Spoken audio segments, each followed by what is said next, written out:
Chapter 1024. Chapter 1022. Xia Yufeng's plans, but remembering that they were in the classroom, he shook his head. But Xiao Xiao's words were too tempting and destructive, and he didn't know how she managed to say it. Xiao Xiao didn't mean what she said, but the listener meant what she said. The only thing she could think of being intimate with Lin Yi was that time at the auction, so she just blurted it out naturally, not thinking too much about it. But from Lin Yi's point of view, it sounded a little tempting. Why were you reacting so strongly? Lin Yi's actions almost made Xiao Xiao's heart pop out of her chest. She was already nervous, and Lin Yi's sudden quack scared her. It's fine, Xiao Xiao, don't try to tempt me in class. Lin Yi said helplessly. Ah. Xiao Xiao blinked, blushing. Since when did I? Ha. Lin Yi smiled. Xiao Xiao turned her head away, embarrassed, not daring to look at Lin Yi. She was brave, but she couldn't take Lin Yi's teasing. But, just as Lin Yi and Xiao Xiao were teasing each other, an unfriendly gaze shot over, stopping on Xiao Xiao's face before glancing at Lin Yi's face. The owner of the gaze had a dark expression as he humphed coldly. This kid's quite popular. Yeah, Master Xia. That kid's a bastard. He made Master Xia so miserable yesterday. Songming nodded. Master Xia can't fight, he has to hide his strength. Otherwise, that Lin Yi won't be a match for Master Xia. He's just a mystic early phase, he's so weak in front of Master Xia. Hao Xiu's current understanding of Lin Yi's strength came from Yu Kuan. At that time, Lin Yi was indeed at the early phase of mystic class, and Hao Xiu would never have dreamt that Lin Yi could rise 2 levels to the middle phase of mystic class in such a short amount of time. As far as they were concerned, this was impossible and illogical. One had to know how long it would take to level up, and what kind of price one had to pay. Hao Xiu knew this very well, so they didn't think that Lin Yi could level up at all. So Yu Feng didn't know that Lin Yi was already a mystic mid-phase master. As far as he was concerned, he was a peak early phase mystic class master. It was more than enough to kill Lin Yi. He couldn't be blamed for thinking so. He didn't have a cheat like Lin Yi, so how could he see through Lin Yi's strength? Of course. But for the sake of Hao Xiu's plan, I can't use my qi. I'll have to bear with it for now. Yu Feng humphed coldly. This Xiao Xiao is a slut too. Look at that dirty face of hers, getting so close with Lin Yi. She's not a good person either. Right, did you find out anything about the girls I asked you to investigate? Yu Feng wasn't able to get Xiao Xiao yesterday, so naturally, he was pissed. Seeing how close Xiao Xiao and Lin Yi were, he wasn't too happy either. Master Xia, other than Meng Yao, we've investigated the rest. This Xiao Xiao's family isn't anything special. Her father may be a secret agent, but he wouldn't go against Hao Xiu just because of his daughter. Songming said. What about the others? Yu Feng nodded. That Yushu is from House Qin, it's best if you don't touch her, Master Xia. Songming said. House Qin. Noble House Qin. Yu Feng asked. Yes, her brother is Qin Yutian. Although Qin Yutian is the only practitioner left, it's still a noble house. Songming said. So it's best if you don't touch her. Oh, then let her go for now. That girl's pretty bad, I really don't want to mess with her. Yu Feng nodded. What about that Tang Yun? Normal family, her parents are laid off. They don't even have a house, staying in the hospital. Songming said. You can touch her, even if you kill her. Oh, not bad. Let's start with Xiao Xiao, then look for that Tang Yun. Yu Feng nodded. Master Xia, this Xiao Xiao girl doesn't seem to be easy to handle. Should we do something? Songming suggested. In Yanjing, Hao Xiu was a big family, so Songming and Penghu didn't care about anything when they were with Yu Feng. As far as they were concerned, hitting on girls like this was a common thing. Not yet, let's wait and see. My charm hasn't been unleashed yet. Once it's unleashed, they'll throw themselves at me. Yufeng remembered the scene of him getting beaten up yesterday and couldn't help but grit his teeth. Fuck, yesterday was supposed to be a good opportunity, but that Lin Yi kid just had to be there. Not only did I get beaten up, I didn't even get to show my strength. Young Master Xia, those people from yesterday, do you need me and Li Penghu? Songming made a beheading gesture as he said this. No need, we're new here, so it's best not to cause trouble. Yufeng shook his head. We'll let them go for now, but we won't let this go just like that. We need to find out who they are first. No problem. Songming nodded. Yufeng and the others were talking with their backs turned, so no one could hear them. Because of the angle they were at, they weren't worried that Lin Yi could read their lips. But, although Lin Yi didn't hear what they were saying, he knew that they were up to no good just by looking at how they were mumbling. He tightened his guard. The second class in the afternoon was physical education. Although some of the subjects were cancelled for the third year of high school, physical education was still maintained. First, it was to give the students a chance to exercise their bodies. Second, it was because Songhan City's high school entrance exam would be added to the physical education test. If they didn't pass, it would affect the exam. The additional PE test was a selective one, such as running, long jump, basketball, chin-ups, and sit-ups. The requirements for boys and girls were different as well. So, in order to get a good result in the PE test, the 12th year's PE class became a targeted training. It was just that in the summer, boys and girls didn't wear many clothes, and many girls wore skirts, so it was easier for them to be exposed. So, the PE class was separated for boys and girls, 1 week for girls. The girls were in the gymnasium, and there was a female PE teacher to guide them, so they didn't have to hide anything. Many girls would just take off their jackets when it was hot, and they'd just wear a tank top to train. Chapter 10:25. Who's afraid? Just then, Yushu walked over and looked at Xiao Xiao. Oh, Miss Dumb, do you want to go to the gym and have a showdown with me? You're the dumb girl. Xiao Xiao humphed. Let's go, I'm not afraid of you. Xiao Xiao and Yushu hadn't decided who was stronger yesterday, and now that there was a chance, Xiao Xiao wouldn't let it go. Naturally, she didn't know that Yushu was the one who approached her. Meng Yao and Yushu had already discussed it, agreeing to Lin Yi dating Xiao Xiao at the last stage of her life. But if things went according to yesterday's situation, there would be some conflict, and if things changed all of a sudden, Xiao Xiao would be suspicious. So, Meng Yao told Yushu to think of a way to get closer to Xiao Xiao. At the very least, they wouldn't be so out of place in the future. Lin Yi, here's your phone. Help me take care of it. Xiao Xiao gave the phone to Lin Yi. Phones weren't allowed in the gymnasium.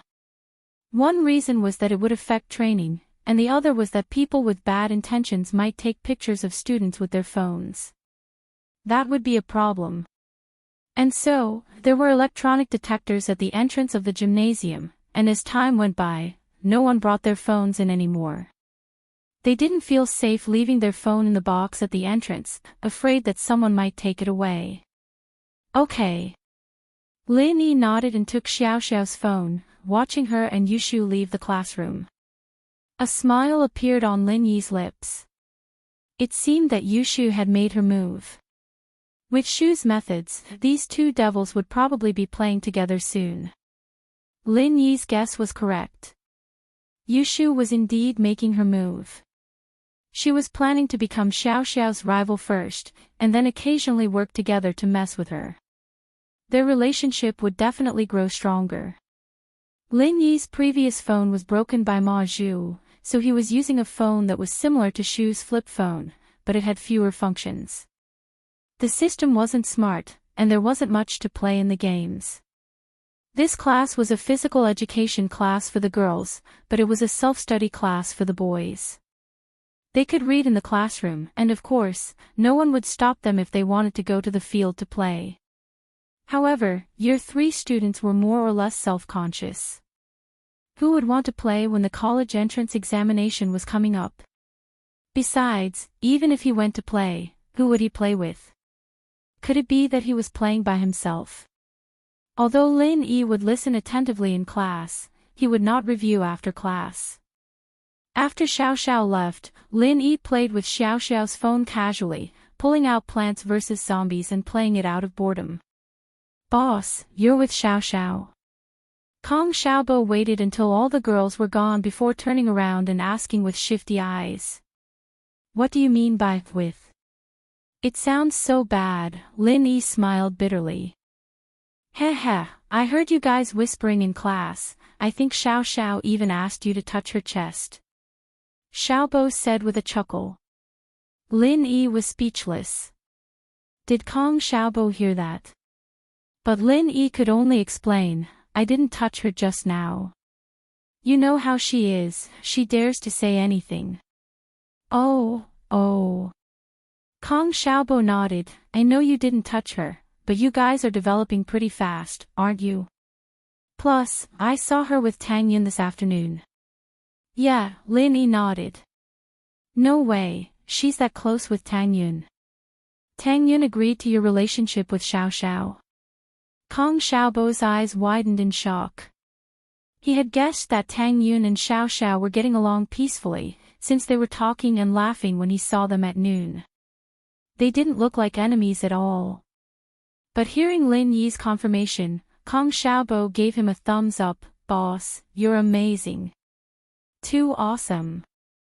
I admire you so much. You're a master amongst masters at picking up girls." Sweat. Lin Yi sweated. Tang Yun actually accepted Xiao Xiao first, and then she asked me to accept her. "You're getting it backwards, whoa." Kong Xiaobo almost rolled his eyes at Lin Yi's words. Tang Yun accepted her first? That's why Lin Yi accepted her. Are you kidding me? How is that possible? Tang Yun helped Lin Yi find a mistress. Alright, it's a bit complicated. I'll tell you in detail later. Lin Yi didn't want to hide Xiao Xiao's condition from Kong Xiaobo. Only when Kong Xiaobo understood everything would he be able to cooperate with him. What is it? Tell me now. Kong Xiaobo was curious. Sure. Lin Yi nodded. Let's go for a walk then. Kong Xiaobo stood up with Lin Yi, and the two left the classroom, heading downstairs.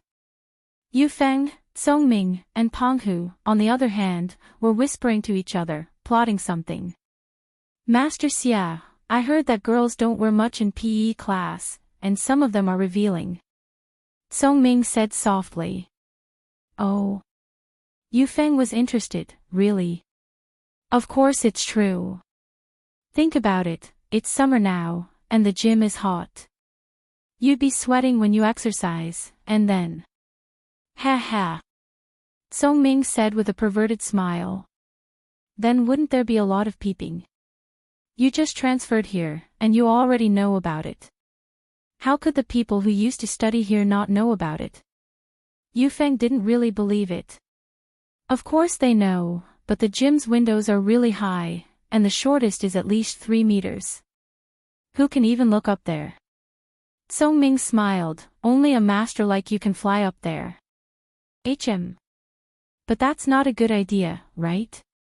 What if someone sees it? Yufeng hesitated.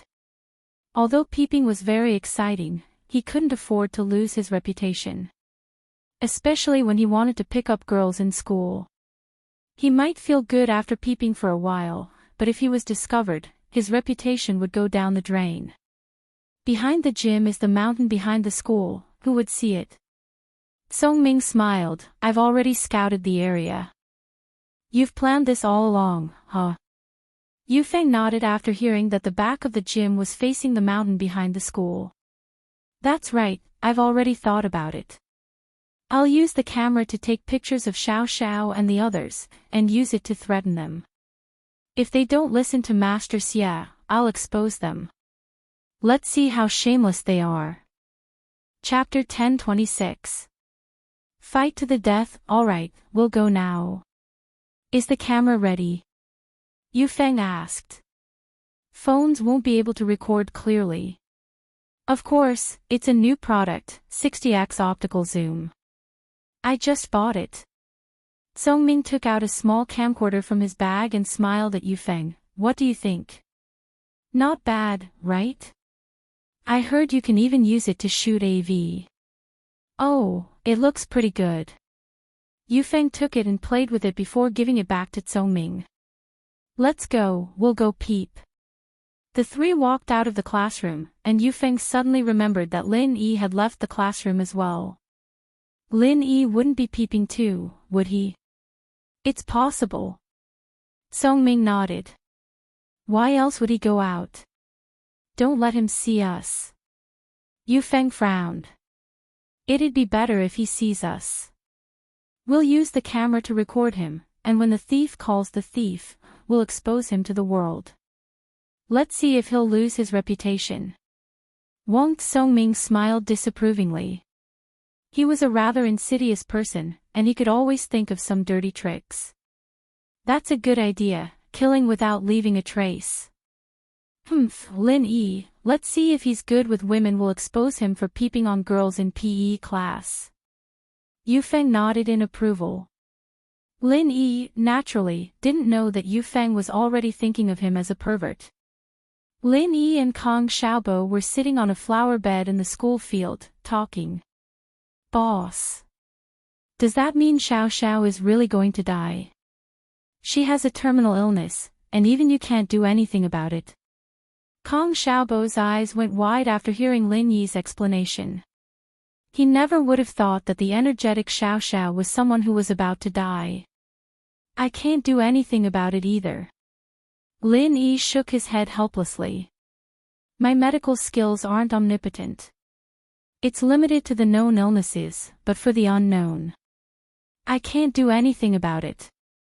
I said it before, I can't find anything in Xiao Xiao's body. How am I supposed to cure her? That's true. We don't even know what illness she has, so how can we cure it? Kong Xiaobo sighed. She's so pitiful, even the heavens are jealous of her beauty. Yeah, I thought she had an ulterior motive when she approached me, but it doesn't matter now. She's willing to let me teach her how to race, or anything else. She only has less than a year left to live, and I'll try my best to satisfy her wishes. Lin Yi had thought things through as well. If Xiao Xiao liked racing, then he'd do his best to satisfy her wishes, but this racing couldn't be done on normal roads. It was too dangerous. Lin Yi decided to bring Xiao Xiao to a race and let her experience what it was like to race. Boss, actually, Xiao Xiao told me a couple of times about you before, but I didn't tell you. Kong Xiaobo decided to be honest with Lin Yi after some hesitation. Oh. Lin Yi narrowed his eyes as he smiled at Kong Xiaobo. Kong Xiaobo was a little embarrassed from Lin Yi's stare. He coughed dryly. Boss, actually, Xiao Xiao told me that she likes you and wants to pursue you. I saw how pitiful she was, and my heart softened. I told her how to pursue you, oh. How? Lin Yi smiled. I told her that you're a good person, boss, and you can be persuaded but not cowed.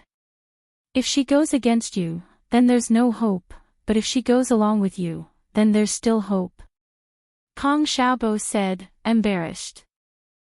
It's nothing. Lin Yi nodded. Kong Xiaobo's words weren't anything confidential, but as one of Lin Yi's most trusted people, Lin Yi still reminded him. Xiaobo, you mean well, but don't say these things again. You need to learn how to keep it a secret. I know, boss. I regretted it a few days after I said it. Kong Xiaobo smiled bitterly. I read some books about business and management, and they all mentioned the importance of business secrets. But now that I said it, I'm relieved. This isn't considered a business secret. Lin Yi waved his hand. But if you see a girl who likes me and asks her to chase me, I can't stand it. Ha! This kind of good thing, why doesn't it happen to me? Kong Xiaobo also smiled. Oh right, boss, the product launch at the beginning of next month, Boss Lai also asked me to attend, but I think I'm still in the internship stage. It's not suitable for me to walk on the stage, right? What's not suitable about it? There will be more occasions like this in the future, there will be a process of adaptation, Lin Yi said. When the time comes, just follow Fatty Lai and watch more. Okay, boss. Kong Xiaobo nodded. Let's go, we'll just walk around. Lin Yi sat for a while and felt that the sun was a little hot, so he stood up. Kong Xiaobo had decided to work hard on his business, so the college entrance exams weren't that important anymore. He just needed to spend money to get into a university, he didn't need to be too serious. Studying hard for more than 10 years was just to have a good future, and now that Kong Xiaobo had a bright future, he wouldn't put the cart before the horse. Looking at the familiar campus, Kong Xiaobo felt a little emotional. 2 months ago, he was just a normal student, but after meeting Lin Yi, everything changed. He became the vice president of a company, and he even found a beautiful girlfriend. Although her leg was a little lame, with Lin Yi around, it wouldn't be a problem if it was cured. In the school gymnasium, Xiao Xiao and Yushu were ready for a fight to the death.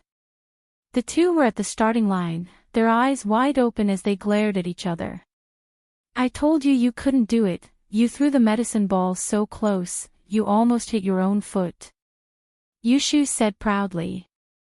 I finally know what it means to shoot yourself in the foot. You're fat, that's why you're stronger than me. Xiao Xiao wasn't happy. She had never practiced medicine ball before, either skipping classes or going to the doctor in school. She didn't have time to study medicine ball. So naturally, she lost to Yushu the first time she threw it. Chapter 1027. Chapter 1025, Successful Counterattack. Shu, how could you say something so rude? Meng Yao, who was standing beside Yushu, glared at her when she heard what Yushu said. Hee hee, Yao Yao, I got it. Yushu stuck her tongue out. You. Xiao Xiao's heart was about to explode as she glared at Yushu. I'll beat you in sprinting for sure. Those 2 balls in front of your chest are just a burden. You'll die from running later. Cut them off if you want to win. I think you're just jealous. Yushu didn't mind at all. Don't you see that your Yun sis is starting to get her breasts enlarged? You're too flat, Shield Bro doesn't like the small ones. Meng Yao, on the other hand, frowned. Lin Yi didn't like the little ones. Then, should she get her breasts enlarged as well? Even Tang Yun was starting to get her breasts enlarged, she couldn't fall behind. The miss had never thought about getting her breasts enlarged before. After all, she'd always lived in a world where she was the center, and she only had Shu as a friend. She didn't need to get her breasts enlarged for anyone, and she didn't care if a man liked her breasts or not, but now, Meng Yao realized that she was starting to care about these things. Yes, it wasn't that she cared, it was that she'd grown up and loved to look pretty. Meng Yao found an excuse for herself. That's right, she loved to look pretty when she'd grown up. Who said that? Lin Yi touched it, and he said it was good, it felt good, he really liked touching it. Xiao Xiao said furiously. Touched you? When? Yushu blinked. A while ago, in Yanjing, I was sitting next to him at the auction. Xiao Xiao said logically, wanting Yushu to know that she wasn't making it up. Oh, so it's only once. Yushu breathed out in relief, giggling. Shield Bro always touched me when he was at home, a couple times already. Bullshit. Xiao Xiao said with a smile on her face. She saw the PE teacher raise the flag in his hand, getting ready to run. You're the one who's bullshitting. Yushu was about to retort when she realized something was wrong. Xiao Xiao was already gone. Sister Yao Yao and the others also started to run. Ha, big idiot Shu, I'm going first. Xiao Xiao was dancing around happily, I'm going to win for sure this time. Wait for me, you're cheating. Yushu started running, chasing after Xiao Xiao, but this was a 100-meter dash, and Xiao Xiao was already so far away. How was Yushu going to catch up? In order to run faster, Yushu put her hands on her chest as she ran, but by the time she reached the finish line, Xiao Xiao was already a few seconds away. Ha ha ha ha. Xiao Xiao was on the verge of tears. Ha ha ha ha. I won. Xiao Xiao Xiao, why don't you laugh yourself to death? No wonder you're called Xiao Xiao. Yushu was pissed. I wouldn't have lost if you hadn't cheated. What do you mean cheated? The teacher waved the flag, and I started running. What kind of cheated is that? You didn't see it yourself, and you're saying I cheated. You're just a little bit of a renege on society. Xiao Xiao finally countered Yushu's shamelessness perfectly. Yushu didn't expect this Xiao Xiao to be this strong as well. She couldn't get the upper hand at all when fighting her, and the two of them were evenly matched right now. Ha ha ha ha. I'm dying of laughter. Xiao Xiao didn't stop laughing, but after 2 laughs, she stopped abruptly, clutching her stomach as she crouched down in pain. Yushu looked at Xiao Xiao, confused. What's wrong? I just ran, and I'm laughing so hard, it hurts. Xiao Xiao said weakly as she crouched on the ground. Aw. Yushu's eyes went wide, almost bursting out in laughter. What did it mean to have extreme joy turn to sorrow? This was it. She was a living example. But remembering Xiao Xiao's pitiful life, Yushu couldn't laugh anymore. She crouched down and pulled Xiao Xiao up. Let's go, I'll help you to the chair over there to rest. The PE teacher noticed something was wrong and walked over, asking what was going on. Mengyao stayed behind to explain, telling the teacher that Xiao Xiao was just choking, and the teacher let out a sigh of relief before leaving. If something were to happen to the student, the PE teacher would be held responsible as well. Xiao Xiao looked at Yushu, shocked. The two were enemies, and she didn't believe that Yushu would be so nice as to help her to rest. You're really going to help me to rest? Xiao Xiao looked at Yushu in disbelief. Oh.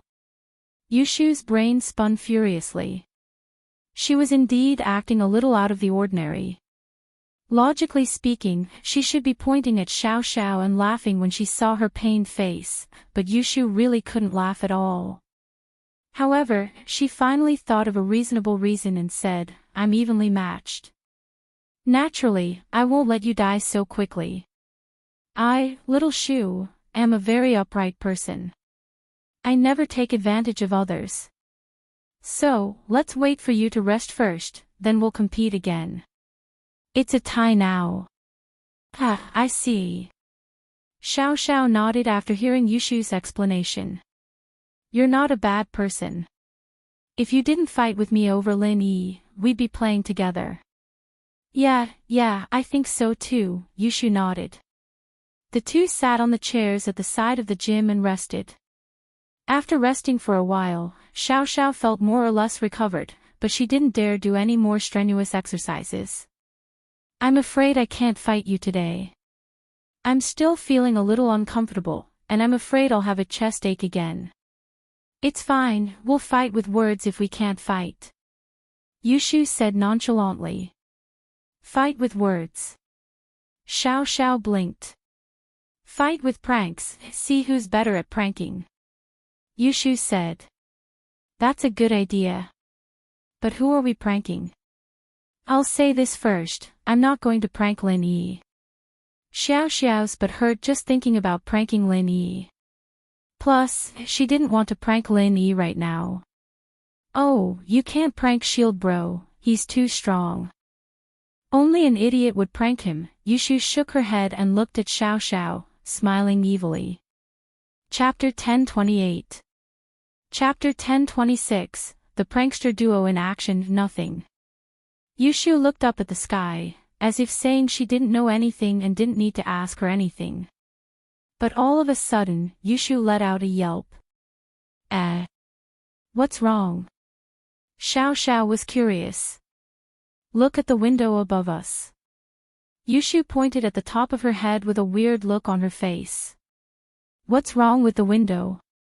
Xiao Xiao raised her head, confused, but what she saw gave her a big fright. There was a person lying on the ground outside the window. But there was a security net outside the window, so people couldn't stick their heads in from the outside. Xia Yufeng. Xiao Xiao recognized the person on the window. It was the new transfer student from yesterday. She couldn't help but get a little annoyed. This guy looks like a dog, but why is he so perverted? Peeking at girls' training. Yeah, but we found him. Yushu's face lit up with excitement. Xiao Xiao nodded, understanding Yushu's gaze. The two didn't need to talk much, and they were already making their way to the gym's warehouse. The gym teacher didn't lock the door when he opened the warehouse to take out the medicine balls and other training equipment, since they still had to put them back after class. There was no way the teacher would think that someone would go into the warehouse during class. Yushu and Xiao Xiao went into the storehouse to look for tools to mess with people. The gymnasium storehouse was really big, and there were a lot of things. Other than sports training equipment, there were also sports clothes and school security uniforms. Heh. Yushu pulled out a couple of ice skates and nail shoes from a rack, smiling. Xiao Xiao looked at the weapons in Yushu's hands, her lips curling up slightly. You want them to fall and sit on it? Yeah, but how do we make them fall down? Yushu nodded, troubled as well. Xiao Xiao's eyes scanned the warehouse before landing on something. She quickly ran over and picked it up, waving her hand happily. Leave this to me, I'll let them have a taste of the stun baton. There was a stun baton in Xiao Xiao's hands. These were used by the school's security guards when they patrolled the school at night. Naturally, there were extra ones, just like the security guards' uniforms, which were kept in the warehouse. Then we'll split up. Yushu felt that this Xiao Xiao was a match made in the first place. Yufeng and the others were dead for sure. No problem. Xiao Xiao raised her right hand. Yushu raised her hand and high-fived Xiao Xiao. Let's celebrate a big victory. After I set up the trap, I'll meow like a cat under the adjacent window.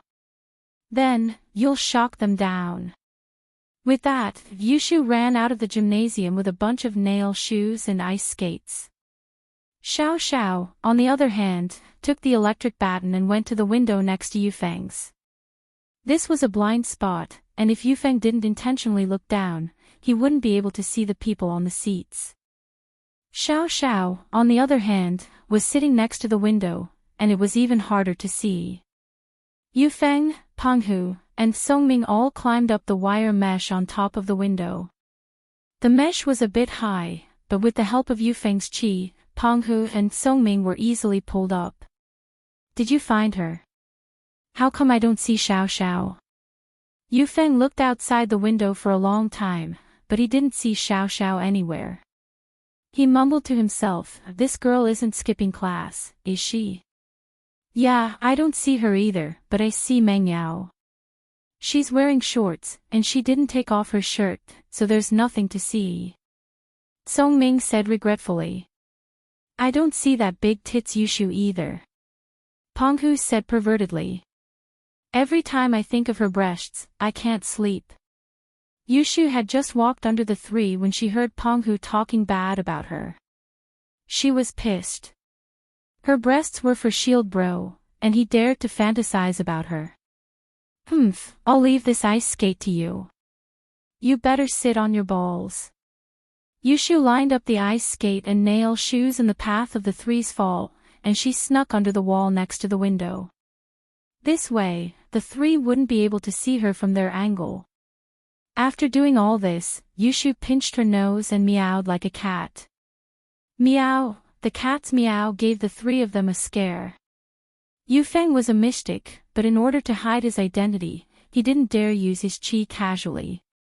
He only used a bit of qi when he went up the wire, and the rest was suppressed inside his body. Who knew when Lin Yi would show up? He saw Lin Yi come out of the class. What if Lin Yi came here? So naturally, he didn't notice Yushu coming over. What's that sound? Yufeng frowned. Sounds like a cat, it's fine. Songming shook his head. Yeah, it's a cat, and it's a female cat in heat. Penghu added. Oh. Yufeng nodded and continued peeping. Yushu was pissed. Your mother is the female cat in heat. You'll get it later. In the gymnasium, Xiao Xiao heard Yushu's signal and quickly climbed up the back of the seat to the edge of the window. Since there were seats to support her feet, and the inside of the gymnasium was higher than the outside, it was easy for her to climb up to the window. Hee hee. Xiao Xiao grinned and turned on the electric baton, stabbing it into the barbed wire. The wires outside the window were all interconnected, and so when Xiao Xiao touched them with the baton, Yufeng, Songming, and Penghu cried out in pain, shivering as they fell off the wire. But the moment he landed, he saw the spiked shoes and ice skates, and he jumped in fright. If he sat on them, he'd get an anal fistula. Yufeng jumped in fright. He subconsciously wanted to use his qi to protect himself and jump away. That would push Songming and Penghu away. Isn't this Yufeng? Are you a trapeze artist? Chapter 1029. Tragedy struck again. Lin Yi and Kong Xiaobo finished their conversation and walked around the field. He suddenly remembered the tree he planted a while ago, wondering how it was doing. He decided to go to the back hill with Kong Xiaobo when he saw Yushu setting up a trap. But Lin Yi didn't say anything. He wanted to see how Yufeng would take the bait after Yushu was done. Logically speaking, with Xia Yufeng's skills, even if he saw the spiked shoes and ice skates, he would be able to jump away. It wouldn't pose any threat to him. The next moment, Lin Yi saw Yushu hiding in a corner and meowing like a cat. Not long after, Yufeng and the other two cried out as if they were hit by something and fell from the wire. Lin Yi took a closer look and saw Xiao Xiao on the other side of the window, covering her mouth as she giggled. Lin Yi suddenly felt a chill. These two girls were too bad. This Xia Yufeng was really unlucky to have met these two. However, Lin Yi noticed that Xia Yufeng was using qi to protect himself, so Lin Yi came out. He knew that Yufeng was purposely hiding his true strength in front of him, but he didn't mind letting Yufeng have a taste of his own medicine. As expected, the moment Lin Yi opened his mouth, Yufeng dispersed his qi. Yufeng subconsciously dispersed his qi, but after doing so, he suddenly remembered that he had spikes and ice skates on his butt. This was not a joke. If he were to be pricked, would it be any better? Even if his strength was discovered by Lin Yi, he couldn't just watch as he sat on a nail shoe. That was undoubtedly equivalent to courting death. But by the time he realized this, it was already too late. By the time he wanted to circulate his true qi again, it was already too late. He directly sat down on the nail shoe and let out another miserable howl. Penghu and Songming weren't any better. Penghu was fatter, and when he sat on the ice skate cut right between his buttocks, and directly cut his balls. His eyes rolled back in pain, and his body twitched as he fainted. Although Wang Songming's eggs weren't cut, his buttocks were cut into 4 pieces. He was in excruciating pain. Yufeng realized, tragically, that his anus was prolapsed. Oh. Yushu clapped happily, not expecting Lin Yi to show up. She ran to Lin Yi with a smile. Shield bro, you're here. They're performing SM. Yufeng heard Yushu's words and almost fainted as well. Performing SM. What kind of performance was that? Was there something wrong with his brain? But he knew that what he was doing couldn't be seen in the light of day. if someone found out that he was peeping, then his reputation in school would be ruined, and he wouldn't be able to chase girls anymore. With that thought, Yufeng gritted his teeth and stood up, enduring the pain. He was truly a cultivator, and his endurance was pretty strong. Kicking the unconscious Li Penghu, he pulled the howling Wang Tsongming and cursed, "Get up and go to the hospital if you don't want to die." Penghu's balls were cut, but Yufeng's kick woke him up. And so, he got up from the ground and ran to the hospital with Yufeng and Tsongming. Xiao Xiao, on the other hand, saw Lin Yi from the window. She put the electric baton back into the storage and ran out of the gym as well. This scene was not discovered by the teachers and students who were training over there. After all, they were training in full swing over there, and they were all shouting slogans. Compared to them, the movements here were much quieter. "Lin Yi, why are you here?" Xiao Xiao saw Yushu and Lin Yi talking, not wanting to be outdone. "You too." Lin Yi smiled bitterly, "Aren't you a little too much?" "Oh, Shield Bro, who do you think is more violent?" Yushu asked. With that, she looked at Lin Yi expectantly, and so did Xiao Xiao. She and Yushu were tied before, so Lin Yi's evaluation was quite important. Of course, even if it wasn't a tie before, Lin Yi's evaluation was still very important, because they wanted Lin Yi's approval the most.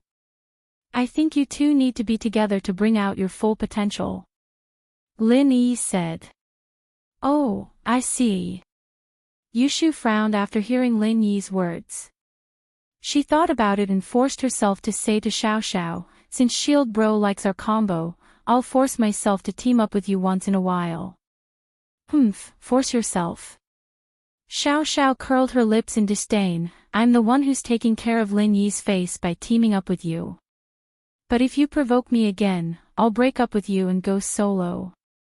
"I can't provoke you, but you can't provoke me first either." Yushu said after some thought, "How about this, whoever provokes me first gives up." "You're just a small wife, why would I care if you don't provoke me first?" "I'm a small wife, it's not like you'll affect me," Xiao Xiao said. "That's true." Yushu nodded, "No matter how you fight, you're still the small wife, let Yao Yao go fight for the big wife dash." Lin Yi smiled faintly, knowing that Yushu was trying to be nice.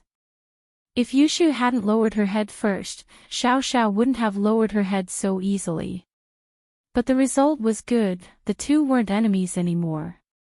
They might not be that close right away, but they'd get along better after some time. After all, these two had something in common, they could work together to mess with each other. "Alright, class isn't over yet. Hurry up and bring the spiked shoes back to the gymnasium, don't let anyone find out." Lin Yi pointed at the bloodied shoes and ice skates on the ground. "Oh, okay."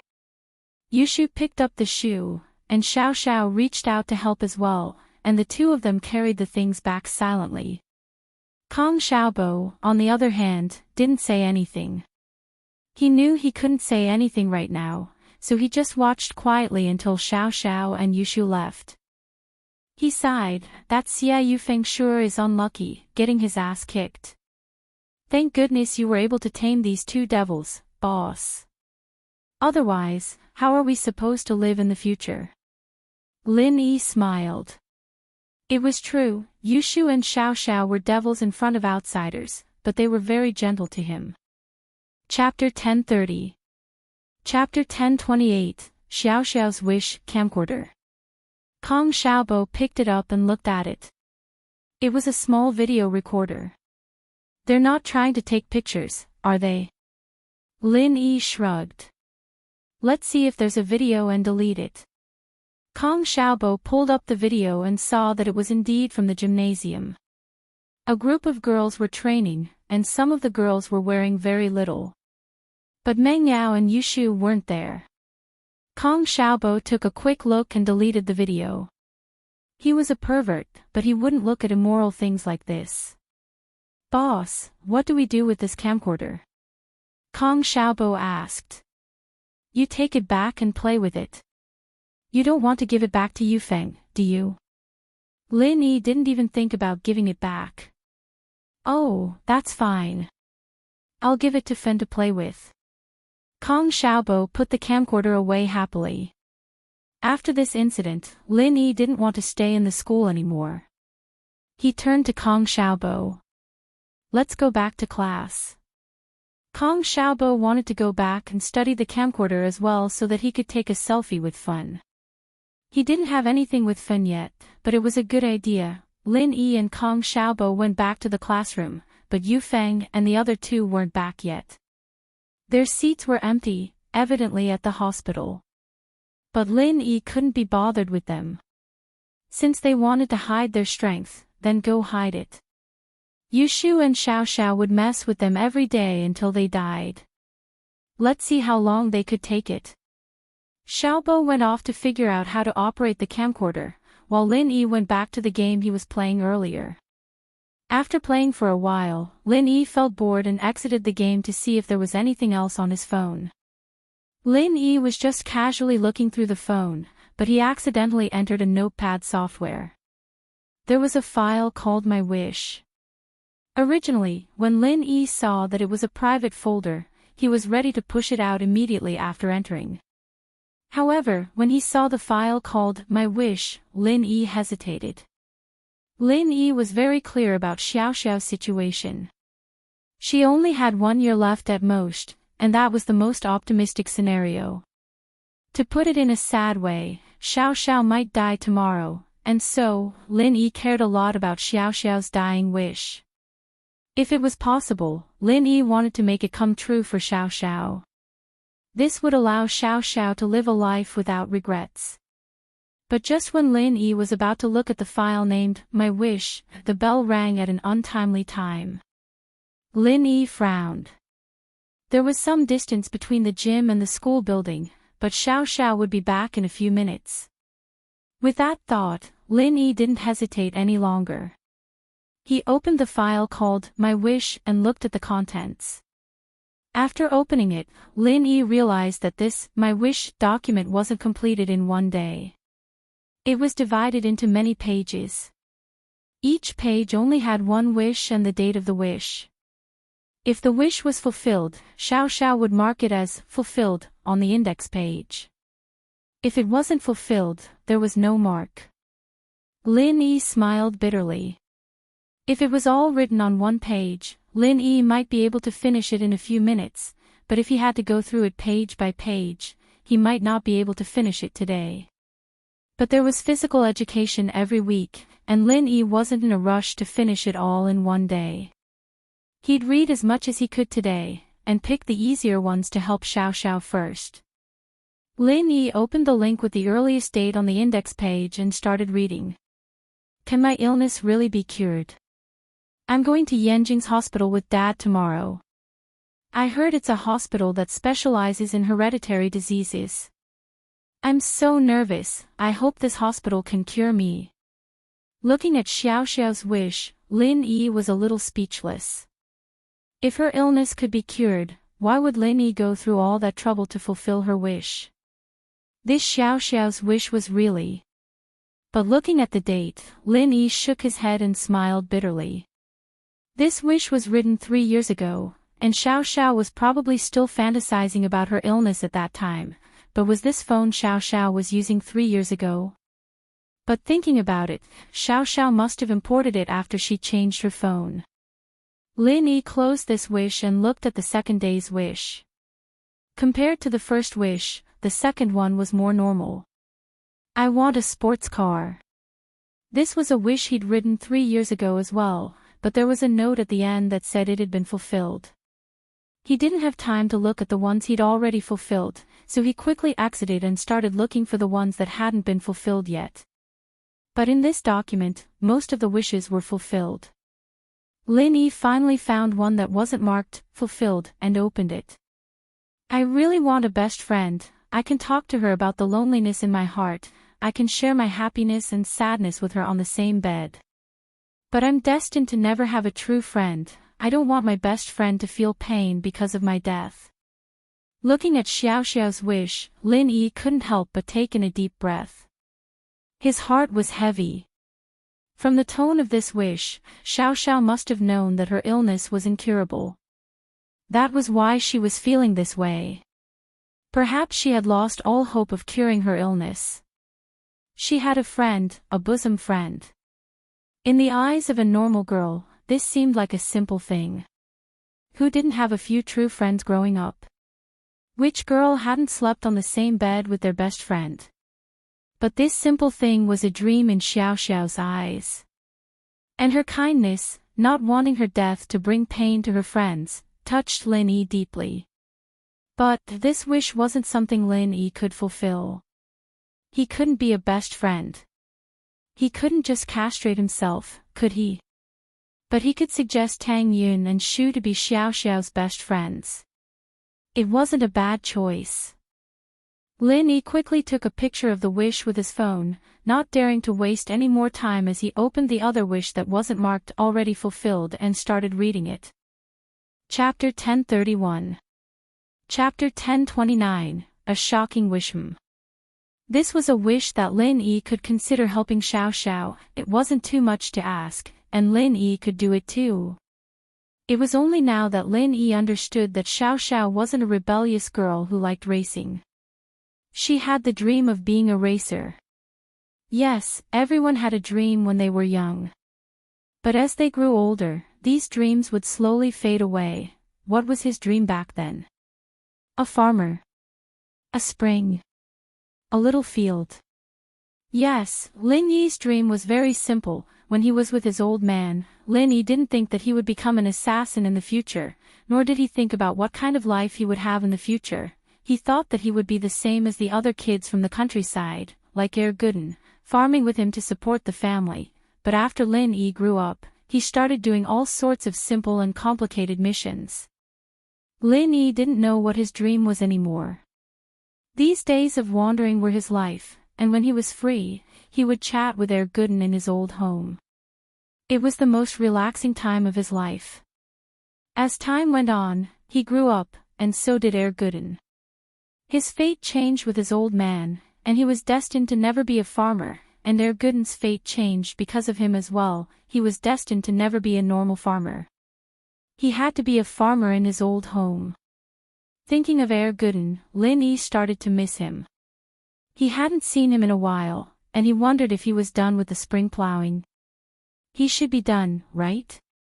He needed to find some time to call him and ask him to come to Songshan, and so, other than his childhood, Lin Yi's life right now was the most relaxing he'd ever had. He had food, he had beauties, and while it was dangerous, Lin Yi enjoyed it.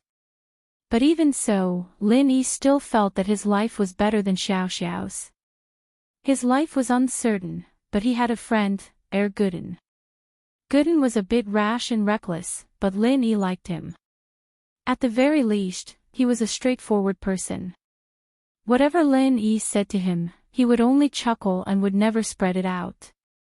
So, Lin Yi didn't hide anything from Gooden, and Gooden was a loyal listener. Shaking his head, Lin Yi suddenly remembered that he didn't have much time left. Class had ended, and he was looking at Xiao Xiao's wish when he got distracted. Lin Yi didn't dare waste any time. He quickly took a photo of Xiao Xiao's wish and closed it to read the next one. I also want to be in a relationship and have a boyfriend who cares and cares for me. I'm so envious of other people under the moonlight. But I can't hurt others. If I die, my lover will be sad. However, this wish was divided into two. The first was written 2 years ago, and below this wish, there was another annotation. But the date was the most recent. I've decided, I want to be in a relationship with Lin Yi. Who told him to pee on me and set off firecrackers on my butt? I want revenge. I want him to fall in love with me, and then I'll die in front of him. Xiao Xiao, you have to work hard. Lin Yi sweated as he looked at the message. No way. He'd felt that something was wrong with Xiao Xiao before, going from hostility to liking him. Wasn't that a little too fast? He looked at the date. It was the day Xiao Xiao changed her attitude towards him, but there was another annotation below this one, and Lin Yi couldn't help but sigh. Is this what love feels like? It's so nice, I hope I can live forever. This comment was dated last night, and looking at it, Lin Yi's heart was heavy. The meaning of this comment was clear, and that was that Xiao Xiao's revenge mentality had changed. She wanted to live forever. What revenge was there to talk about? Lin Yi smiled bitterly. It seemed that Xiao Xiao had made it real. But this was a wish that was being fulfilled, and it was almost done. Lin Yi didn't need to worry about it anymore. No matter what Xiao Xiao's motive for liking him was, Lin Yi could understand and tolerate it. Thinking about Xiao Xiao's background and personality, Lin Yi didn't blame her for going too far back then. Think about it, if it were Yushu, she'd go crazy even if someone peed on her head, let alone set off firecrackers on her butt, wouldn't she? Xiao Xiao, on the other hand, used a self-destructive strategy to get into a relationship with Lin Yi, wanting Lin Yi to lose her after falling in love with her. This wasn't revenge at all, but an indulgence for the last moments of her life. Lin Yi closed this wish and went on to the next one. I saw a TV show today. The main male and female characters were watching the sunrise together, cooking breakfast with seawater. It's so romantic. I want to. But I want to eat poached eggs. Lin Yi looked at Xiao Xiao's weird wish and couldn't help but find it funny. Poached eggs. Eating poached eggs while watching the sunrise. Why didn't it match?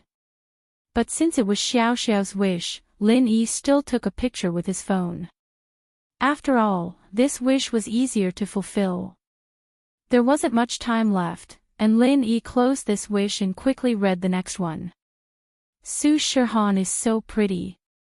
If only I were a guy, I'd be able to push her down. Lin Yi opened Xiao Xiao's wish and was exhausted. Lin Yi didn't seem to be able to fulfill this wish. He couldn't just give her a sex change operation, could he? But that was only the first half of the sentence. There was more, and Lin Yi kept reading. I've decided, I'll give this difficult mission to my boyfriend, let him push her down, and then we'll do 3P. Ha ha ha. Xiao Xiao, you're a super genius. But it seems like a daydream. Lin Yi almost threw Xiao Xiao's phone away after reading the last half. Wasn't this too cruel? Lin Yi was getting more and more convinced that if Xiao Xiao hadn't died, she would have been able to play with Yushu for sure. From a certain perspective, the two had a lot in common, and their way of thinking was equally shocking. Chapter 1032. Wish fulfilled. After reading this wish, Lin Yi closed it and was about to read the other wishes when Lin Yi saw that the girls in his class were starting to enter the classroom. That Feng Xiao Xiao should be one step ahead and one step behind. Lin Yi quickly exited his phone and opened up the game. Xiao Xiao and Yushu walked into the classroom together, and the two were talking and joking, as if the conflict from before had disappeared. But it was obvious that the two weren't that close yet. It was impossible for them to become close in one day. Xiao Xiao walked over to Lin Yi and sat down. She saw Lin Yi playing with her phone, so she asked curiously, "What are you doing?" "Playing a game."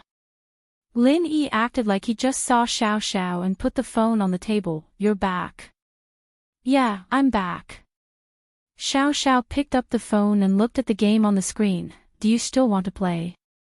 "No," Lin Yi shook his head. "This phone isn't bad, I'll go buy one in a couple of days." "Then you buy mine too, we'll be a couple's phone." Xiao Xiao closed the game on her phone and put it in her pocket, not even thinking that Lin Yi had already seen the wish in it. "Yeah." Lin Yi answered casually. Lin Yi's quick answer stunned Xiao Xiao. She didn't think that Lin Yi would agree to her suggestion so easily. If it were before, Lin Yi would have rejected her right away, right? "Then we'll go buy one after school?" Xiao Xiao asked excitedly.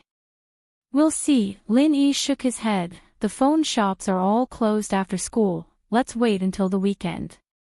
"Sure." Xiao Xiao heard the first half of the sentence and thought that he was just brushing her off again, but the second half told her that it wasn't the case. She was happy once more. Xiao Xiao, why do you always want to learn how to race with me? Lin Yi brought the topic to Xiao Xiao's wish. Lin Yi used to think that Xiao Xiao was just messing around, ignoring the fact that it was her dream to be a racer. Because I'm interested in cars.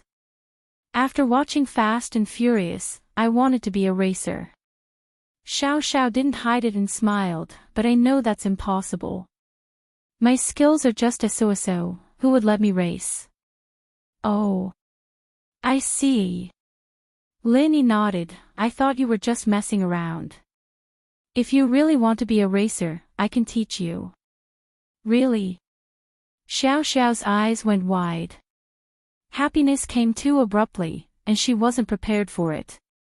Good things kept happening these 2 days, and Xiao Xiao didn't know how to react. She felt like she was dreaming, it was too surreal. Of course it's true, I never lied to you when I promised you something. Lin Yi smiled. Ugh. Xiao Xiao was so excited she couldn't speak, but after the excitement passed, she sighed, man, forget it, I don't think I'll learn it. You can't learn how to drive in a short time, you need constant training.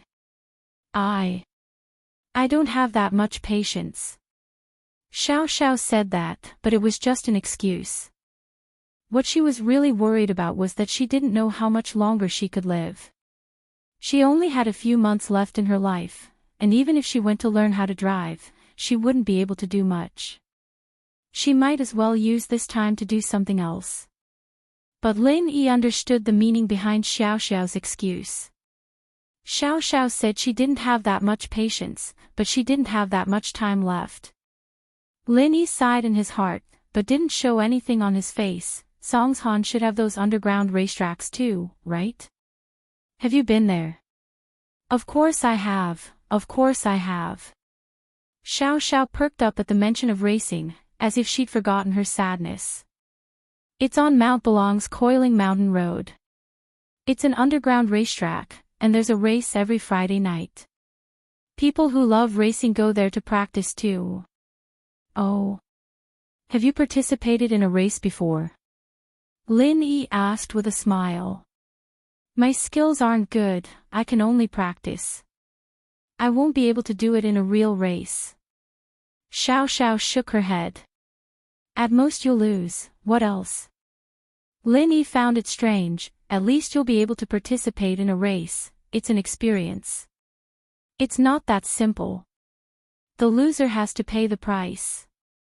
Xiao Xiao shook her head, the loser has to give the winner 200,000. Where would I get that much money? I'd be better off selling myself. Lin Yi clicked his tongue inwardly.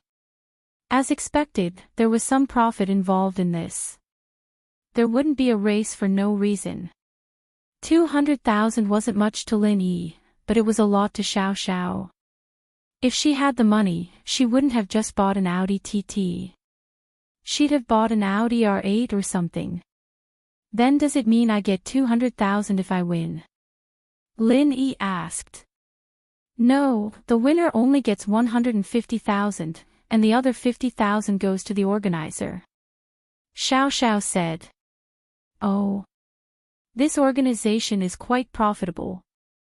Lin Yi said faintly, but this didn't have much to do with Lin Yi, so Lin Yi couldn't be bothered. Ling Shan didn't even care, so why would Lin Yi care about some underground racetrack organizer? Yeah, there's at least 10 races a week, that's 500,000. You can even buy a car. Xiao Xiao said enviously. But winning 150 isn't bad either. We'll go racing on Friday and get a phone, Lin Yi smiled, what do you think? Aw. You want to go racing with me? Xiao Xiao's eyes went wide. Yeah, you don't want to go? Lin Yi asked. Yes, yes. Xiao Xiao nodded, afraid that Lin Yi would change his mind, really. That's great. Ha ha ha ha, I can go racing too. You want to drive? Lin Yi was speechless at Xiao Xiao's happy face. Lin Yi was the one driving in the racetrack, and Xiao Xiao would lose for sure. Ugh. Yeah, I lose the moment I start. Xiao Xiao was a little depressed. Lin Yi looked at Xiao Xiao's face and made a decision in his heart. It was a risky decision, but it wasn't much to Lin Yi. It was something he could control. Chapter 1033. Who was Er Gooden? Looking at her beloved sports car, Xiao Xiao felt the urge to smash it. Sports car, it's not that I don't like you. It's just that I seem to like Lin Yi more, Xiao Xiao grumbled as she got in the car and started the engine, but it wasn't easy to reverse the car. The area was filled with vendors selling snacks, and there were people coming and going after school. In the past, Xiao Xiao didn't even need to reverse her car, she could just turn around and leave, but today there was a Lamborghini next to her car, so she had no choice but to reverse. Lin Yi frowned when he saw this. This Xia Yufeng was going to the doctor, but he didn't drive the car away. In truth, it wasn't that Yufeng didn't want to drive it away, it was because he couldn't. His butt was cut, and it would hurt even if he sat down, let alone drive. Yufeng, Zhongming, and Penghu called an ambulance right away, not even thinking about driving. I can't get it out. Lin Yi, help me get the car out. Xiao Xiao wanted to say that she wouldn't drive home, but she couldn't bring herself to say it. Whose car is this? Why isn't it driving away? Tang Yun looked at the Lamborghini curiously as well. She didn't know what kind of car it was, but it shouldn't be cheap. Who would park their car here for so long and not drive away? That's Xia Yufeng from yesterday. Lin Yi said. But the kid is unlucky today, Xiao Xiao and Shu messed with him. He probably can't drive anymore, he's in the hospital getting some medicine. Oh. What's going on?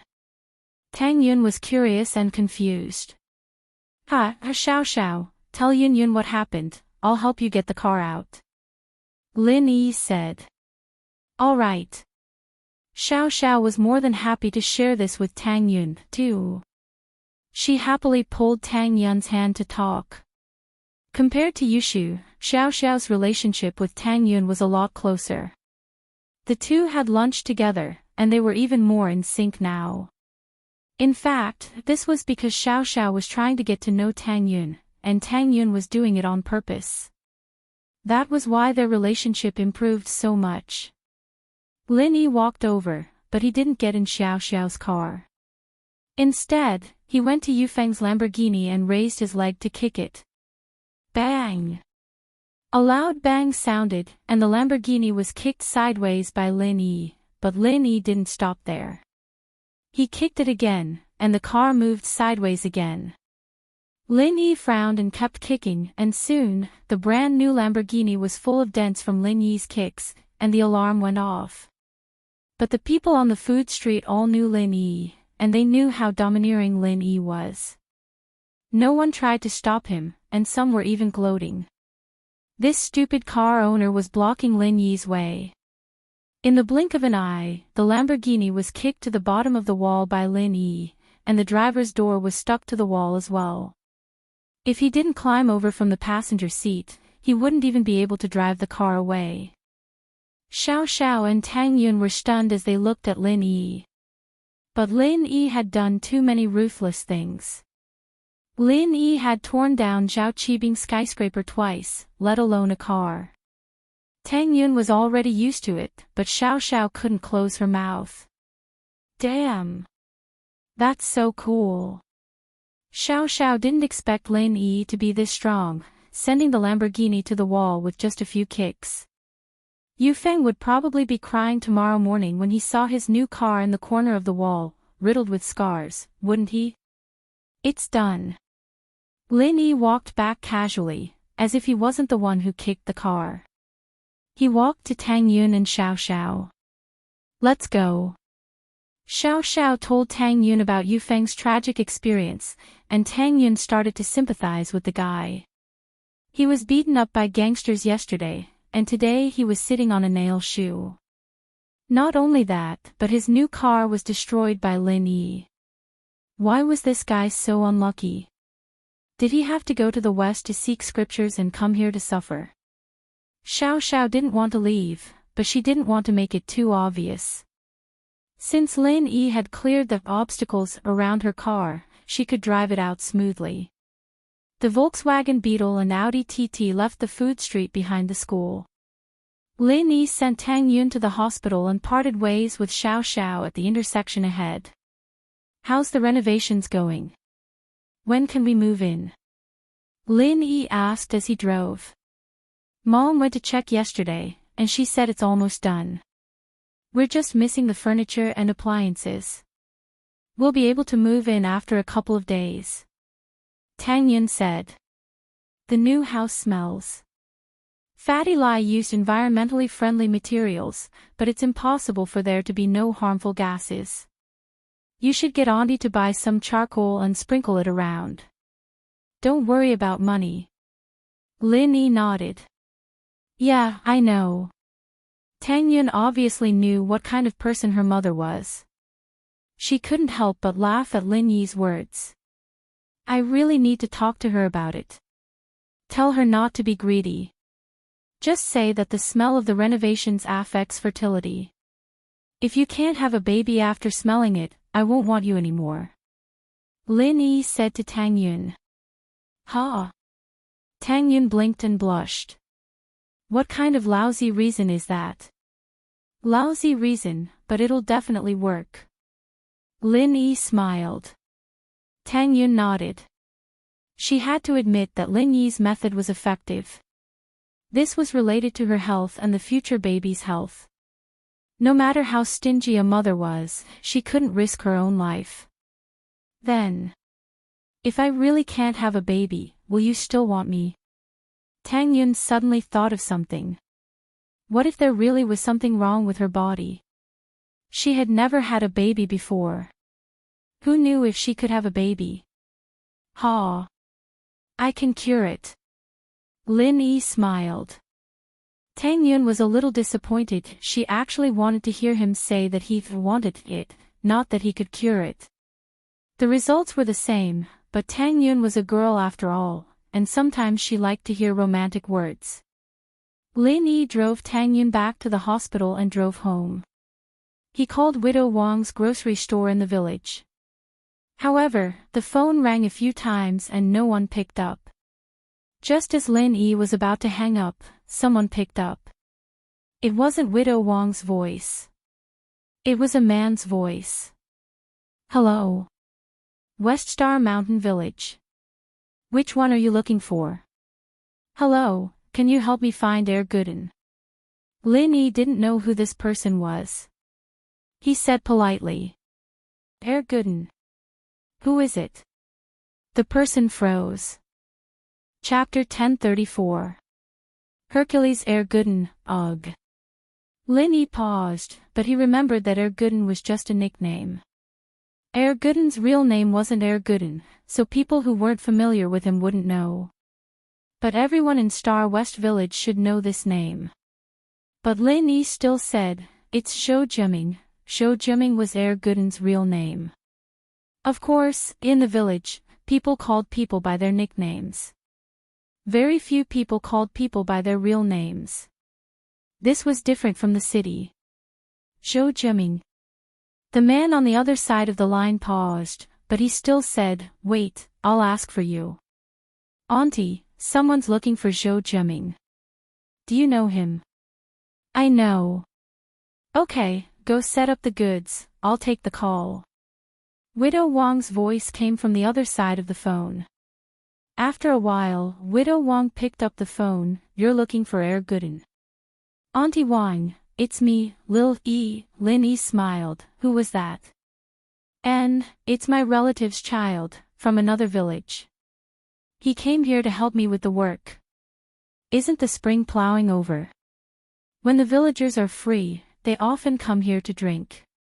I can't do it alone. Widow Wang said. I see, no wonder he doesn't know Air Gooden. Lin Yi understood. In Star West Village, There were a lot of people who didn't know Lin Yi, but there were very few who didn't know Gooden. "Ha, wait here, I'll get Gooden to answer the phone for you." Widow Wang put the phone aside and went to the village's megaphone to shout. Gooden, Gooden, Gooden, I'm your Auntie Wang. There's a call for you." Widow Wang's voice came from the loudspeaker, shocking Lin Yi on the other side of the phone. Gooden was hunting in the mountains. He just finished dinner and went to the mountains to stretch his body. He didn't expect to hear the village's loudspeaker calling for him. Gooden guessed that the call was from his boss, Lin Yi. He didn't waste time, picking up the dead boar and running down the mountain. This wild boar was at least 300 to 400 kilograms, but Gooden didn't seem to be using any strength at all. He was running like he was flying, as if he was carrying no weight at all. At the foot of the mountain was West Star Village. Almost all the villagers were outside, playing cards and chess. They didn't seem surprised at all when they saw Gooden running down the mountain with the bear on his shoulder. Gooden, you went hunting again. This wild boar can be sold for a good price, right?" An old man said enviously. "Ha ha, it's all right," Gooden smiled honestly. Gooden, when are you going to get the robes you promised Master Wang?" a village woman asked.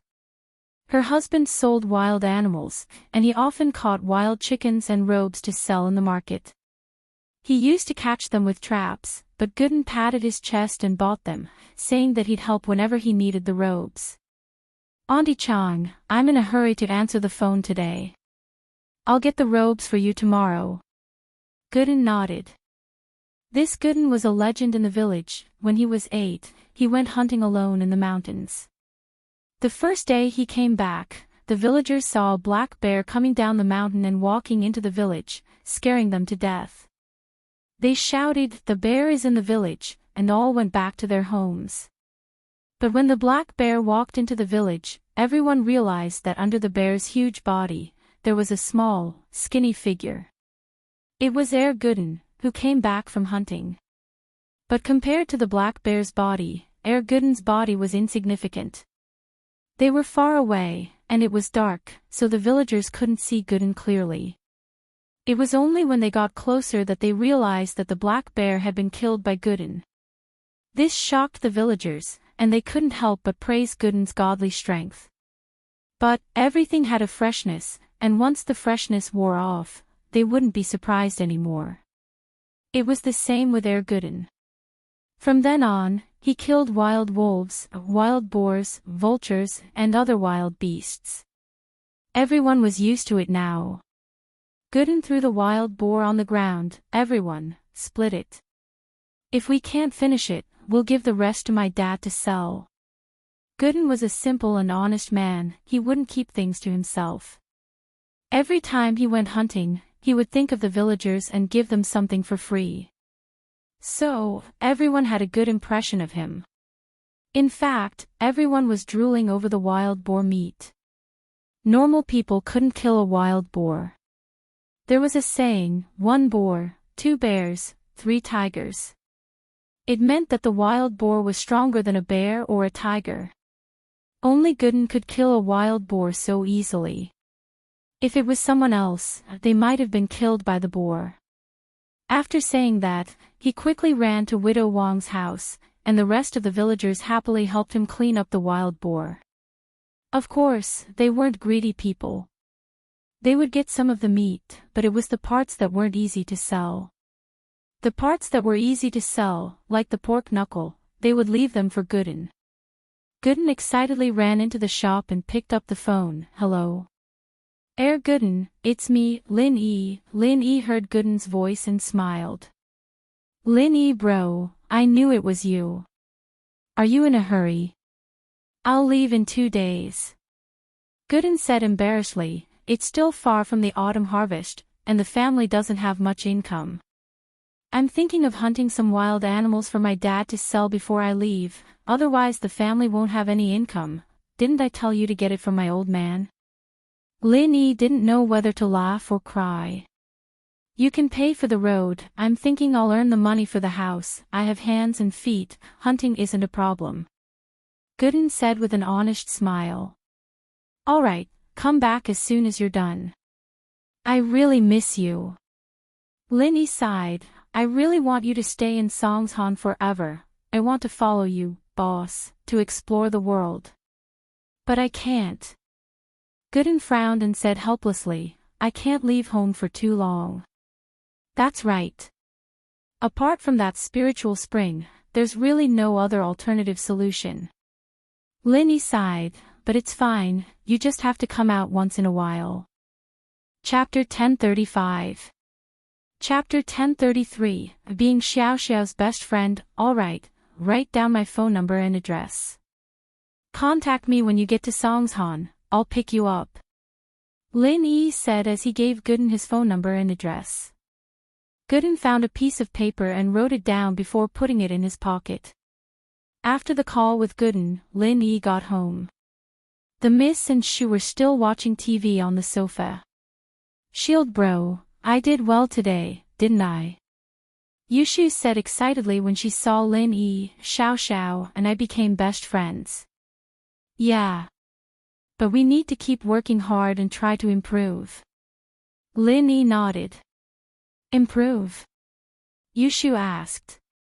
Yeah, it'd be best if we could become best friends, just like you and Yao Yao, Lin Yi said. Best friend? That's not possible, right? She's my love rival. Yushu scratched her head, troubled. Lin Yi didn't say anything. He took out his phone and opened the photo album, showing Xiao Xiao's wishes to Yushu. Xiao Xiao has a few wishes, and she doesn't have much time left, so I want to help her fulfill them one by one. Oh? Yushu paused and took the phone. She read the words on the photo. I really want to have a best friend.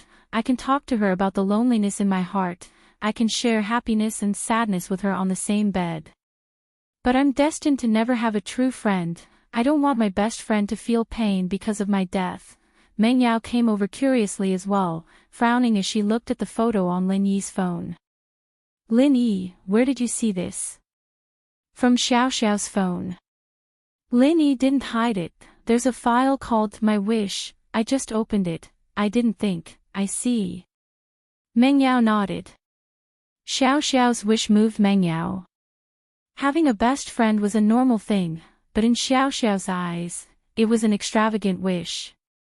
Especially Xiao Xiao's reason, it made Meng Yao feel even more bitter. What a great spirit it is to not let a good friend be sad. Shu, we want to be Xiao Xiao's best friends. Meng Yao raised her fist and said word by word. Oh. Okay. Yushu nodded after seeing that Meng Yao had agreed. To tell the truth, most of what she did today was to coax Xiao Xiao, but being a BFF wasn't as simple as that. If she didn't open her heart to Xiao Xiao, then she wouldn't be a BFF at all. Xiao Xiao only wanted to be Lin Yi's small wife, and she wasn't a threat to her position at all. Plus, she was about to die, so Yushu didn't think much of it.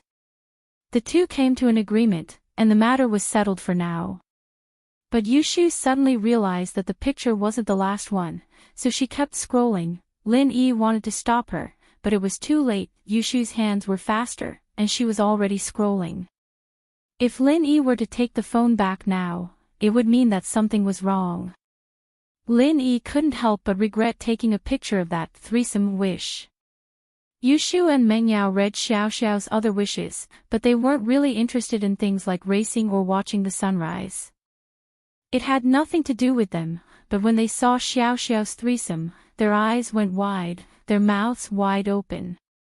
I've decided, I'll give this difficult mission to my boyfriend, let him push her down, and then we'll have threesome. Ha ha ha. Xiao Xiao, you're a super genius. But it seems like a daydream. Yushu and Meng Yao couldn't help but look at each other after reading the content on the phone. After a long while, Yushu sighed, holy shit, this Xiao Xiao is even stronger than me. She wants to do threesome with a superstar. I just want to do it with Yao Yao. Shu, what the hell are you talking about? Meng Yao glared at Yushu, suddenly feeling a sense of regret. One Shu was enough to give her a headache, and she actually agreed to be Xiao Xiao's best friend? Xiao Xiao was someone similar to Xu, and if she were to become her best friend, wouldn't she be breaking down all day long? After the two of them got together, wouldn't the already shocking idea become even more shocking? This Xiao Xiao wanted to do threesomes, and with just a discussion with Yushu, they'd be able to do 4 or 5. Hee, but that's a good wish. Su Shirhan is Yao Yao's and my idol, too. Shield bro, you need to work hard. Yushu waved her phone at Lin Yi. I don't mind doing threesomes with a superstar. 4, 5 with Yao Yao. Lin Yi held his forehead, speechless. His heart was exploding. This sounded exciting, but Lin Yi just couldn't believe it. Meng Yao slapped her forehead as well, almost fainting from the shock. What was she supposed to do now that Yushu had said it out loud? What was she supposed to do? What was she supposed to do in the future? I'll go check on Faubert. Lin Yi took the phone back from Yushu and walked to Faubert's room. I'll go wash up and sleep. Meng Yao said, defeated. I'll go too. Yushu said happily, following Meng Yao like a shadow. Lin Yi walked to Faubert's room.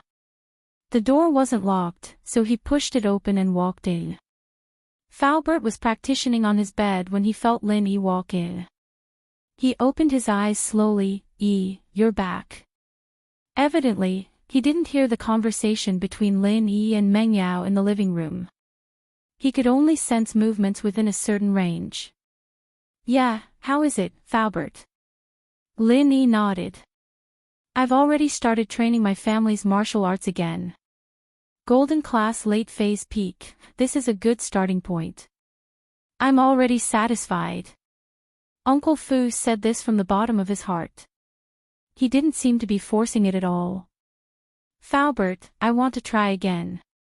Lin Yi said, unwilling to give up. What he didn't understand was that since Uncle Fu could absorb the spiritual qi of heaven and earth, why couldn't he absorb the universal energy in the space of the jade pendant? Chapter 1036. A strange case. Lin Yi didn't say much and walked in front of Faubert. He placed both of his hands on Faubert's meridians and activated the art of dragon mastery. Uncle Fu also cooperated and began to circulate his family's incantation. 10 minutes later, Lin Yi gave up decisively. There was no effect at all. The situation was the same as before. Lin Yi couldn't give his energy to Faubert, and Faubert wouldn't absorb the energy Lin Yi gave him. It seemed like it was like what Zhao Lao said. There was a limit to the level of this energy transfer. He could only transfer energy to practitioners who were of a lower level than him, and the peak of the lower level was the final bottleneck. In other words, as long as he didn't reach Earth class, he wouldn't be able to make Faubert and General Weiwu into Mystic class. At first, Lin Yi thought that his ability to mass-produce masters was already very powerful, but now it seemed like it was useless. Although he could create golden class masters were still a rare existence in the secular world, and they were extremely rare. A golden class master was already very powerful, but the problem was that the enemies and pressure Lin Yi was facing now didn't come from the common world, but from the noble houses of a higher level. In these noble houses, golden class masters were very common. Most of them were mystic class masters, and there were even some earth class masters. In front of these people, the two golden class masters, Faubert and General Weiwu, were useless. Lin Yi had to rely on his own strength to face them. Forget it, it was better than nothing. Lin Yi sighed. Some people wanted golden class masters but didn't have them. He could mass-produce them now.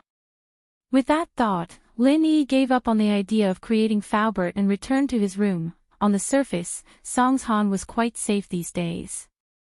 The thief organization was gone, and the kidney trafficking organization was destroyed.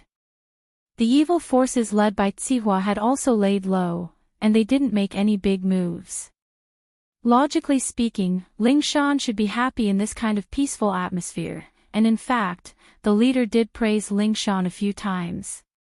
Ever since she became the captain, Songshan's security had improved a lot, and Ling Shan had been solving big cases time and time again. She was the fastest person in Songshan's history to solve a case. Ling Shan, on the other hand, was a little uneasy. In many cases, there was a bigger conspiracy behind the calm. After all, there had been a couple of missing persons cases in Songshan recently. They looked like normal cases, but Ling Shan felt that things weren't that simple. Wang Lai used to be a migrant worker. 3 days ago, he had a conflict with the labor contractor because of a wage issue. After beating up the labor contractor, he disappeared. According to the information, Wang Lai was a very strong migrant worker. He had a lot of strength, and it was easy for him to beat up the labor contractor and his bodyguards. The labor contractor didn't even report it to the police. It was a street vendor selling snacks near the construction site who saw the fight and called the police. Wang Lai's disappearance made everyone think that he ran away. The police who went to investigate the case, naturally, wouldn't interfere. After all, the labor contractor said that it was fine, and he didn't want to pursue the matter. This could be seen as a normal civil dispute. If the victim's family didn't want to pursue the matter, why would they?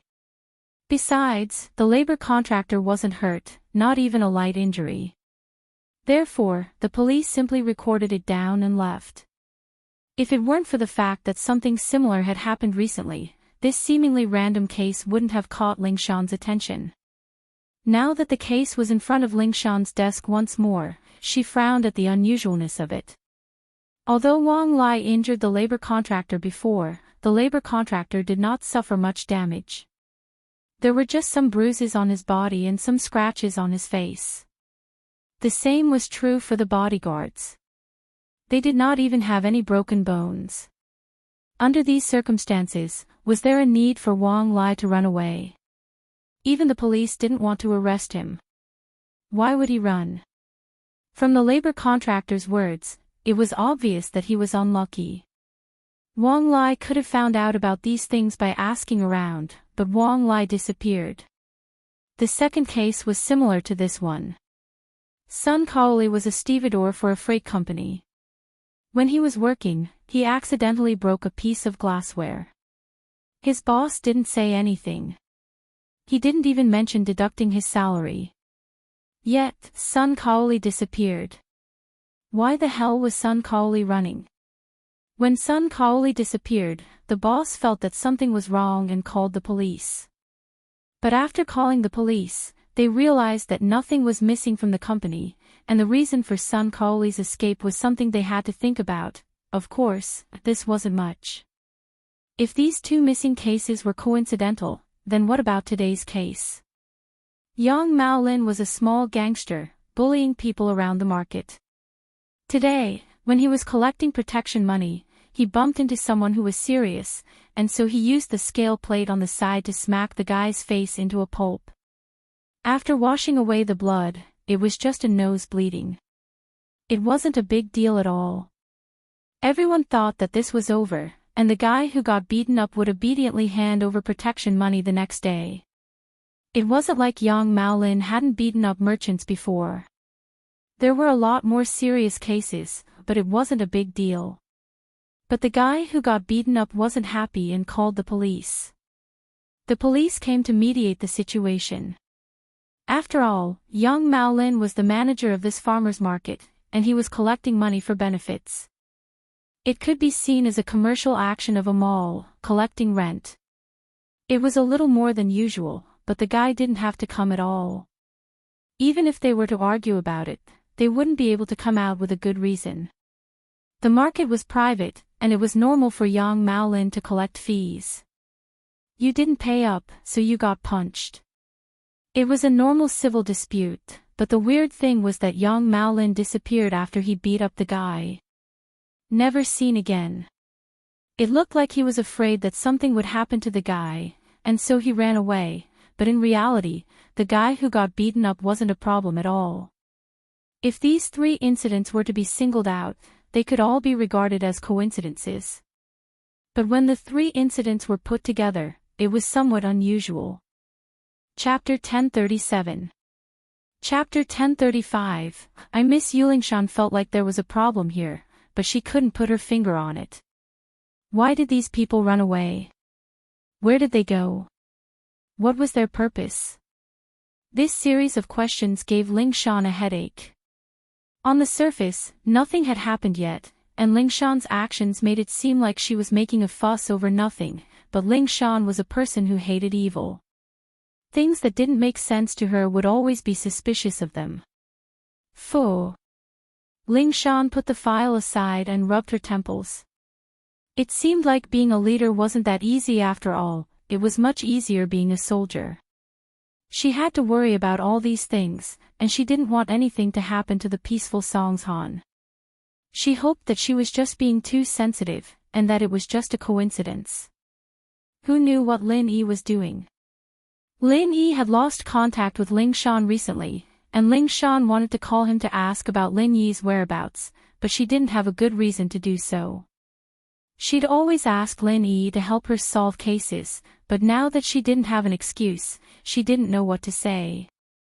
Lingshan knew about the things that happened in Songshan a couple of days. With her position, it was only natural that she knew everything that happened in Songshan. House Yu, Xiao family, and the hidden house Xiao all went to Pingzhan's house to force him to abdicate.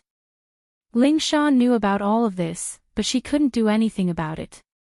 She came from a noble house, and she knew that when it came to noble houses, the rules and methods of the common world didn't have much of an effect on them. Lingshan really wanted to help, but thinking that she was a golden class late phase, she knew that she wouldn't be able to do anything. She'd just be a burden, and so she gave up on that idea. But hearing that Lin Yi had lost all his strength, and was forced into a corner, Lingshan was still a little worried. She didn't know why, but she had this inexplicable feeling towards Lin Yi. Lin Yi was the first man who dared to act arrogantly in front of her, and all the other noble house's disciples always praised her, but Lin Yi called her Miss Brain Dead. This made her angry, but at the same time, she felt a strange feeling in her heart. She was angry, but she couldn't fight back, and she didn't dare to. She could only accept it, and slowly, she started to like this feeling of being conquered. Sometimes, she even thought that she was a bit of a masochist. But she shook her head. She did want to fight back, didn't she?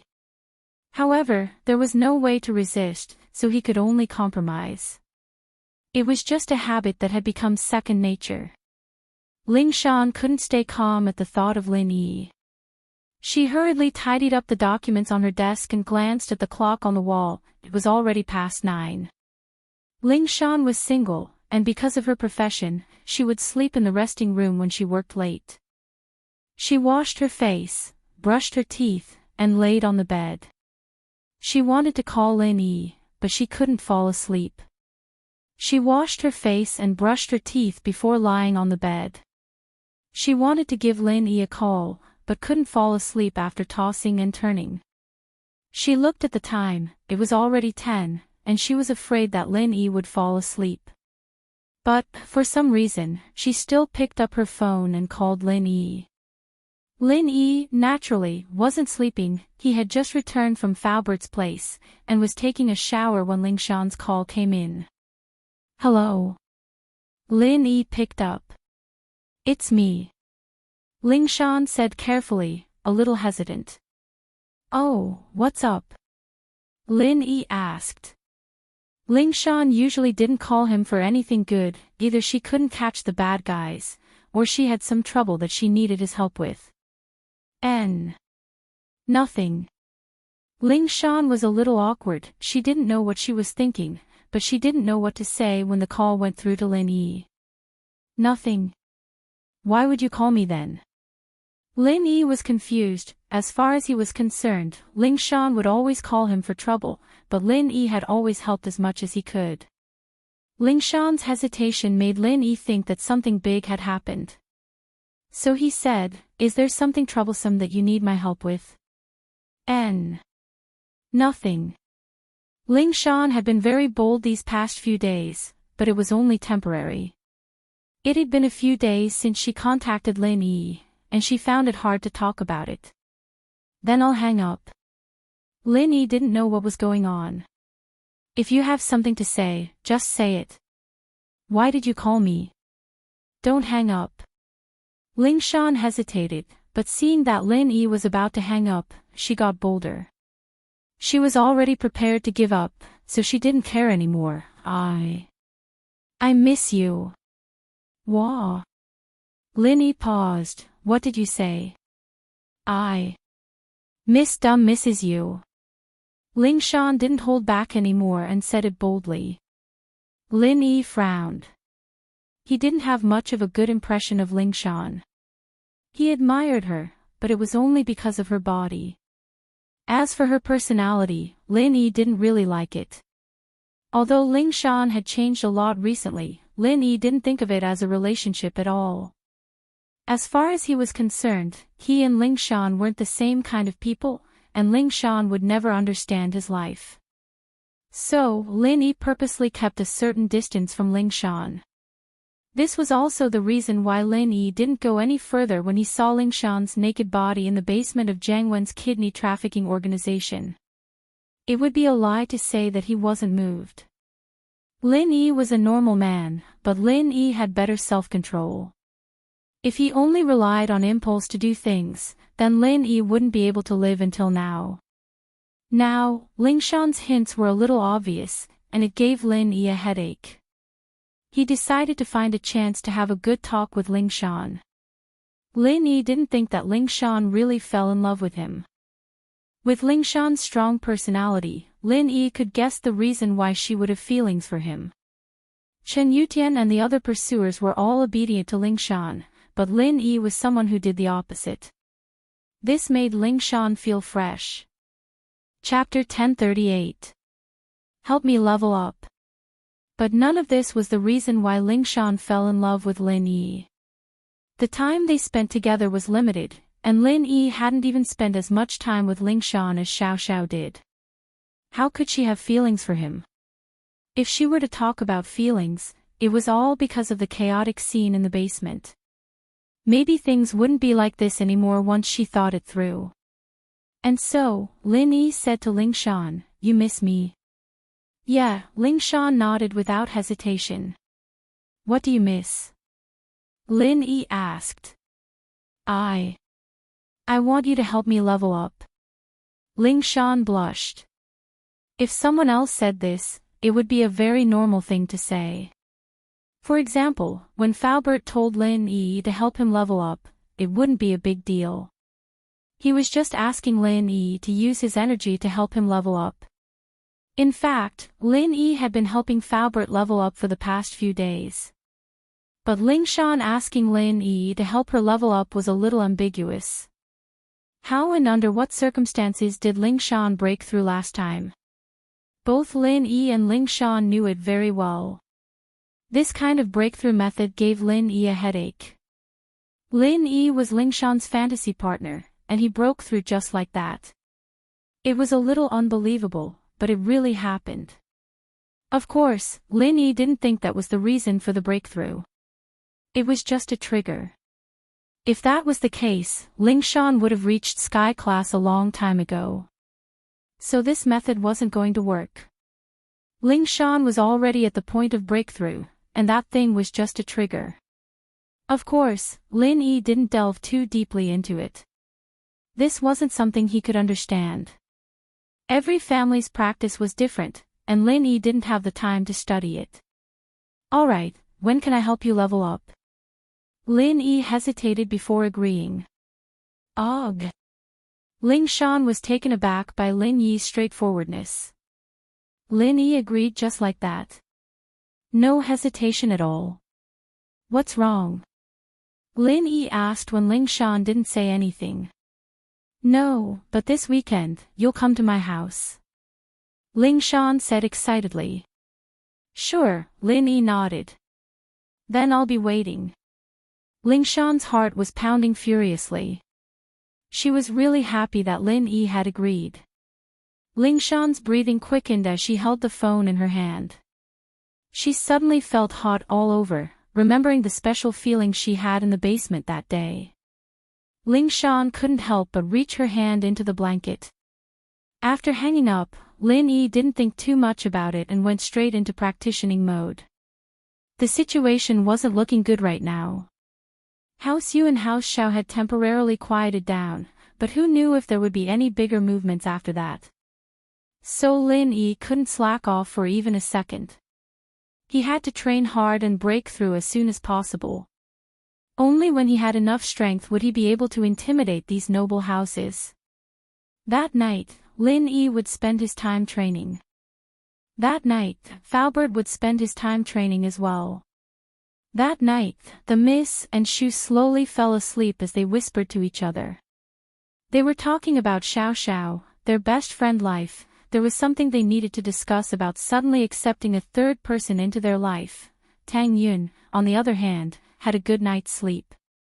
She was very happy. She was going to move into her new house in 2 days, and her mother was going to buy some charcoal buns. That night, Xiao Xiao had another sleepless night. She was thinking about the future. This was the first time she was thinking about the future of her life, and Lin Yi's future. She was a little lost, and she wanted to retreat a little. That night, Ling Shan fell asleep in a daze of excitement. Outside the window, it was raining, and in her dreams, Ling Shan was listening to the wind and the rain, while Lin Yi was in his pajamas, dreaming. The rainy night in Songshan was very quiet. The homeless and beggars on the streets were all hiding, and most of the restaurants and shops had closed early. There weren't many customers in a rainy day. But there was one place that was packed with people. Even though it was raining outside, it was still very noisy. This was Jiang Wen's underground fighting arena. Mao Lin looked at the opponent who had won 2 matches in a row and frowned. Why was this guy so strong? Previously, when he was approached by someone, he only said that he would be able to get 100,000 yuan commission by participating in an underground boxing match. That was 100,000, no matter if he won or lost. Mao Lin's heart was moved. He was originally a small hooligan in the market. He relied on his ability to take bribes and bully the vendors to earn some money. At most, he would earn 2,000 to 3,000 yuan a month. Now that he was offered 100,000 yuan, he couldn't help but gladly accept it. As for why he made it look like he was running away, it was Scorpion who told him to do that. The reason was simple. Scorpion told him that no matter if he won or lost, he would get 100,000, but if he won, he would get another 300,000. If you kill the other party's 100,000 yuan will be given to you, and you will get 500,000 yuan.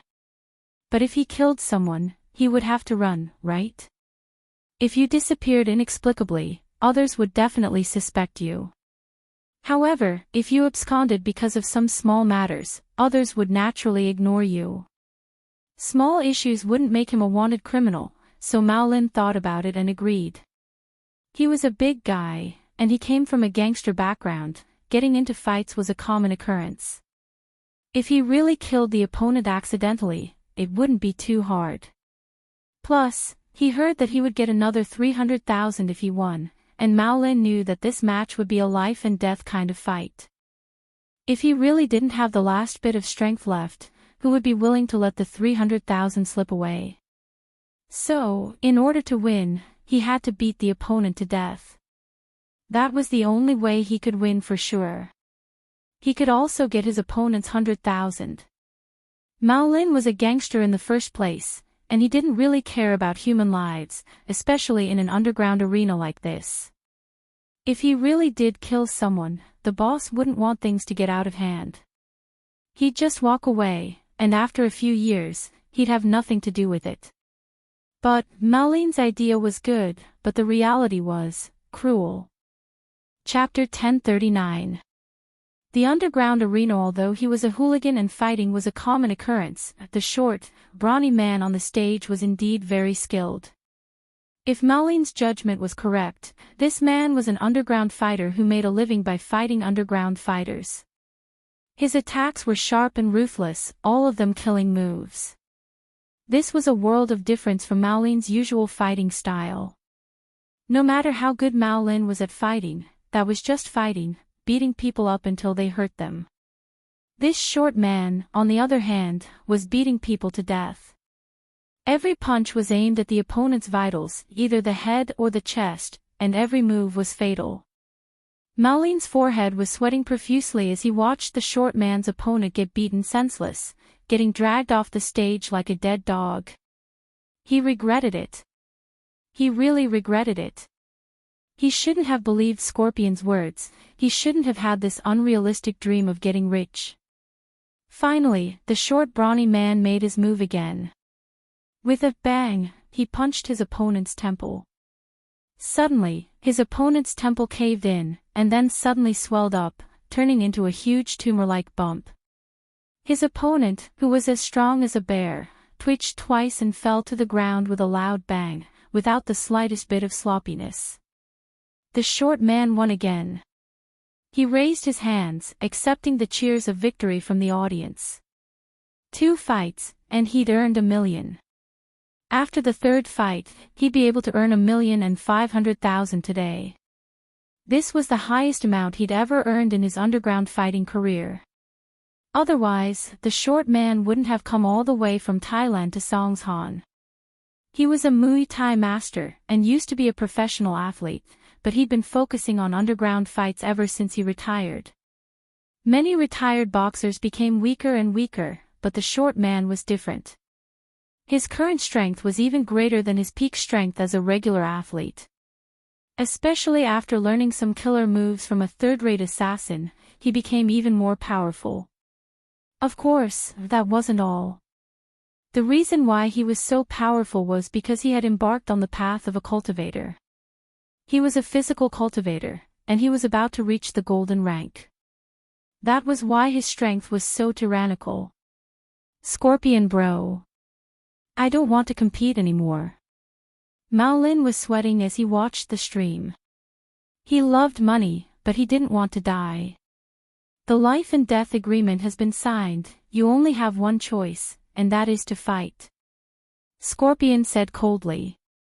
I just won't participate. What can you do to me? Life and death agreement. Don't think that I'm just a hooligan. This kind of thing is not valid in the law. If you want me to fight him, I'll die if I go up. In order to survive, Maolin didn't care if he fell out with Scorpion, even though he knew that there had to be a huge power behind this arena. Oh. Scorpion smiled coldly as he pointed his gun at Maolin. Then you can die now. Ga. Maolin froze as a gun was pointed at his head. He started shaking. You guys, you can live if you participate in the competition, and you can even get the prize money. Scorpion humphed. If you don't participate, you won't get a single cent. Die now. Maolin was stunned. He was just a low-level hooligan, he'd never seen a gun before. Being pointed at with a gun made him shiver all over. He didn't doubt that Scorpion would kill him. After all, he'd seen the short man kill 2 people with his own eyes. This meant that they weren't afraid of dying here, and so he knelt down. And so Maolin gave in, kneeling on the ground. Scorpion bro, I really don't want to die, please, I don't want to die, I haven't lived enough. Don't want to die. Scorpion sighed and put on an act. Then wait, I'll go ask the boss. Okay. Maolin didn't dare hesitate. He nodded quickly. Scorpion actually just went to the entrance for a bit, and then came back. There was no need to discuss this at all, it was all planned. The live broadcast was also for Maolin to see, to scare him and make him take the bait. Otherwise, if Maolin really wanted to get killed on stage, he wouldn't have needed to watch this at all, he could have just gotten him ready to go on stage. The boss said that he can guarantee your victory, but the 500,000 you deserve, he can only give you 300,000. Do you have any objections? Scorpion came back to the room and asked. Yes. Maolin heard that, not only could he guarantee his victory, but he could also get 300,000. This was great news. His bottom line was to stay alive, and as far as he was concerned, he didn't need to pay anything. This 300,000 was an unexpected windfall. Before you go on stage, I will inject you with a drug. This drug is similar to the energy pill from before. It will allow you to have superhuman strength for 30 minutes. Scorpion said, but you must kill your opponent within 30 minutes. Otherwise, you'll have no choice but to resign yourself to fate. Is the strength pill really that useful? Mao Lin didn't really believe it. He was afraid that Scorpion was lying to trick him into fighting. Why would I lie to you? This medicine is quite expensive. If the boss didn't think that the short brute won 2 rounds in a row and lost control of the bets for the 3rd round, the boss would lose a lot of money if he won again. Do you think he would give you such an expensive medicine? Little Scorpion snorted, after deducting your 200,000, it's not even enough to pay for this medicine. I see. Ha, I got it. Mao Lin heard Scorpion's explanation and was instantly filled with confidence. Scorpion was right, other than the matches, the boss would also bet on the fights, and now that the short man had won 2 matches in a row, the bets for the 3rd match would reach a new height. No one would bet on a dark horse like Mao Lin, they'd all bet on the short man. In that case, if the short man won again, the owner of the underground boxing arena would suffer a huge loss. With that thought, Mao Lin became more alert. He decided that after this fight, he'd take the money and leave. He'd never participate in this kind of competition again, not even if he had the pill of vigor. Otherwise, the more he won, the more bets he had on him, the more the boss would find a way to kill him. The 3rd match started, and Mao Lin, injected with the strength pill, was sent to the stage. His opponent was still the short man from before. Chapter 1040. The medicine works. The medicine worked, and Mao Lin felt like his body was filled with endless energy. Scorpion didn't lie to him, this vigor pill was really useful. At this moment, Mao Lin felt like he was a Superman. Looking at the short man's mocking smile, Mao Lin took the initiative to attack. He swung his fist at the short man. Bam! Mao Lin's fist landed on the short man's body, but at the same time, the short man made his move as well, his fist landing on Mao Lin's chest. Mao Lin paused. The short man's fist looked really strong, but in reality, it didn't hurt at all. Yes, it didn't hurt at all. Mao Lin felt as if he had been pushed, not hit at all. Mao Lin couldn't help but be confused. What did this mean? Could it be that the short man was holding back, or was it a feint? But Mao Lin rejected the idea immediately. Holding back? How was that possible? The short man didn't look like someone who would hold back. He'd already killed 2 people. Why would he need to kill Mao Lin? A feint? That was even more impossible. Who would do that in front of a crowd? This was a real battle of strength, not a martial arts TV series. Feints. Feints were the same as courting death. Mao Lin, on the other hand, was quite satisfied with the punch he'd just thrown out. He could clearly feel that the strength of this punch was much stronger than usual, and it felt much better. The short man, on the other hand, staggered from Mao Lin's attack. The short man didn't expect Mao Lin to be this strong, going head-to-head with him. Plus, Mao Lin's attacks were quite strong as well, and even though the short man was a pseudo-golden class master, he was still feeling some pain. Die! The short man's eyes flashed fiercely as he swung his fist at Mao Lin again. Bam! It was another head-on collision, and Mao Lin's fist hit the short man again, while the short man's fist hit Mao Lin as well. The two's brute force fighting style immediately drew a round of cheers from the audience. But most of the people here thought that the short man would win for sure. Even if Mao Lin fought him head-on, he wouldn't be a match for the short man. They cheered, "Go, Red Dragon," because the short man's headgear was a red dragon. Mao Lin, on the other hand, wore a gray dog mask, but it didn't cover all of his hair. Some green fur could be seen. But no one was cheering him on. As far as they were concerned, Mao Lin was dead. Red Dragon had already won 2 rounds in a row, without any pressure at all. This Mao Lin, on the other hand, didn't have anything special about him. He dared to fight Red Dragon head-on, but he didn't seem to be that strong. Mao Lin was puzzled. The second punch from the short man didn't seem to hurt much, as if he was playing with someone. This wasn't normal. Previously, the short man had made a feint, but what about now? He couldn't keep making feints now, could he? Could it be that the energy pill not only increased his strength, but it could also be used as a defense? Otherwise, why didn't he feel anything when the short man hit him? At the thought, Mao Lin was overjoyed. This way, as long as he fought the short man with his impenetrable body, he'd have the upper hand. He wasn't good at fighting, but he wasn't afraid of being hit. He was like an invincible Superman. With that thought, Mao Lin roared and charged at the short man without a care in the world, starting to beat him up. No matter how the short man hit him, he didn't care at all, he just kept punching, punching and punching. The audience below the stage was dumbfounded. What was going on? Why wasn't Mao Lin afraid of death? This kind of desperate fighting style was simply terrifying. Mao Lin's chest was caved in from the short man's punches, but he didn't seem to feel it, he was still fighting the short man. Jiang Wen, on the other hand, frowned as he looked at Scorpion. Can this guy do it? Why does it feel like he can't? He's going to die, isn't he? Scorpion wasn't too sure. It's been fine the last few times, the people who use the medicine always beat their opponents at the last moment, but he's going to die before he can even beat his opponent. Jiang Wen felt that something wasn't right today. He turned to the professor. Professor Yin, what's going on?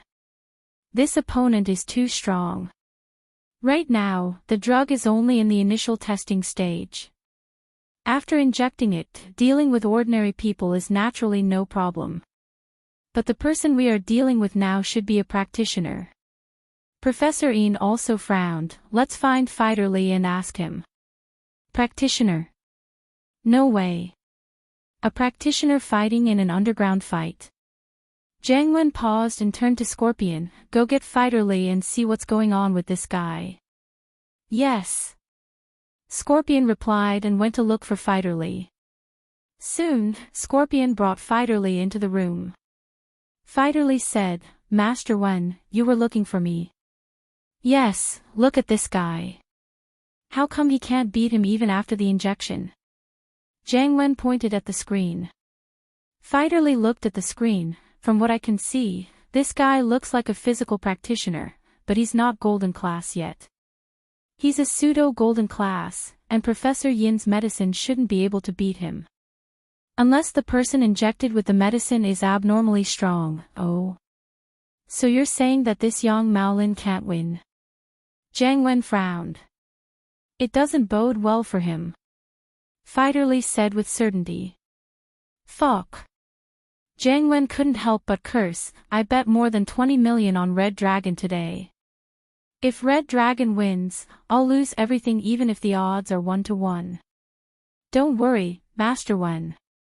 I'll fight the next round. Fighter Li waved his hand casually. With my strength, killing this Red Dragon is a piece of cake. Alright. The Red Dragon won 3 rounds in a row, so the bet for the 4th round will be even bigger. I'll be able to earn it all back with interest this time. Jiang Wen nodded, feeling reassured. Chapter 1041. Fighter Li wanted to steal his opponent until he fell down. The only thought in his mind was to attack and kill the short brute, and then he'd have 300,000. Mao Lin was stronger than the previous 2 opponents to the short brute, but to a quasi-golden class physical practitioner like him, it wasn't much. Professor Yin's medicine was strong, but it was still in the early stages of experimentation. It couldn't create death warriors that could fight practitioners yet. These people were more than enough to deal with normal people, but they had no advantage against practitioners. Red Dragon didn't have an easy time in this match, and it was a bit hard.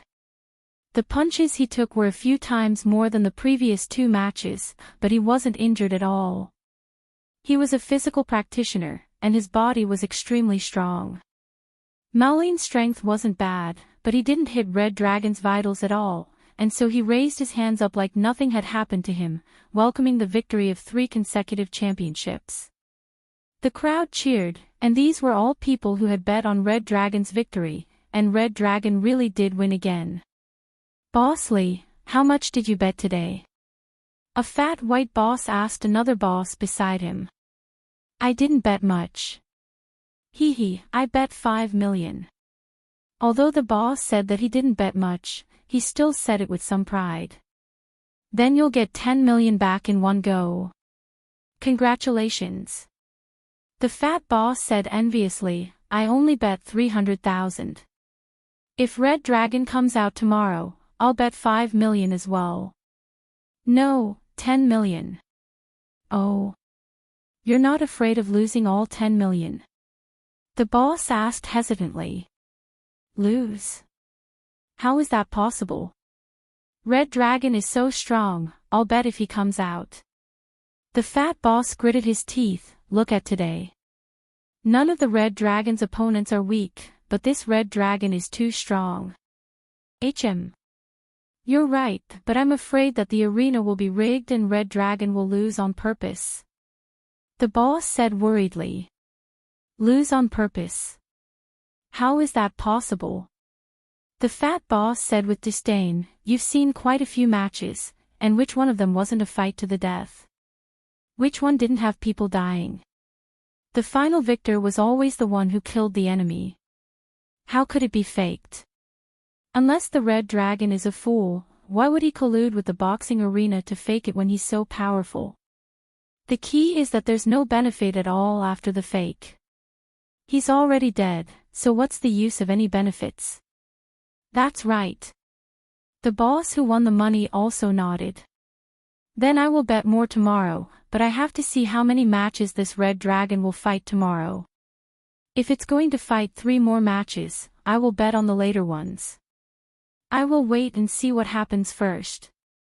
You're really cunning." The fat boss said, "I won't look at the situation. I'll bet directly. In this way, if they really fight all 3 rounds, I'll bet 10 million. With the compound interest, I'll earn 80 million in the last round. Wow, 80 million. I can buy a yacht and marry a few concubines. This is so cool. Although I won't bet on the first match, I'll bet on the later matches. I'm going to bet 100 million. The boss had also made up his mind. Sometimes, it was like this. When you were hesitating, there was a like-minded person beside you who was encouraging you, so you could quickly make a bold decision. Then I'll bet 20 million. That's all I have. The fat boss didn't back down. In fact, there were many similar conversations going on in the spectator stands. They were all people who were excited about winning today, and they were all discussing what to bet on tomorrow. Of course, there were some of Jiang Wen's eyes and ears in the spectator stands as well. These people were there to create the wind and influence the people who placed their bets, guiding the public's opinion, but today's situation didn't need these eyes and ears. Everyone had decided to bet on the Red Dragon tomorrow. Jiang Wen was quite satisfied with the situation. He had lost quite a bit of money today, but he could earn it back 100 times over tomorrow. Fighter Lee, I'll leave it to you tomorrow. Jiang Wen said to Fighter Lee, if we win tomorrow, we'll get an astronomical amount of money. You're too courteous, Master Jiang Wen. We're all working for the Fire Wolves, what's there to ask? Fighter Lee waved his hand and said carelessly. But, I have a request. Can you ask Scorpion to help me with something, Master Jiang Wen? Oh. What request? Just tell me, Fighter Lee. Jiang Wen said quickly. It's like this, I've taken a fancy to a girl. Fighter Lee said with a laugh. Appetites, no problem. Since Fighter Lee has his eyes on her, I'll let Scorpion catch her for you.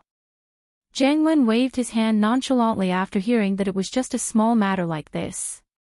Master Jiang Wen, this girl is from a good family. It'll be a problem if we take her by force. Fighterly wasn't stupid, he would have done it himself if he could. Why would he need Scorpion? Oh. Jiang Wen paused. What's the problem? Does she have a background? She doesn't. Fighterly shook his head. What's there to worry about if she doesn't have a background? Jiang Wen didn't understand. It's not the first time we've caught people. We've caught so many people already, and nothing's happened, right? This is different. Fighterly shook his head. Master Jiang Wen, this girl is for me to play with. I can't kill her before I'm done playing with her. Moreover, this little girl is very charming. I plan to let her follow me for a long time as a concubine. What I'm afraid of is that if she sneaks out and tells others about our underground boxing arena, then it will be troublesome. Oh, you're right. Jiang Wen nodded. Then we'll throw money at her. Master Jiang Wen, I'm thinking of letting Scorpion trick the girl's father into coming here to gamble. We'll make him owe a ton of money. He won't be able to pay it back, and we'll force him to give his daughter to me. That way, the girl would come willingly, and naturally, she wouldn't be able to run away. Fighterly said. Chapter 1042. Chapter 1040, Wu Qintian's return. Alright, that's easy. Leave it to me, Scorpion. Scorpion patted his chest and promised. He walked the streets every day to trick people, so this was a good job for him. What's the girl's name? What's her father's name? This girl's name is Yuan Yuan. She works at a burger shop near a primary school. Her father sells groceries at a nearby market. His name is Yuren. His family is poor, and he hasn't seen much of the world. Just a few words and he'll be hooked. Fighterly had done a thorough background check on Yuan Yuan. Although Fighterly frequented the brothels every day, the people he interacted with were mostly young ladies. He was more interested in pure girls. Yesterday, he went to a burger shop to eat a burger, and he was attracted to Yuan Yuan. He did a simple investigation of Yuan Yuan's background, and when he came back to the arena, he was thinking about how he could ask Jiang Wen to help him get Yuan Yuan. Jiang Wen invited him to fight tomorrow, and so he asked for it. As expected, Jiang Wen readily agreed. This wasn't a big deal to Jiang Wen at all. Wu Gonggao, the old man of House Wu, was finally discharged from the hospital. But this hospitalization was a blessing in disguise. He broke through to Mystic mid-phase, and this made him very happy. Could this be the legendary saying that there can be no construction without destruction? If that was the case, he might as well let Qintian piss him off a few more times and let him stay in the hospital a few more times. Wouldn't he be able to break through to Earth class then? Of course, Gonggao was just thinking about it. Although this breakthrough had something to do with the hospitalization, the main reason was that he was really close to breaking through. He just hadn't reached the barrier of Mystic mid-phase yet. When he was at home, Gonggao practiced every day without a day of rest. But after staying in the hospital, he couldn't practice anymore. He could only rest on the bed and rest for a while. When his body recovered, he broke through to Mystic mid-phase in one go. Wu Gonggao had also thought about it carefully. The breakthrough this time might have been due to this period of quiet recuperation, allowing himself to adjust his state, and then cultivating again to break through in one fell swoop. But no matter what, Gonggao had become a Mystic mid-phase, and House Wu's position was solidified. Qintian saw that his grandpa had recovered and broken through, so he didn't want to stay in House Wu anymore. He wanted to get to Songshan as soon as possible to find Sun Jingyi, wanting to expose her relationship with Lin Yi. In Yanjing, he had a meal with Lin Yi and Xiao Xiao. He knew that the two were a couple, so Lin Yi couldn't be Sun Jingyi's boyfriend. Unless Lin Yi had a foot in both boats. But it didn't matter. Qintian planned to invite Lin Yi, Xiao Xiao, and Sun Jingyi out for a meal. If Lin Yi was too timing, it would let Sun Jingyi see the ugly side of Lin Yi. Of course, whether or not it would destroy the relationship between Lin Yi and Xiao Xiao was none of Chen Tian's business. He didn't care at all. Chen Tian rushed back to Songshan in the middle of the night. He wasn't in a hurry to call Jingyi when he got there, but he called Wang Ba first. Why? Wang Ba, it's me, Wu Chen Tian. Chen Tian said. Bro Chen Tian, hello. Wang Ba was overjoyed when he received Chen Tian's call. The Xiao family's current situation wasn't ideal, and if House Wu could help them out, they wouldn't be removed from the list so quickly. Especially since Wu Gonggao, the old man of House Wu, had broken through to Mystic mid-phase. It was only a matter of time before he reached Earth class. At this time, House Wu's words were very firm. Oh, how's the thing I asked you to do? Chen Tian, naturally, didn't know about the changes in the Xiao family. In fact, House Wu had been busy with Gonggao's matters recently, and they didn't have the time to ask about other people's matters. Gonggao had just broken through, and House Wu was busy spreading the news. They didn't have the time to listen to other people's news. It's done. The company has been registered, and we've rented an office building. We've hired the employees as well, but we've just arrived in Songshan, and we don't have many customers. The company has been open for so many days, and no customers have come looking for us. Wang Ba said. There were countless trading companies in Songshan, and if they didn't go out to do business after opening, hoping that customers would come looking for them was just wishful thinking. But Chen Tian didn't care about that. It didn't matter if they didn't have customers, or if they didn't make money. Now that Gonggao had broken through, Chen Tian was able to apply for a large sum of money to hit on girls. Old Wu's only wish right now was for Chen Tian to marry Jingyi into House Wu's house. That way, House Wu's position would rise again. And so, Chen Tian opened this company to show off. He only wanted the position of the general manager. As for whether the company made money or not, he didn't care. He had been practicing how to show off recently, and he felt that he was doing very well already. After eating with Xiao Xiao, Chen Tian was enlightened. Girls nowadays all liked guys who knew how to show off. Only by showing off would people admire you. Chen Tian found what he was lacking, and so he took the chance to correct it. This company was the first step in his plan to show off. He wanted to be on the same level as Sun Jingyi. Sun Jingyi had a company, and could be considered a CEO. If he wanted to pursue Sun Jingyi, he had to be a CEO as well. The second step was to invite Lin Yi, Xiao Xiao, and Sun Jingyi to have a meal together. Not only would it let Sun Jingyi see Lin Yi's face, but it would also allow him to show off his skill in showing off. That Xiao Xiao really knew how to cooperate with him, so it was killing two birds with one stone. It doesn't matter if the company makes money or not. I brought back 10 million to hit on girls this time, so let me know if it's not enough. Chen Tian said nonchalantly. Chapter 1043. Chapter 1041, The Real Side of Sun Jingyi. Did you print the name card I told you to? Chen Tian asked. Yes. I used the gold-plated name card that you told me to make. It looks very high-end. Wang Ba said quickly. What about the sports car? Did you buy it? Chen Tian asked. Yes, I bought it according to your instructions. It's an Audi TT.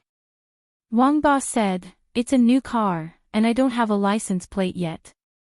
Oh, there's no need for that yet. I'm giving it to someone as a gift. Chen Tian said, I'll go get it tomorrow morning. But in front of people, you have to say that this car was earned by the company, understand? Understood. Wang Ba said quickly. After calling Wang Ba, Chen Tian dialed Sun Jingyi's number. Sun Jingyi was soaking in the bathtub, quietly enjoying the warmth of the moment. It was too difficult for a girl to start a business in Songshan alone and support a company. She had to disguise herself every day, pretending to be a mature and cold female CEO, but deep down, she was still a weak girl. After removing the mature makeup, Sun Jingyi looked like a pure teenage girl. Her big eyes, long eyelashes, and hair casually falling down, combined with the bubbles in the bathtub, she looked like a little princess from a fairy tale. If Lin Yi was here, he would probably widen his eyes in shock. Was this really Sun Jingyi? Why did she look like the girl next door? In fact, Lin Yi had a good eye for people. Although he didn't know what Sun Jingyi looked like after removing her makeup, he could guess that Sun Jingyi was faking it. This surprised Sun Jingyi back then. Although Sun Jingyi's life was fake, she had no choice. She had to survive, she had to make a name for herself and show her family that she, Sun Jingyi, was a capable person without relying on her family. She wasn't a marriage tool for her family's benefit. However, without the support of House Sun, Sun Jingyi was like any other grassroots businesswoman, quietly running a small company, moving forward bit by bit in the fierce competition. Facing her family's forced marriage, or rather, the forced marriage of a few people in her family, Sun Jingyi chose this difficult path. She had to keep going, and she had to make some achievements. Picking up her phone, Sun Jingyi casually flipped through the album and saw a few pictures of Lin Yi. Sun Jingyi couldn't help but frown. She hadn't contacted Lin Yi for a long time. But because Wu Qintian didn't bother her anymore, Sun Jingyi didn't have a reason to look for Lin Yi. As for Lin Yi, Sun Jingyi was full of curiosity. It couldn't be said that she liked him. Sun Jingyi knew that even if she didn't agree to the marriage with House Wu, she couldn't just randomly have a boyfriend. If she randomly had a boyfriend, it might make her grandpa angry. In this generation of the Sun family, there weren't many juniors.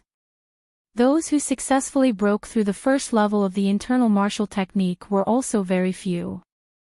If the Sun family didn't find a helper, they wouldn't be kicked out of the ranks of the aristocratic families, but they would gradually decline. So Sun Jingyi's criteria for choosing a partner was very clear. It had to be someone she liked, and he had to be capable. Sun Jingyi wanted to show her uncle, second uncle, and aunt that she didn't need them to introduce her in a hurry. The boyfriend she found was also very outstanding. Currently, Sun Jingyi's feelings towards Lin Yi were only curiosity. Perhaps she had a good impression of him, but that was all. Sun Jingyi was a very rational person, and it could be seen from her daily disguise. Phew. Jingyi sighed inwardly. Lin Yi had entered her sights, but it seemed that he wasn't good enough yet. His punches and kicks were strong, but compared to a practitioner, there was still a world of difference between him and a practitioner. Sun Jingyi didn't have much information. She didn't have any contact with her family, and she didn't have any interactions with the police. So Sun Jingyi didn't hear about any of the big events that happened in Songshan, and she didn't know that Lin Yi almost went back to his hometown to seek refuge. Just when she was thinking about these messy things, an urgent ringtone sounded, and it scared Sun Jingyi. Sun Jingyi looked at the caller ID and frowned. But after hesitating for a while, she still picked up the phone. "I'm Sun Jingyi," Sun Jingyi said faintly, as if she didn't see the caller ID. "Jingyi, I'm Wu Qintian." Qintian's voice came from the other side of the phone, and he sounded a little excited. "I'm back in Songshan." "Oh, you're back," Sun Jingyi said faintly. "Yeah, I've invested in a company here." "Ha, looks like I'll be stationed in Songshan from now on, but we'll have more chances to meet each other," Qintian said pretentiously. "Oh." Sun Jingyi wasn't interested in whether Qintian invested in a company or not. He was a member of a noble house, and if he used his family's connections to do business, he would make money no matter what he did. So if Qintian wanted to make money, it was easy, but Sun Jingyi couldn't compare. From Sun Jingyi's point of view, if he couldn't make money with the connections of a noble house, wouldn't he be an idiot? "Ha, long time no see, let's go for breakfast tomorrow morning. Chen Tian suggested impatiently. Tomorrow morning. I need to go to the company, I don't have time. Sun Jingyi rejected Chen Tian's suggestion faintly. Let's go out for a chat, it's been a while. Let's invite Lin Yi too. Chen Tian purposely brought up Lin Yi. As far as he was concerned, as long as Lin Yi went, Sun Jingyi would definitely go as well, and Sun Jingyi would be able to see the ugly face of Lin Yi's two-timing. Lin Yi. Sun Jingyi paused, and couldn't help but feel a ripple in her heart. Sun Jingyi didn't think that Lin Yi was a bad guy, but he was a thief. If she brought a thief back to House Sun, wouldn't her grandpa die from anger? Yeah, I met Lin Yi in Yanjing, and I even treated him and his friends to a meal. It was a great gathering. Chen Tian said, so now that I'm back in Songshan, I'm going to have another meal with them. Let's go together tomorrow. Then. All right. Hearing that Lin Yi was going, Sun Jingyi reluctantly agreed. Her impression of Chen Tian was getting worse and worse, and although her family told Sun Jingyi to interact with Chen Tian more often, Sun Jingyi just brushed it off. All right, I'll pick you up at your company tomorrow morning. Chen Tian wasn't happy that Sun Jingyi agreed to have breakfast with him the moment she heard Lin Yi's name, but when he remembered that he would be able to expose Lin Yi tomorrow, he endured it. Chapter 1044. Chapter 1042. You're cute. Early in the morning, Lin Yi went to the hospital to pick up Tang Yun as usual, but Tang Yun said to Lin Yi after getting in the car, let's go to Time Street and pick up Xiao Xiao. Oh? Lin Yi blinked. She said that she woke up this morning and realized that her car was out of gas, so she wanted you to pick her up. Tang Yun waved her phone. Xiao Xiao just called me. Isn't there a gas station in front of her house? Lin Yi didn't know whether to laugh or cry at this excuse.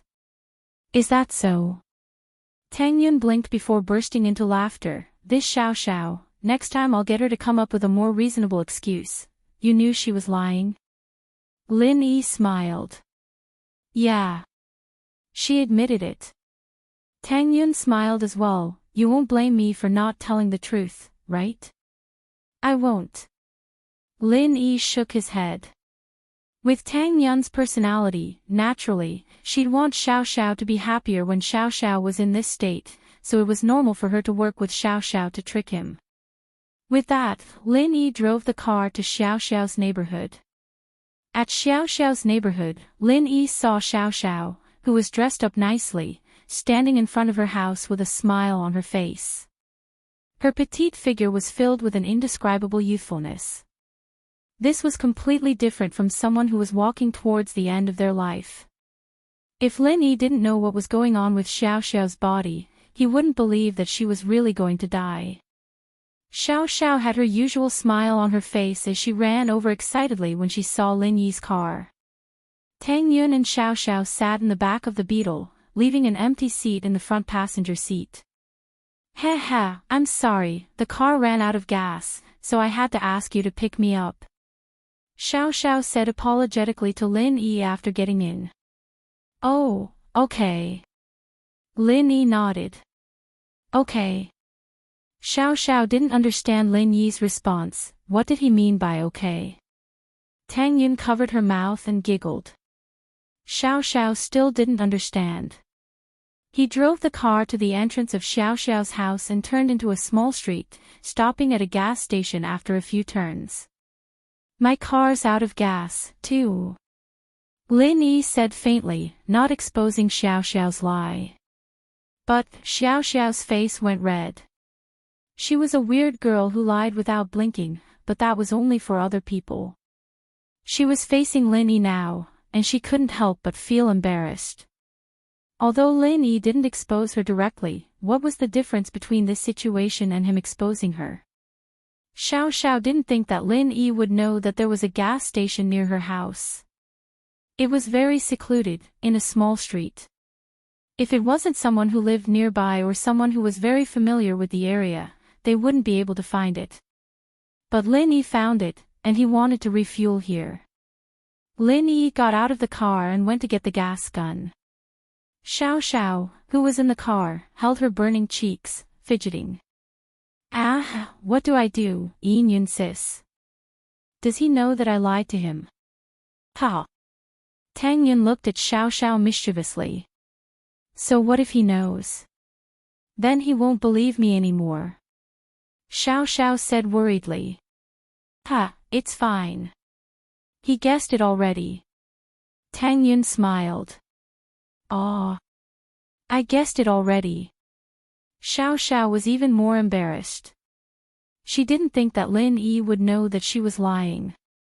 Lin Yi got in the car after refueling and didn't say anything else. He started the car and drove towards the school. But the more Lin Yi didn't say anything, the more Xiao Xiao felt uneasy.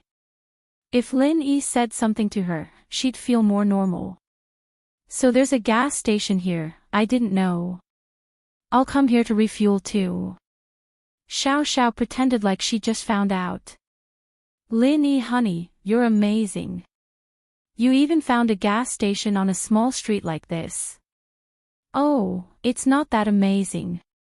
I just need to keep an eye on it. Lin Yi said with a smile that wasn't a smile. Ha, I couldn't keep an eye on it. Xiao Xiao said with a laugh.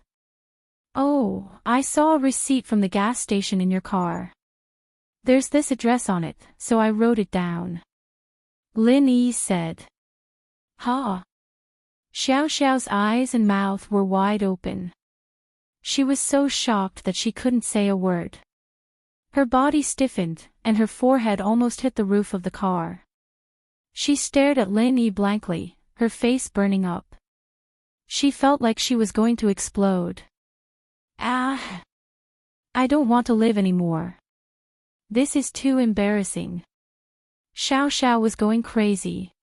Can't you just expose me? Can't you just let me have a little? I'm going to kill myself. You're pretty cute. Lin Yi couldn't help but smile at Xiao Xiao's reaction. Oh. Is that so? Xiao Xiao was overjoyed at Lin Yi's words. Her eyes turned into crescents. Really? Ha ha ha, Yin sis, he said I'm cute. Yeah. Tang Yin smiled as well. She finally understood why Meng Yao agreed to let Yushu be a small wife. She wouldn't be lonely with a small wife like this by her side. She'd be really happy in the future. Unconsciously, Tang Yin realized that she'd accepted Xiao Xiao's existence in her heart. If she could be with her for the rest of her life, that would be a pretty good thing. But it was just a good thought. Xiao Xiao's ending was destined to be very sad. Tang Yin couldn't help but feel sad at the thought. Xiao Xiao, on the other hand, didn't seem to know what it felt like to be sad at all. Her eyes and lips were all curved up, like an emoticon. She was so happy. Lin Yi looked at Xiao Xiao and found it hard to connect her with the emotional Xiao Xiao who wrote her wishes on her phone. In front of people, she was a happy person, and it seemed like she'd be happy at any time. She made everyone around her happy with her, but behind the scenes, she was still a pitiful girl on the brink of death. Lin Yi parked the car at the food street behind the school. When he got out, Xiao Xiao looked at the Lamborghini near the wall and couldn't help but start laughing. Chapter 1045.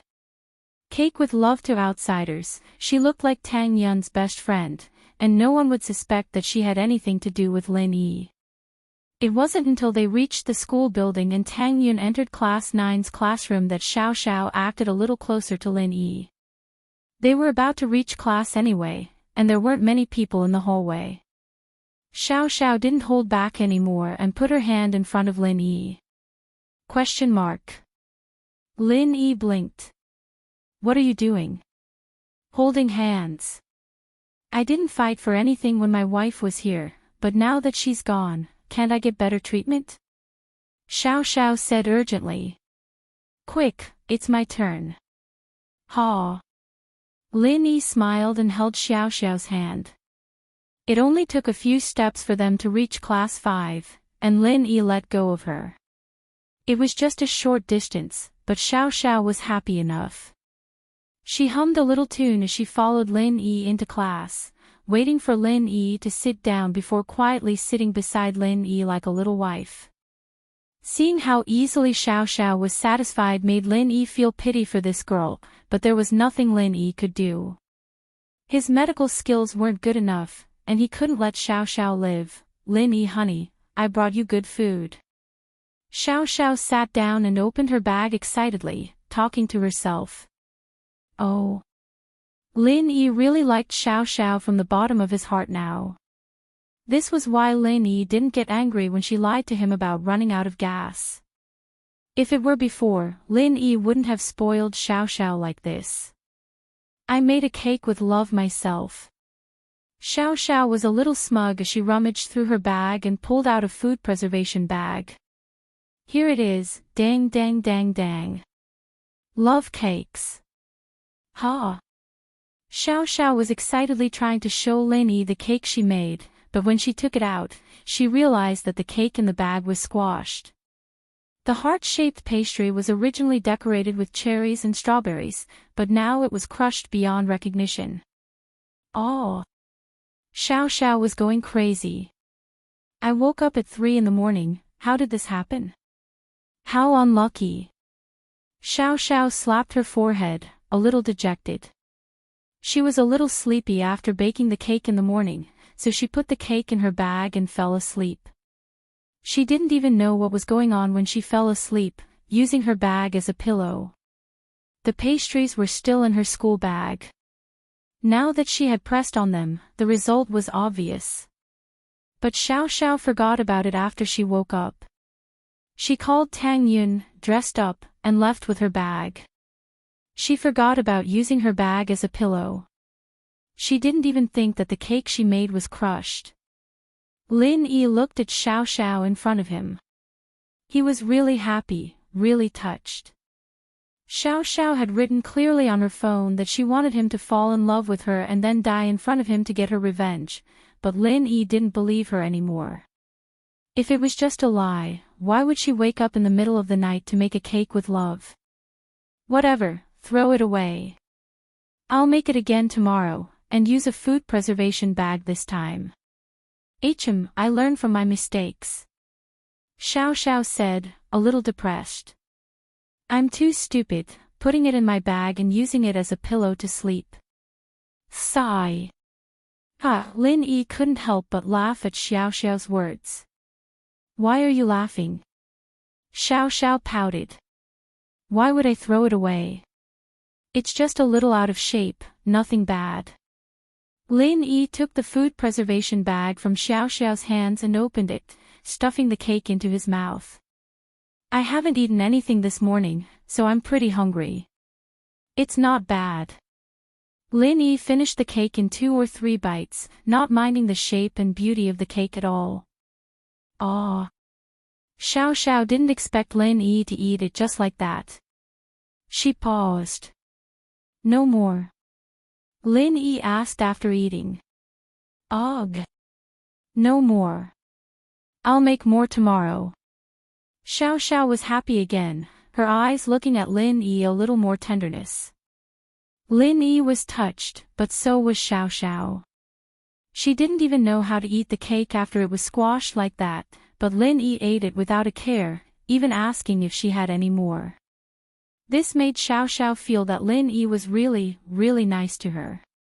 No one had ever treated her this well since she was young, and she'd never been in a relationship before. Falling in love all of a sudden made her feel that everything was so perfect. If it was possible, she really didn't want to die, she was a little scared. The more she developed with Lin Yi, the heavier her heart became. If this continued, the final parting would be very painful. She didn't want herself to be in pain, and she didn't want Lin Yi to be in pain. The reason why she didn't make friends or date before was because she didn't want to be sad on the final day, but now everything had changed. She had friends before she knew it. Tang Yun and Yushu were her good friends. She had a lover too. Xiao Xiao could feel that she and Lin Yi were heading towards danger, and the two were getting more and more immersed. Sigh, what should I do? Xiao Xiao felt a headache coming on. Lin Yi, on the other hand, didn't think much of it. He finished the cake and drank 2 mouthfuls of water before tossing the bag into a nearby trash can. You don't have to wake up so early to do this, it's troublesome. Lin Yi was worried about Xiao Xiao's health. She didn't have many days left to live, and waking up in the middle of the night to make cakes. Wasn't she just waiting for her condition to worsen? It's not troublesome, I'm very happy. Xiao Xiao shook her head.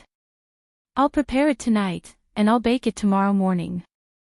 I didn't prepare it this morning, so it's a little troublesome. Lin Yi didn't say anything else after seeing Xiao Xiao's insistence. She was happy that Xiao Xiao was doing this, and Lin Yi was happy to make her happy. Friday night, race. Have you contacted them? Lin Yi changed the topic. Yeah, I've contacted them. Xiao Xiao's face brightened up at the mention of racing. I contacted some of the racers I used to play with, and they signed up. But please don't lose, I can't afford 200,000. Huh, you don't believe in my skills. Lin Yi didn't care at all for these civilian races. Chapter 1046. Qintian's invitation. As long as you have faith in me, Lin Yi teased Xiao Xiao. Oh. Of course I have faith in you, but the car won't do. Xiao Xiao said. Mountain roads. Their modified cars won't be able to do much. Lin Yi shrugged. That's true. Who would dare to speed up on that kind of road? Xiao Xiao thought about it and calmed down. Qintian went to Wangba early in the morning to get his car. His company was quite grand, taking up 2 floors by the roadside. The signboard was very bright too. Qintian was very happy. He patted Wangba on the shoulder. Not bad, Qintian Trading Company, Limited. Good job, give me your name card. Here it is. Wang Dao didn't expect that Qintian didn't care about the company's profits at all. He was only concerned about the company's appearance. He calmed down and handed a box of gold-plated name cards to Qintian. Bro Qintian, are you satisfied with this? Yes, you did well. Qintian took the card and looked at it before putting it in his pocket. He got in the car and drove to Sun Jingyi's place. He parked the car below Sun Jingyi's place and called Sun Jingyi. He wanted to give Sun Jingyi a surprise. This car was a gift for Sun Jingyi. He remembered that Sun Jingyi said that she liked Audi cars, but she didn't like them that were too eye-catching. So she bought an Audi A4L. In Songshan, where the rich gathered, an Audi A4L was a very ordinary car. After about half an hour, Sun Jingyi finally arrived.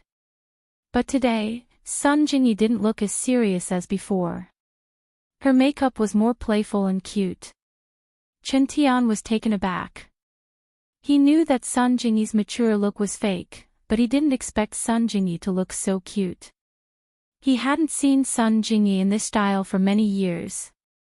Qintian thought that Sun Jingyi dressed up especially for him. He was overjoyed and quickly walked over. Jingyi, you look so pretty today. Oh. Sun Jingyi, of course, didn't dress up for Qintian. Only she knew why she dressed up like this. Women dressed up for those they liked, but who was Sun Jingyi dressed up for? Qintian was used to Sun Jingyi's cold attitude. He didn't mind and walked to his car. He opened the door for Sun Jingyi. Jingyi, please, ? Sun Jingyi looked at the Audi TT in front. This is your car.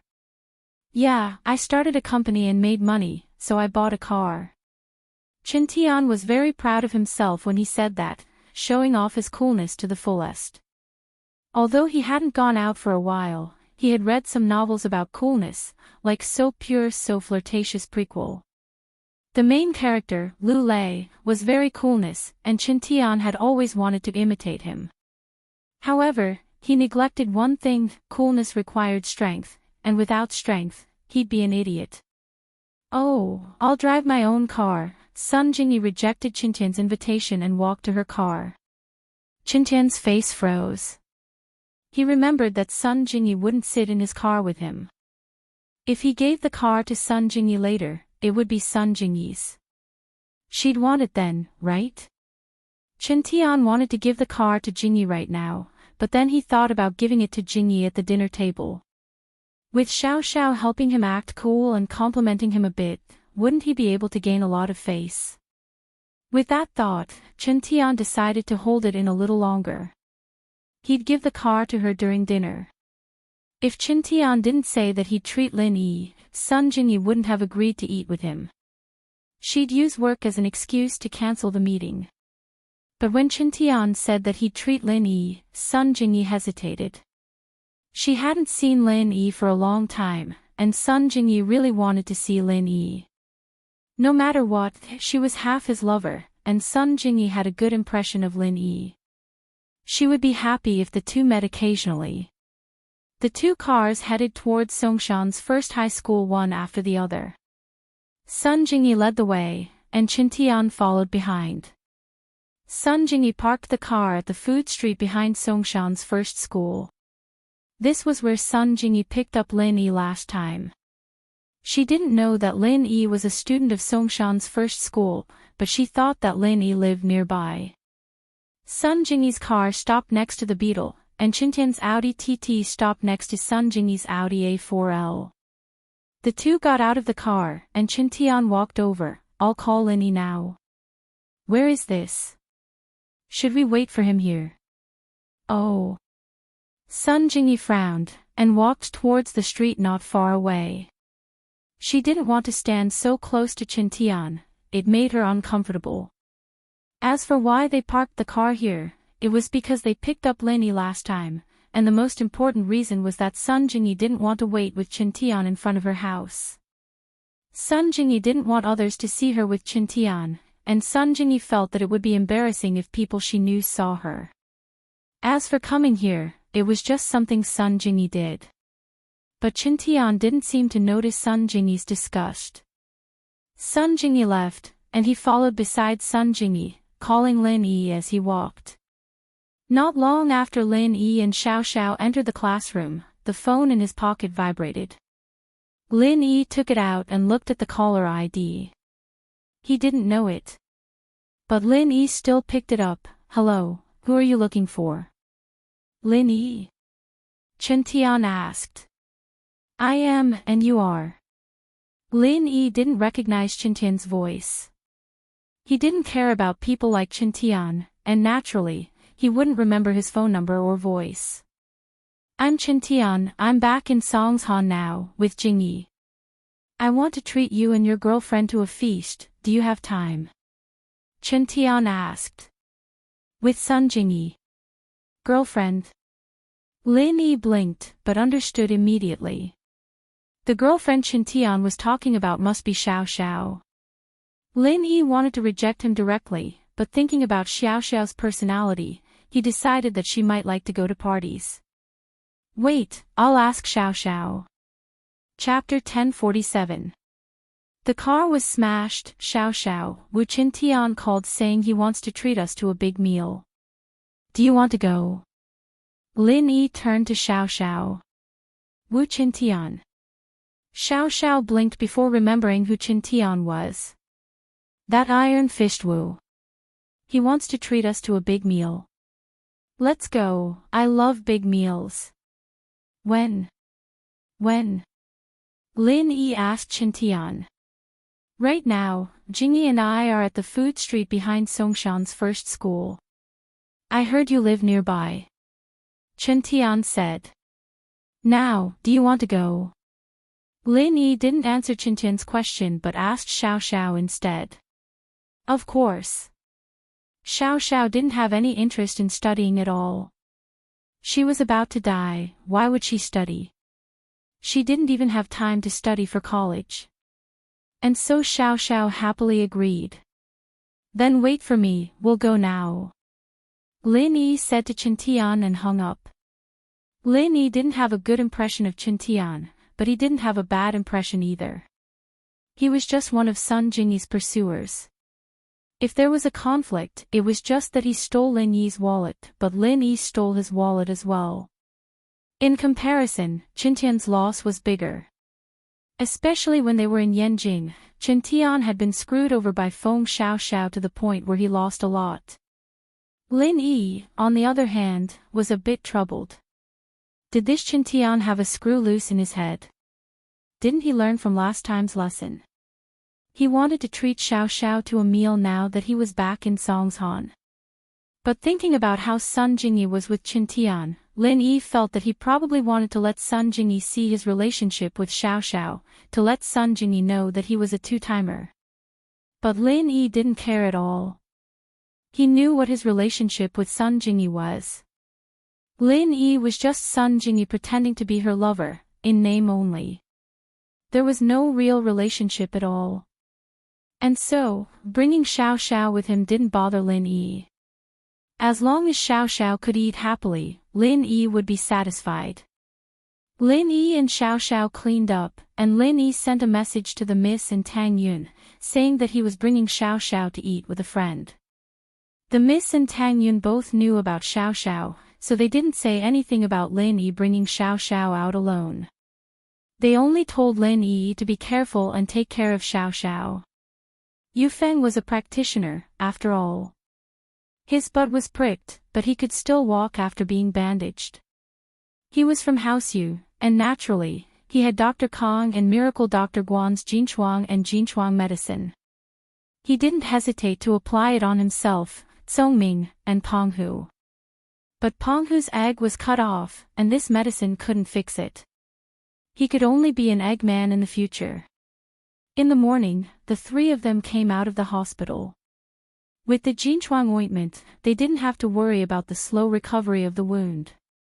However, although the Jinchuang ointment was good, it couldn't be applied to the wound and make it better immediately. The bleeding stopped and the wound healed, but it still took a while for the wound to be as good as before. Yu Feng was worried about the new car he bought yesterday. It was a Lamborghini, and it didn't even have a license plate. It was parked behind the school's food street. What if the street vendors scratched it? So after leaving the hospital, the three of them stopped a taxi and went to the food street behind the school. However, what caught his eye was not his Lamborghini, but an Audi TT, which was parked in the spot where he had parked before. "Where's my car?" Yu Feng blinked. "Master Xia, the car is over there." Tsongming pointed weakly at the corner. "Ah." Yu Feng looked at his car and was dumbfounded. His car was parked at the foot of the wall, and the body was full of holes. It was dented and smashed, and the paint was peeling off. It didn't look like a new car at all. It looked like a scrapped car. "My Lamborghini." Xia Yufeng quickly ran over and saw his beloved car in such a state. His heart ached. He was rich, but the money he brought was limited. He wanted to hit on girls, so he got a flashy car. He didn't expect it to be smashed like this in just one day. Who did it? Who? Who smashed my car? Young Master Xia, it should be done by the person in the Audi TT. Wang Tsongming pondered for a moment and analyzed. There are only 3 reasonable parking spaces here. The parking spaces are full, and there is no other place to park except under the wall. There is a food street here at night, so it can't be seen if it was parked elsewhere. So, from the current situation, it must be that the Audi TT felt that our car came later and occupied its parking space, so it pushed our car under the wall and smashed it like this. Oh. Isn't that Audi TT Xiao Xiao's car? Did she do it? Does she have that much strength? Yu Feng thought that Tsongming's analysis made sense, but he found it strange that Xiao Xiao had that much strength. I think it's Xiao Xiao who told Lin Yi to do it. Lin Yi's a practitioner, pushing a car to a corner shouldn't be hard at all. Tsongming said. Fuck. I haven't even taught him a lesson yet, and he's trying to bully me. Xiao Xiao, I'll push you onto the bed one day and fuck you to death.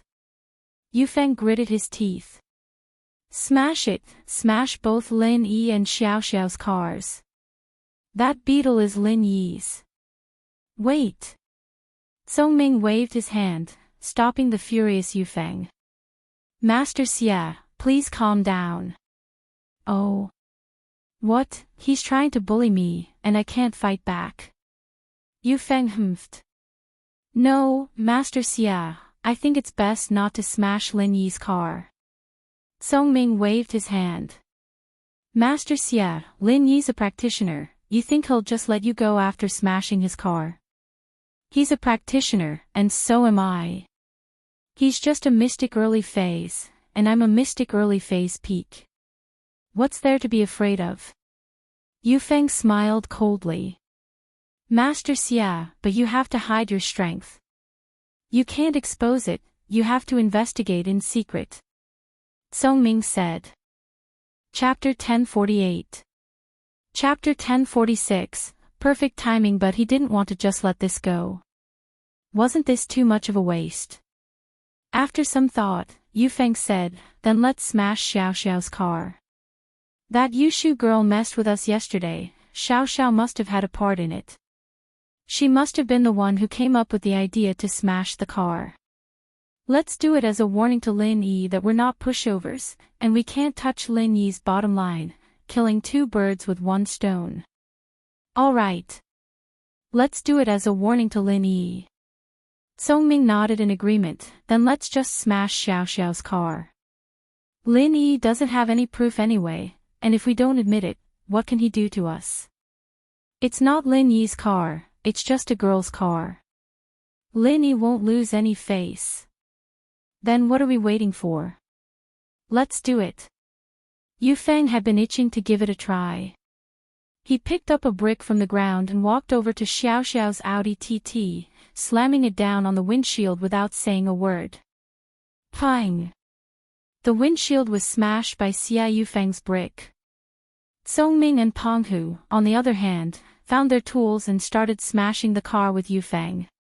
The Audi TT's alarm went off, deafening, but Yufeng didn't mind at all. The louder the alarm, the better he felt, as if he had vented all his frustrations.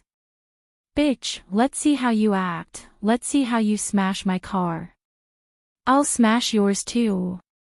I'll smash you to death. Yufeng cursed as he smashed the car. One day, I'll fuck you to death. You little bitch. Because the three of them were working together, the Audi TT was smashed beyond recognition in an instant. Chen Tian and Jingyi were waiting for Lin Yi at the crossroads when they heard the car alarm. Chen Tian paused, but turned his head the next moment, his face extremely ugly. There were actually 3 hooligans smashing his new Audi TT. Chen Tian was enraged. Pfft! How dare you smash my car? Do you want to die? This was a gift for Sun Jingyi. Chen Tian immediately went berserk, rushing over to Yufeng, Song Ming, and Peng Hu. He swung his arm and slapped them across the face, sending Yufeng tumbling to the ground. Yufeng didn't put up any defenses at all, and Chen Tian was a physical practitioner, so Yufeng fell into his trap with a moment of carelessness. My car. My beloved car. Chen Tian touched the battered Audi TT, almost crying.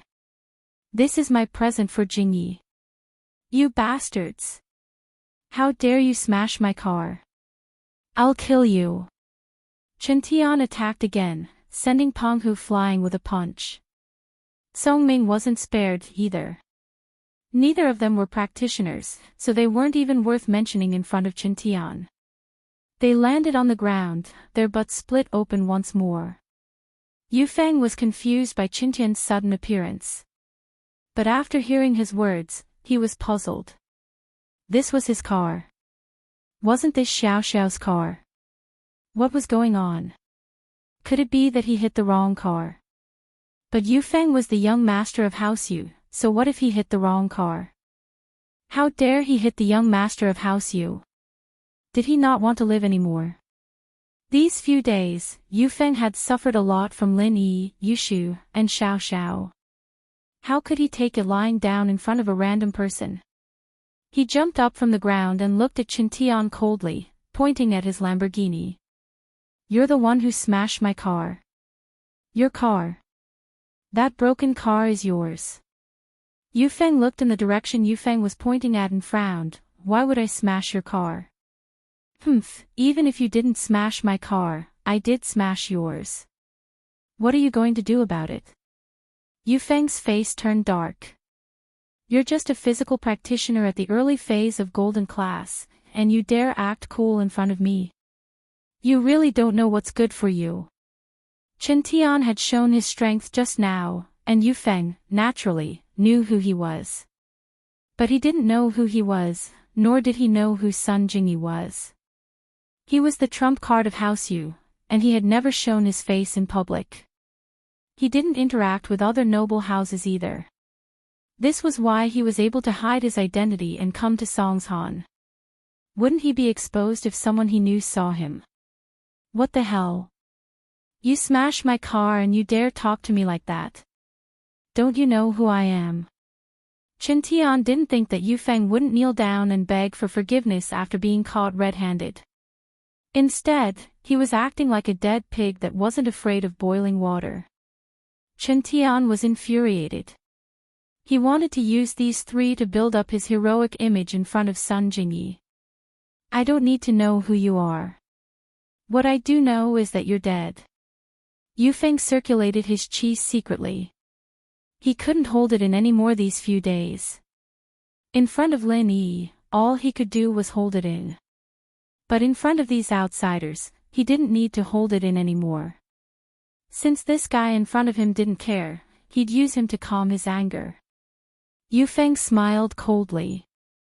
Just a physical practitioner at the early phase of golden class. I'll let you know the power of a spiritual practitioner at the peak of the early phase of mystic class. A spiritual practitioner at the peak of the early phase of mystic class. Chen Tian paused and looked at Yufeng's strong aura. He was a physical practitioner, but he could feel the chi of a spiritual practitioner. The difference between the two was huge, but Chen Tian could tell that Yufeng wasn't weak at all. In fact, he was stronger than him. Just when the tension was high, Lin Yi came with Xiao Xiao. He froze when he saw Yufeng and Chen Tian fighting. But when he saw the Audi TT beside Chen Tian, Lin Yi understood everything. Did Xia Yufeng smash the wrong car? Did he smash Chen Tian's car? But Chen Tian wasn't a match for Yufeng, so Lin Yi had to help him. After all, Lin Yi hated Yufeng more. This Wu Chen Tian, on the other hand, was a little stupid and arrogant. Lin Yi didn't have any special feelings for him. Wu Chen Tian, Xia Yufeng, you guys know each other. Lin Yi pretended not to see the conflict between the two and asked curiously. Fuck. Yufeng was going crazy. Yes, he really was going crazy. Why was Lin Yi like a ghost? Why did he appear everywhere? He was just about to use his chi to teach Chen Tian a lesson, and now Lin Yi was here. Yufeng quickly retracted his chi in fright. He couldn't let Lin Yi discover his true strength. Chapter 1049. He had to endure. One had to admit that Lin Yi was quite a bad guy when he started playing dirty, even worse than Xiao Xiao and Yushu. Lin Yi had been an assassin before, and assassins were people who would do anything to kill. Other than assassination, getting someone else to do the dirty work was also the highest level of an assassin. If he could get someone else to do the dirty work, then why not? Lin Yi had a pretty good grasp of the situation now. Yufeng's Lamborghini was smashed, and Chen Tian's Audi was parked right where the Lamborghini was yesterday. Naturally, Yufeng thought that it was the owner of the Audi who smashed it. And the owner of this Audi, from Yufeng's point of view, was Xiao Xiao. In the entire school, only Xiao Xiao had an Audi TT, and so Yufeng was certain that he and Xiao Xiao were the ones who smashed his car. Yufeng was probably afraid of exposing his strength in front of him, so he didn't dare smash his car, afraid that he would cause trouble for him. He could only use Xiao Xiao's car to vent his anger. But little did he know that Xiao Xiao didn't drive here at all, coming in Lin Yi's car. The Audi parked here was Chen Tian's. How strong was Chen Tian? How strong was Xia Yufeng? Lin Yi knew very well, if these two were to really fight, Chen Tian would be the one at a disadvantage. But Lin Yi couldn't let Chen Tian lose now. In comparison, Lin Yi hated Yufeng more, and Chen Tian still had to treat him and Xiao Xiao to a feast. What was the point of eating if he got hurt? And so, Lin Yi spoke up, and Yufeng dispersed his qi. His expression was one of pain and helplessness. Wah, Iron Fist bro, are you going to show off your Iron Fist? Hurry up and use your Iron Fist to cripple this guy. It's time to show off your heroic spirit. Xiao Xiao saw that Chen Tian and Yufeng were fighting, cheering. She didn't want Iron Fist to lose, either. After all, he still had to treat her to a feast. How could she eat if he got beaten to death? Really? Chen Tian was overjoyed when he heard Xiao Xiao's words. He thought to himself, this girl sure knows what I'm doing. She's working with me to act cool the moment she arrived. Treating her to a few more meals wouldn't be a loss. With her around, wouldn't my heroic image be established? Sun Jingyi will also like me. Yeah. If you look at TV dramas, you are usually the male lead. Now is the time for the male lead to show his power. Hurry up and kill him. Xiao Xiao continued to bluff. This Xia Yufeng was really annoying, and Xiao Xiao was pissed off at him. She didn't have much time left, and Xiao Xiao wanted to enjoy her friendship and love in this limited time, but this Yufeng just had to come and mess with her, annoying her. This guy was wasting her life. Xiao Xiao didn't have time to deal with him. And so, from Xiao Xiao's point of view, if Iron Fist Wu could cripple this Xia Yufeng and make him stay in the hospital for a year and a half, that'd be awesome. She'd be dead by the time he came out, and he wouldn't even be able to find her for revenge. He'd probably be in the hospital again. All right. No problem. Watch me teach this little bastard a lesson. Chen Tian was pumped up by Xiao Xiao's words. He raised his hand and smashed it at Yufeng. Yufeng's eyes were filled with venom. He hated Lin Yi and Xiao Xiao to the core. These two came at the right time, right at the right time. Were they doing this on purpose? Moreover, this trap to smash the car, was it deliberately set up by them? Yufeng was furious, but his mind was clear. He knew that this wasn't a trap, and he could only treat it as a coincidence. A wise man knows when to retreat, and revenge is a dish best served cold. With that thought, Yufeng took a deep breath and looked at Chen Tian. Bro, how much is your car? I'll pay you. Pay? Do I look like a penniless person to you? Chen Tian raged. I'm using you to act cool, how am I supposed to act cool if you pay me? Chen Tian, naturally, wouldn't let this go so easily. Without waiting for him to speak, he started using his Iron Fist arts and started beating Yufeng up. Yufeng was humiliated. He was the young master of House Yu, and he'd been beaten up twice in just 2 days. He'd even been injured once. How was he supposed to live like this? What kind of people did Lin Yi have around him? Why were they all like this? Yufeng didn't even have time to think before the fist landed on his body. He could only protect his vitals and crouch on the ground, not daring to fight back. He was afraid that Lin Yi would notice his qi. Lin Yi, just you wait. One day, I'll return the humiliation I've suffered today to you tenfold, 100-fold. After a while, Chen Tian realized that Yufeng wasn't fighting back, and he felt that it was pointless. Beating a dead man didn't make him look heroic at all, so he kicked Yufeng when he was tired. Are you dead or not? If you're not, get up and pay me. Yufeng was a mystic early phase peak. How could he be knocked out so easily by a golden class early phase physical practitioner? He got up from the ground gloomily, took a deep breath, suppressed his anger, and asked, how much? 5 million. Chen Tian called out.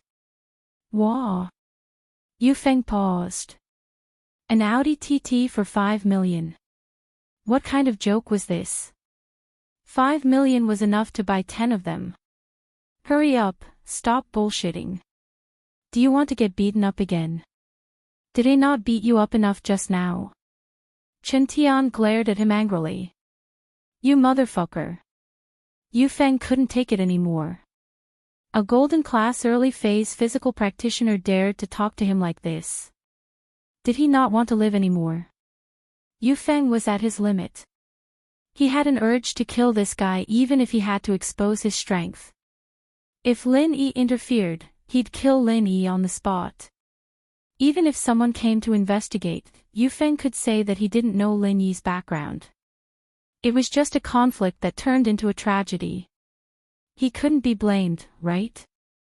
He didn't do it on purpose. Plus, it was the enemy who started it. Song Ming saw that Yu Feng was about to reveal his strength and jumped in fright.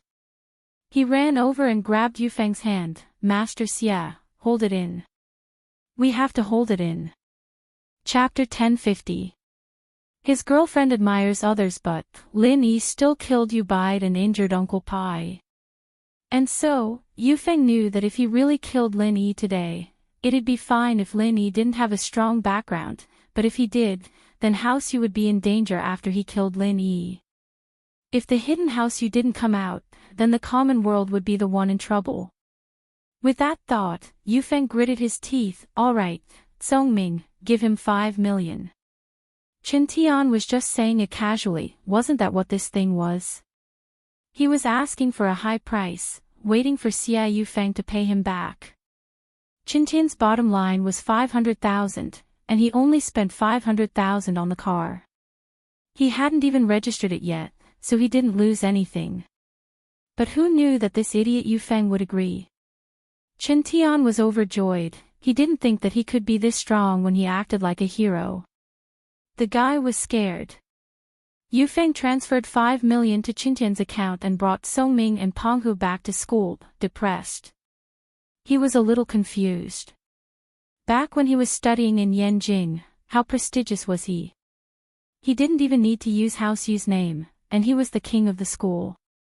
He didn't even need to use his qi to deal with the students, and he became the focus of the school. He could get whatever he wanted, and he could hook up with any girl he wanted. If it didn't work, he could just throw money at them. He was basically successful. But after arriving at Songshan, it seemed to have completely changed. His handsome face didn't work anymore, and the girls here seemed to have a problem with their taste. They all liked Lin Yi, tough guys, and not pretty boys like him. What kind of taste was that? Plus, the girls here didn't seem to like money, and his advantage was gone. Lin Yi, just you wait, once I get to know your background, I'll take your life. And your girls, I'll take them all. Yu Feng said angrily as he walked. Yeah, Lin Yi is too much, we'll kill him sooner or later. Song Ming said. On the other side, Chen Tian's Audi was smashed, and he couldn't drive it anymore. He could only ride with Sun Jingyi. Jingyi, can I ride with you? Chen Tian said, embarrassed, I can't drive this car anymore. Sun Jingyi naturally didn't want Chen Tian to ride with her, but she couldn't let him ride with Lin Yi either. Lin Yi and Chen Tian weren't close, and it wasn't guaranteed that Lin Yi didn't have a car. Jingyi didn't know that the Beetle was Lin Yi's car. Lin Yi, you sit in the front passenger seat, Sun Jingyi hesitated and said to Lin Yi. Since Xinjian's car couldn't be driven, she could only let him sit in her car, but Sun Jingyi definitely didn't want Chen Tian to sit next to her. Lin Yi's attention was on Yu Feng and Chen Tian, and when he heard Sun Jingyi's words, he turned to look at Sun Jingyi. He was stunned.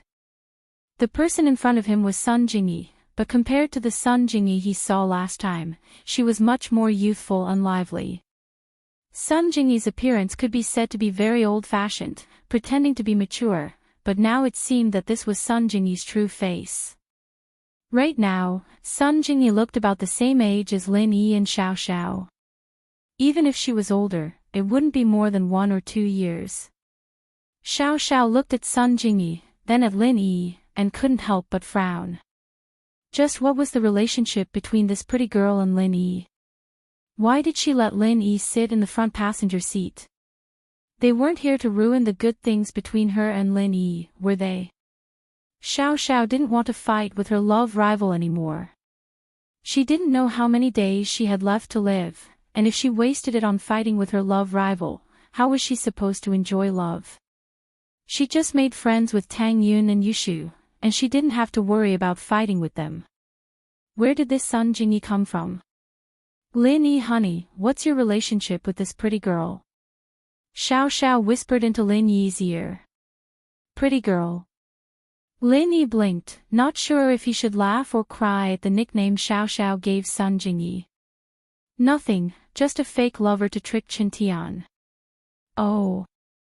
Xiao Xiao calmed down after hearing that it was just a fake lover. As far as she was concerned, it didn't matter if it was real or fake, as long as it didn't threaten her position as a small wife, it didn't matter. And since Lin Yi was just Sun Jingyi's fake lover, Xiao Xiao naturally wouldn't worry about Sun Jingyi fighting with her. With that thought, Xiao Xiao agreed without hesitation. Then hurry up and sit in the front passenger seat. Then you'll sit in the back with Qintian.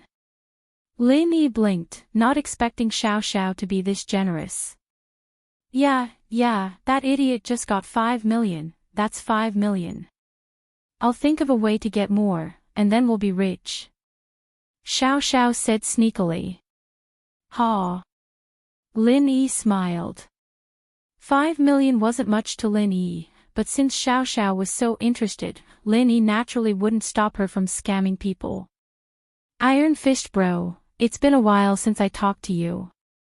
Let's sit in the back, and you can tell me more about your recent heroic deeds. Xiao Xiao smiled as she waved at Qintian, her eyes squinted into a line, her face full of admiration. Qintian was still holding a grudge against Sun Jingyi letting Lin Yi sit in the front passenger seat, but after hearing Xiao Xiao's words, he started smiling again. If Xiao Xiao was in the back row, she'd be able to act cool with him, and that'd be a pretty good thing. It was much better than sitting in the front. With that thought, Qintian quickly nodded. Alright, I'll tell you about some of the recent things. Sun Jingyi looked at Xiao Xiao and frowned. Was this girl Lin Yi's girlfriend or Qintian's pursuer? Why was she so passionate about Qintian in front of Lin Yi? What was going on? Is this your girlfriend? Sun Jingyi looked at Lin Yi and asked softly. Yeah. Lin Yi didn't deny it. Since he'd accepted Xiao Xiao, Lin Yi naturally treated her as his girlfriend. Oh. But she seems to like Qintian a lot. Sun Jingyi reminded Lin Yi. Like him? You'll know soon. Lin Yi knew that Sun Jingyi meant well, so he wasn't angry. Chapter 1051. Chapter 1049, Xiao Xiao's true goal. The four got in the car, and Sun Jingyi asked directly, where are we going? Ugh. Qintian wasn't familiar with Songshan, and it was a sudden idea to treat Sun Jingyi to a meal. He didn't know where exactly to eat, and now he was in a difficult spot. He couldn't just say he didn't know, could he? He could only laugh it off. There aren't any good restaurants in Songshan, it's far from Yanjing. That's true, the best hotel in Songshan is Starlight Hotel. It's a far cry from the big restaurant in Yanjing that Iron Fist Bro treated us to last time. Xiao Xiao nodded. A high-class person like Iron Fist Bro would definitely go to the best restaurant. It's not that high class. As long as Jingyi likes it, it's high class everywhere. Qintian was very pleased with Xiao Xiao's cooperation, but let's go to Starlight Hotel then. It's not as good as Yanjing, but it's a good place in the countryside. I often receive customers there. Qintian had a company in Songshan, and if he didn't know about the hotels in Songshan, wouldn't it be a little fake? In order to not arouse Sun Jingyi's suspicion, he followed Xiao Xiao's lead and went to Starlight Hotel. And he couldn't thank Xiao Xiao enough in his heart. She was so cooperative. Bro Qintian, what did you just say? Receive customers. Did you open a company here? Xiao Xiao asked. Chen Tian almost kneeled down and kowtowed at Xiao Xiao's words. You really are my mother. You know me too well. This level of cooperation was the best in the world. I was just about to bring the topic to my company. I opened a trading company, here's my name card. With that, Chen Tian took out his name card box from his pocket and took out a few name cards, giving one each to Xiao Xiao, Lin Yi, and Sun Jingyi. Sun Jingyi was driving, so after taking the name card, she threw it to the side. Lin Yi, on the other hand, took a look and put it in his pocket. Only Xiao Xiao, after taking the name card, opened her eyes wide in shock. Wow! Is this the legendary gold-plated name card? I heard that only the CEOs of the world's top companies use such high-end business cards, right?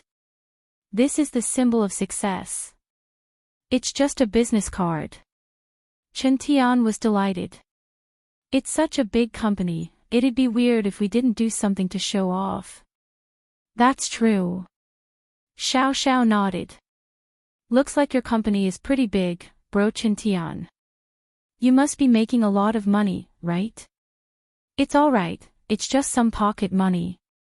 Chen Tian nodded mysteriously. A day's worth of profit is only enough to buy a few Audi TTs. Wow! That's amazing. I had to save up for years just to afford an Audi TT, and you can buy a few in a day, bro Chen Tian. Xiao Xiao's eyes were wide open, twinkling like little stars in her eyes. This is just the beginning. We'll make more money in the future. Chen Tian said proudly. Then should I call you bro Chen Tian, or CEO Wu? Xiao Xiao asked. Either is fine, either is fine. Chen Tian could feel the pores on his body opening up. This Xiao Xiao was practically made for his career as a pretentious prick. House Wu is one of the noble houses, and with their resources and connections, it's easy for them to start a company and make money. As long as you're not an idiot, you'll be able to make money. Sun Jingyi said coldly. Wah! Chen Tian froze, his face turning awkward. Sun Jingyi was right, if a noble house's heir started a business, they wouldn't lose money at all. They had connections all over the place, and as long as they found the right path, they'd be able to make a lot of money. But Chen Tian didn't have the heart to do business at all. He only started a company to show off in front of Sun Jingyi, so he was losing money instead of making a single cent. According to what Sun Jingyi said, he'd become an idiot and an idiot. But Chen Tian couldn't refute that, because it'd be confirming the fact that he was an idiot. That's true, but that depends on how much you earn. There aren't many people like you, bro Chen Tian, earning money every day, which means that you're a very powerful person. Xiao Xiao said. Chen Tian's face lit up with joy when he heard Xiao Xiao's words. This Xiao Xiao was just too much to his liking. Madam, that's great. She solved the awkwardness with just one sentence. She made him one of the best among the noble houses. I'm just a little bit stronger than the average person.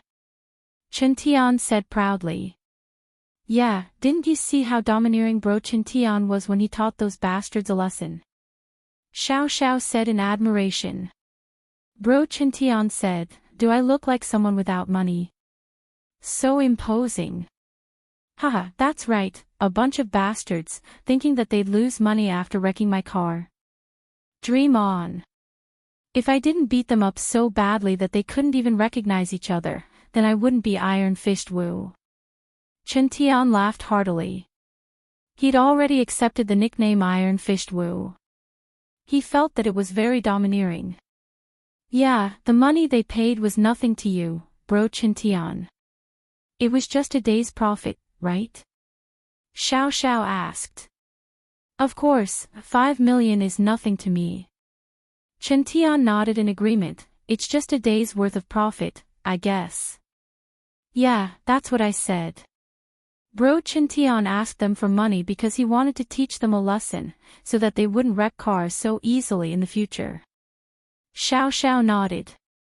That's right, or else 5 million wouldn't even be enough to fill the gaps between my teeth. Chintian said, acting cool. Oh, but 5 million is nothing to you, bro Chintian, but it's a lot of money to a poor person like me. Bro Chintian, why don't you give me the money, and I'll buy a good car? It's not like you're interested in the money anyway. Xiao Xiao said seriously. Wah. Chintian's eyes went wide, stunned. He didn't think that Xiao Xiao would ask him for money. Sun Jingyi was driving, and her hands shook when she heard Xiao Xiao's words. The car almost went off course. She finally understood what Xiao Xiao meant earlier. She was setting up a trap for Chintian. She pushed Chintian to a high point, and now he couldn't come back down. If he didn't pay up, then what he said before would just be bullshit. Chapter 1052. A step-by-step trap, and this trap was a step-by-step trap, making Chintian fall into the trap unknowingly. He wasn't prepared at all. Boiling a frog in warm water pushed Chintian to a new height. If he didn't agree to Xiao Xiao's request, then his high and mighty image would crumble instantly, and he would fall from his high position. Jingyi knew very well what kind of person Chintian was. He liked to show off, and in a nice way, he liked to be in the limelight, but in a bad way, he liked to show off. It wasn't very elegant for a girl to say it, but it made sense. Xiao Xiao had been working with Chintian to act cool the whole time, making Chintian look like an extremely powerful businessman, earning tons of money every day. He didn't even care about 5 million. Sun Jingyi understood why Chintian would brag in front of her. He wanted to show off in front of her, so that she would worship him. But Chintian's idea was a failure. Sun Jingyi knew what kind of person he was, and Sun Jingyi didn't like people like him at all. Sun Jingyi liked smart men, but of course, they had to have strength as well. From the looks of it, Lin Yi agreed with the first point, but whether or not he had the strength remained to be seen. In Sun Jingyi's eyes, Lin Yi was just a backup boyfriend, so Sun Jingyi didn't care about the relationship between Lin Yi and Xiao Xiao. She hadn't made up her mind yet, so there was no need for her to participate in the competition. Even if she had made up her mind, Sun Jingyi wasn't confident that Lin Yi would be able to get her family's approval. So, under these circumstances, Sun Jingyi wouldn't do anything. From her perspective, from the day she left home, she only had two choices for love. One was to find a man strong enough, stronger than Chintian, and shut her family up completely. The other way was to find a man that she liked, secretly be with him, and live a shady life. At least on the surface, this relationship couldn't be made public. It wasn't a big deal to Sun Jingyi, but she was afraid that her family would secretly take revenge on that man. That was the same as harming others. In order to prevent this from happening, if Sun Jingyi chose the second path, she would willingly give up her identity and position, willingly becoming a secret lover. At least on the surface, she had to let that man have a normal and complete family, in order to confuse House Sun's eyes. As for eloping, Sun Jingyi didn't even think about it. It wasn't realistic. The Sun family's connections and years were very wide. They could hide it for a while, but they couldn't hide it forever. There would be a day when it would be exposed. At that time, there would be big trouble. Sometimes, Sun Jingyi was very sad. Her parents were dead, and her position in the Sun family was a little unloved. If it weren't for the fact that old Sun was still alive and doted on her a lot, her uncles and aunts would have pushed her to the edge a long time ago. Doing business in Songshan, without elder Sun's permission, she would have been captured and married to Chintian a long time ago. How could she wait for Chintian to chase after her? So, in Sun Jingyi's heart, she had a natural dislike for Chintian, not to mention liking him.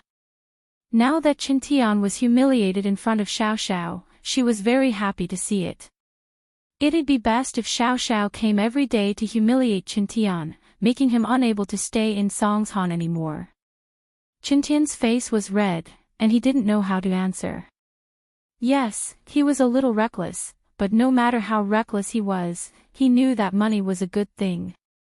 The money he brought from the Wu family to pick up girls was only 10 million yuan. Now, he had 5 million yuan in his account. He was feeling smug and was thinking of using the 5 million yuan to show off.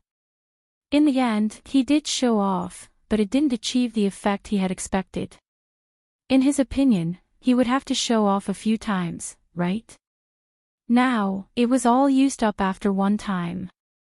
Wasn't it a little too expensive? At this rate, he wouldn't be able to use the 10 million twice. But some things had already been said, and if he went back on his words now, not only would he lose his image, but he was also worried that Xiao Xiao would get angry and not cooperate with him anymore. How would his heroic image stand out then? With that thought, Chen Tian could only bear with the pain. He gritted his teeth and put on a nonchalant smile. It's fine, it's fine. It's just 5 million, right? It's nothing. Give me your card number, I'll transfer it to you right now. Ah, I knew it. Bro, Chen Tian is really generous. Anyone who marries a man like you would be happy, they'd probably die from happiness. Xiao Xiao said happily. But it was a little ironic. Happy would die. That's right, anyone who marries Chen Tian would probably really die. He didn't even do anything, and he'd already given away 5 million. If this went on, wouldn't he lose all his wealth? Who would want to marry a man like this? Sun Jingyi could hear the sarcasm in her words as well, and she couldn't help but find it funny. This Xiao Xiao was really smart, not taking advantage of the situation. What was even funnier was that the idiot Chen Tian didn't notice anything amiss. He was grinning like an idiot. Haha, don't fall for me, I already have someone I like. Chen Tian was very satisfied with Xiao Xiao's compliment, and he made the call with a smile. Sun Jingyi glanced at Lin Yi and saw that he was calm, as if he was used to this kind of thing. She couldn't help but frown, and she became even more curious about Lin Yi. 5 million wasn't much to House Sun, but to Sun Jingyi, it was a huge sum of money. Sun Jingyi's trading company didn't even make 5 million a year, and Lin Yi's wife could easily scam 5 million, but Lin Yi didn't seem to care at all. Was he pretending to be calm, or did he not care about the money at all? Xiao Xiao looked like she was born in a rich family, but not a very rich one.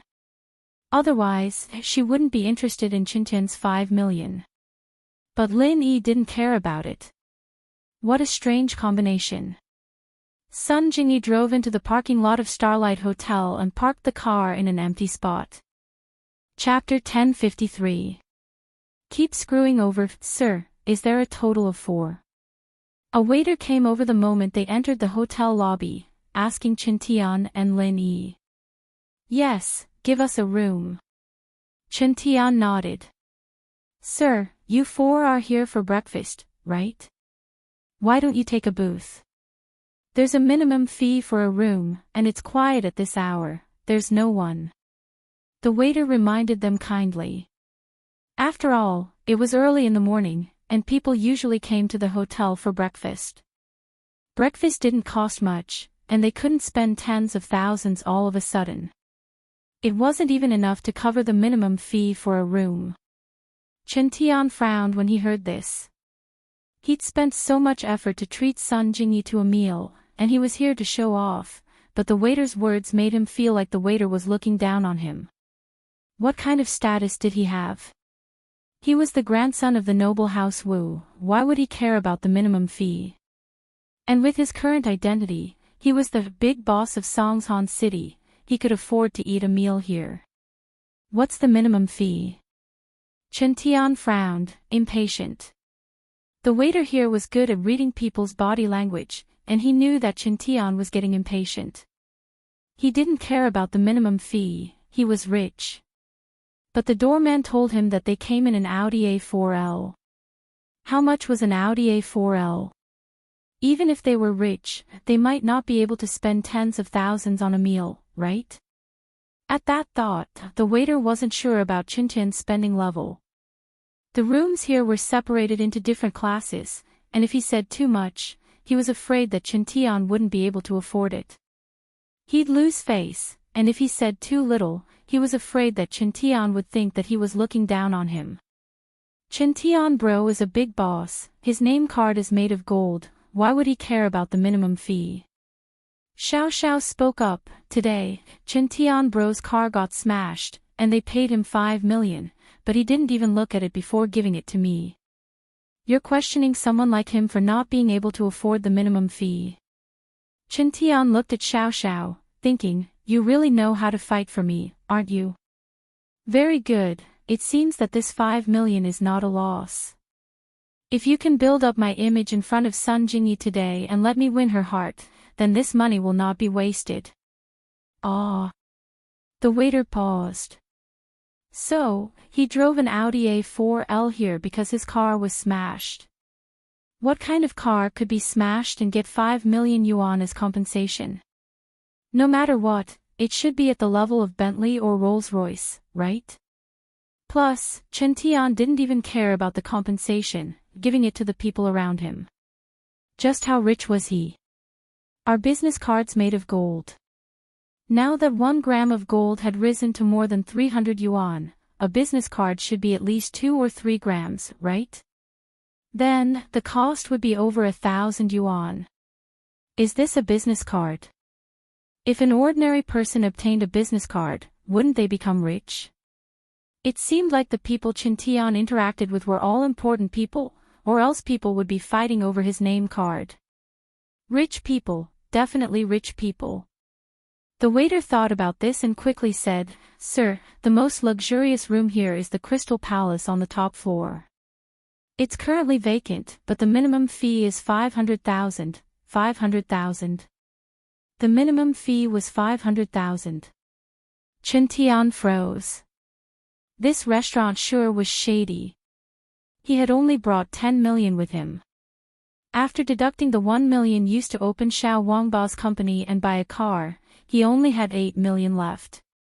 This meal had already cost him 500,000. Wasn't that a little too much? From what Chintian saw, a small rural place like Songshan was a world of difference from Yanjing. Even the most expensive restaurant would only cost 30 to 50,000 at most. How much more expensive could it be? The 8 million he had was enough for him to show off a few times, but now it seemed like the situation was different. The waiter heard Chintian say 500,000 and didn't say anything else, thinking that Chintian thought that 500,000 was too little. She quickly added, of course, 500,000 for a meal isn't enough to show how noble you are, sir. After all, there are only 4 of you this time, and no matter how expensive the food is, it won't cost too much, of course, of course. Chintian relaxed when the waiter changed his words. This waiter was quite perceptive, seeing that he thought 500,000 was too much. Perfect, he wouldn't lose face if she said it out loud. She was right, there were only 4 of them, and they couldn't eat that much. No matter how expensive the food was, it wouldn't cost too much. Chintian was feeling proud of himself when he heard the waiter continue, even if all 4 of you want bird's nest, shark's fin, abalone, and sea cucumber, 500,000 is the most you can ask for. So, I recommend that you get a VIP card here, sir. As long as you deposit 5 million, you can enjoy the treatment of a VIP, and you can reserve the best rooms in the Crystal Palace at any time. There's no minimum spending limit for any room, and you can even enjoy a 20% discount on all the dishes. This is exclusive to VIPs. This VIP card seemed to offer discounts, but it reflected the privileged identity of a VIP. So, in the eyes of the rich, it wasn't that they were looking down on them, but that they had the right to stand out from the masses. Moreover, not everyone could take out 5 million to apply for a meal card. Those who could take out this much money to apply for a card, when they went to the Crystal Palace's private room, who would have the nerve to order those cheap dishes? A meal that cost a few thousand would be too embarrassing to eat in the Crystal Palace. Wow! Chintian was dumbfounded. 5 million. Apply for a VIP card. Are you kidding me? 500,000 was already a lot, and now 5 million. Was this a scam? However, the reason he came out today was to establish his image and show off. If he flinched at the mention of 5 million, then his previous image would have been in vain. So, he could only grit his teeth and bear with it. 5 million is a piece of cake. But I'm usually too busy with business, and I don't have many meals in Songsan. After this 5 million card is completed, I'll probably only use it once. After that, who knows where it'll go. Chin Tian was trying to say, hurry up and bring us to the room. I don't care about the discount, but I don't want the hassle of eating here even if I get a card. I see. The waiter nodded, not suspecting anything, but she was a little disappointed. After all, she would get a portion of the reward for getting a card. Chapter 1054. Chapter 1052, Waste 5 million in jaw. Ha. Chin Tian's expression was weird. He was a little angry. This Xiao Xiao. Even if she wanted to play along with him, she had to understand the situation first. He clearly didn't have that much money, so why did he need to get a card? That was 5 million. How could he not care? But now, Chin Tian felt like he was being forced into a corner. He really had to get this card. Fuck. Since he'd already given her 5 million, he didn't need another 5 million. Phone girl, I've spent a lot of money on you today, you need to build up your image. Whether or not I can get Sun Jingyi is all up to you. Chin Tian gritted his teeth. Alright, I'll get a card then. Alright, sir, please follow me. The waiter was overjoyed when he heard that Chin Tian had changed his mind. He was a little envious of Xiao Xiao. This Chin Tian really was a rich landowner. He was so rich. He'd spent 5 million just like that. The VIP card didn't have to be 5 million, the lowest was 1 million, but he wouldn't get a discount. But Chin Tian acted like he was rich the moment he walked in, so the waiter recommended him the highest level card. Xiao Xiao, go do it. Chin Tian's heart was bleeding, but he had to be a good person to the end. He'd already promised Xiao Xiao, so he could only let her do it. Chin Tian regretted it a little. If he'd known this would happen, he would have just nodded and agreed to it. That way, the card would still be his, but now it was Xiao Xiao's after a few words of bullshit. He'd spent 5 million for nothing. He'd spent 10 million in this short amount of time. Did this Xiao Xiao really think he was that rich? But, it seemed like his image in her heart was indeed that rich. Otherwise, why would Xiao Xiao worship him so much? Why would she always say nice things about him in front of Sun Jingyi? In fact, if it weren't for Sun Jingyi being there, and Xiao Xiao not being Lin Yi's girlfriend, Chin Tian would have dragged her to the hotel and pushed her onto the bed a long time ago, based on how much Xiao Xiao worshipped Chin Tian. But now, Chin Tian didn't dare. One reason was that Sun Jingyi was here, and he didn't dare do anything that would make Sun Jingyi misunderstand or dislike him. The second reason was that if he pushed Xiao Xiao down, Lin Yi would have even more reason to get close to Sun Jingyi. If he pushed Xiao Xiao to his side and told Sun Jingyi about it, the two of them would be a couple, and Chin Tian would be in big trouble. Sun Jingyi smiled coldly at Chin Tian's retarded actions. With your standard, you still want to chase after me. Dream on. Sun Jingyi finally understood how powerful Xiao Xiao was. It hadn't been long, and Chin Tian had already spent 10 million. Lin Yi knew Xiao Xiao's personality from the start. She was one of those unlucky people who bumped into her. Other than not messing with Lin Yi, she would mess with whoever she didn't like. After getting the card, Xiao Xiao happily came back with the waitress. Chin Tian transferred the money again, his heart hurt. Fortunately, Xiao Xiao praised him a few more times, and he was over the moon again. Now that the 5 million card was in Xiao Xiao's hands, she wouldn't spend it recklessly. She wanted it to be a long time. No matter how unlucky she was, she could at least live for a month or two, right? Lunch and dinner were settled for this month or two, and this made Xiao Xiao extremely happy. Naturally, she couldn't spend it all in one day. So Xiao Xiao waved her hand. The Crystal Palace's room is a bit too big for the four of us. It's too spacious, let's change to a smaller room. Chen Tian almost spat out blood after hearing Xiao Xiao's words. They already got the 5 million card, why didn't they experience the VIP treatment of the Crystal Palace? Why did they have to change to a smaller room? Although the Crystal Palace didn't have a minimum spending limit, it wouldn't look good to only order 10 or 20,000. Xiao Xiao naturally had to be careful with what she got, and so she asked for a smaller room. It didn't matter if she spent less money that way. Chen Tian wanted to retort, but he was afraid that Xiao Xiao would be pissed if he did, and she wouldn't play along with him when they ate. He stopped himself and changed his words. All right, let's go to a smaller room then, it'll be quieter and less crowded. Yes, sir. The waiter didn't care. The 5 million yuan card was already made. It didn't matter where the customers wanted to go. Anyway, the 5 million yuan was definitely going to be spent here. As for whether they ate this time or not, it didn't matter. They entered the room, and the waitress took out the menu for Chen Tian to order.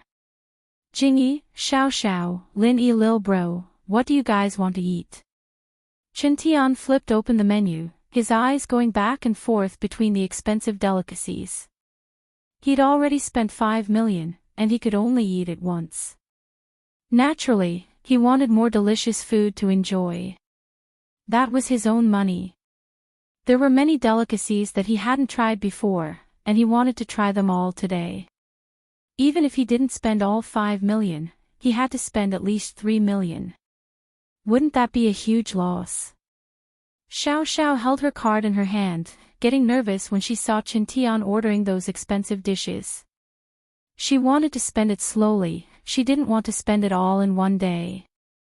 Lin Yi looked at Xiao Xiao, finding it funny, but he still said, we don't want the seafood, Xiao Xiao is allergic to it.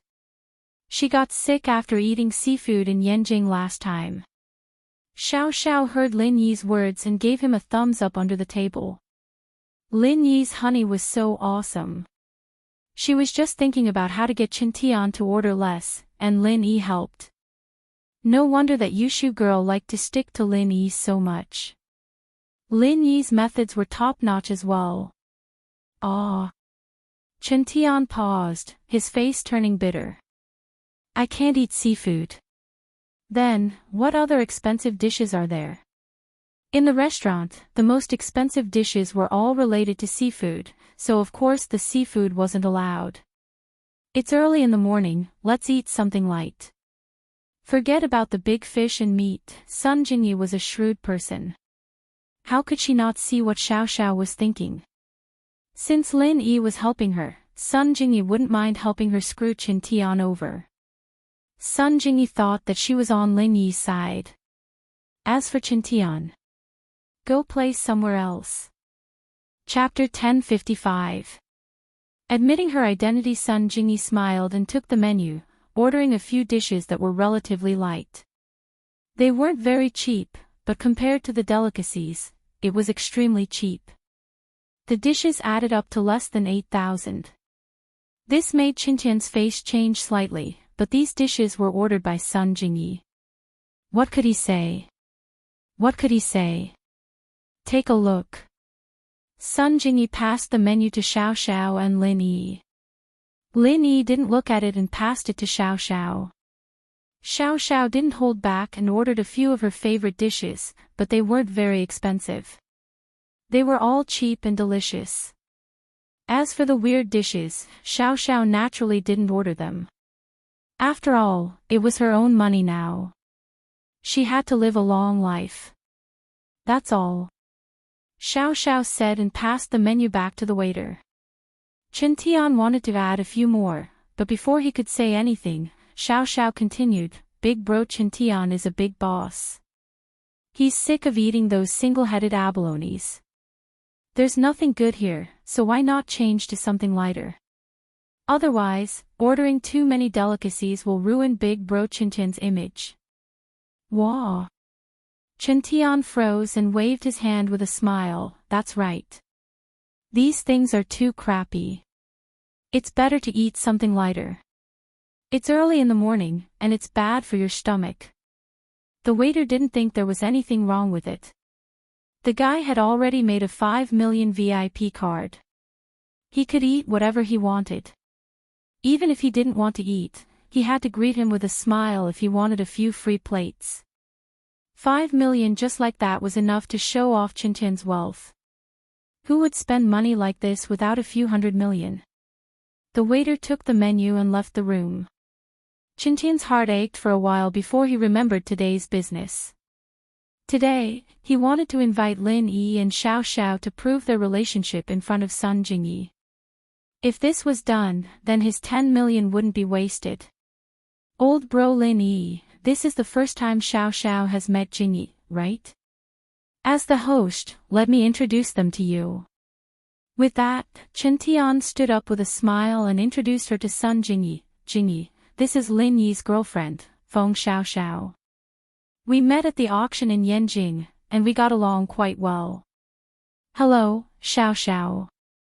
You don't mind me calling you that, do you?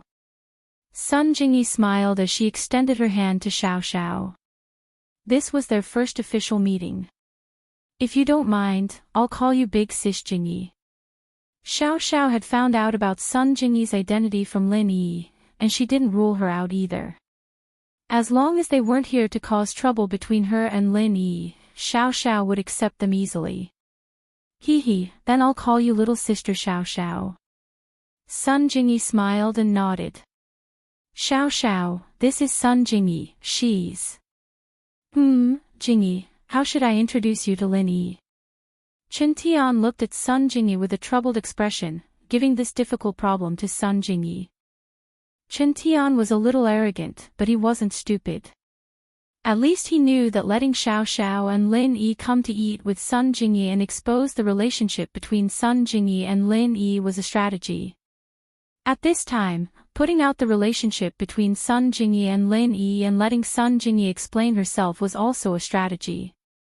This also meant that Chen Tian still had some tricks up his sleeves. It was just that Chen Tian was usually arrogant and liked to act cool, which was why he suffered so many losses in front of Xiao Xiao. Speaking of which, Xiao Xiao had the title of Little Witch in school. How many people hadn't been taken advantage of by her? I'm Lin Yi's lover.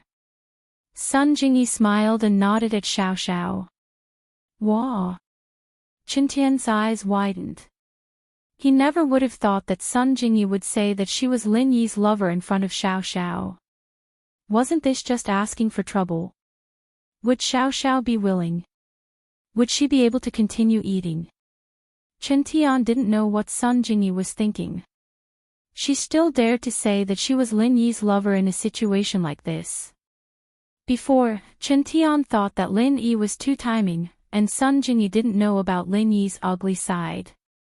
So, he wanted Xiao Xiao and Sun Jingyi to meet, and when Sun Jingyi saw that Lin Yi had a new lover, she'd definitely chase Lin Yi away in anger. But, things developed out of Chen Tian's expectations. When Sun Jingyi saw Lin Yi and Xiao Xiao holding hands in front of her, Sun Jingyi didn't seem to care at all. Of course, Chen Tian didn't think that this would happen. As far as he was concerned, this meant that Sun Jingyi had nothing to do with Lin Yi, and the so-called relationship with Lin Yi was just a facade. Lin Yi was just someone she'd grabbed. And so, Chen Tian was very happy. Now, Sun Jingyi wouldn't have an excuse to reject him anymore. But now, something unexpected happened. Sun Jingyi said that she was Lin Yi's lover. What was going on? I've heard a lot about you. Xiao Xiao, on the other hand, extended her hand to Jingyi with a serious face. I'll be counting on you, Jingyi sis. You guys. Chen Tian rubbed his eyes. He thought he was dreaming. Why wasn't Xiao Xiao angry? Why was she acting so friendly with Sun Jingyi? What was the meaning of this? What about us? Chen Tian bro. Xiao Xiao pretended like she didn't know anything and smiled at Chen Tian. You. How could you let your boyfriend find a lover? Chen Tian was flabbergasted as he asked. Oh, what's wrong with finding a lover? If he didn't find a lover, would I be his girlfriend? I'm just Lin Yi's second wife, not the main wife. Even the main wife doesn't object to him finding a second wife, why would I object? Xiao Xiao explained. Ha! Chen Tian was even more shocked. This Xiao Xiao wasn't Lin Yi's main wife. She was also Lin Yi's second wife. But, as shocked as Chen Tian was, Sun Jingyi was even more shocked. She said that she was Lin Yi's lover, but it was just an agreement with Lin Yi. She was Lin Yi's lover in name, not in reality. Sun Jingyi liked Lin Yi, but before she made up her mind, she wouldn't go any further with Lin Yi. Chapter 1056. So depressing from Sun Jingyi's point of view, it was normal for a man to have multiple wives in a noble house. After all, the men from noble houses were very capable, so it wasn't strange at all. But in the common world, it was a little strange. Wulin people had their own rules, and the common world had its own rules. Every level was different. Sun Jingyi couldn't imagine that Lin Yi had multiple wives at such a young age. And from Xiao Xiao's reaction, it could be seen that her relationship with the first wife was very good, and she didn't object to Lin Yi finding another lover.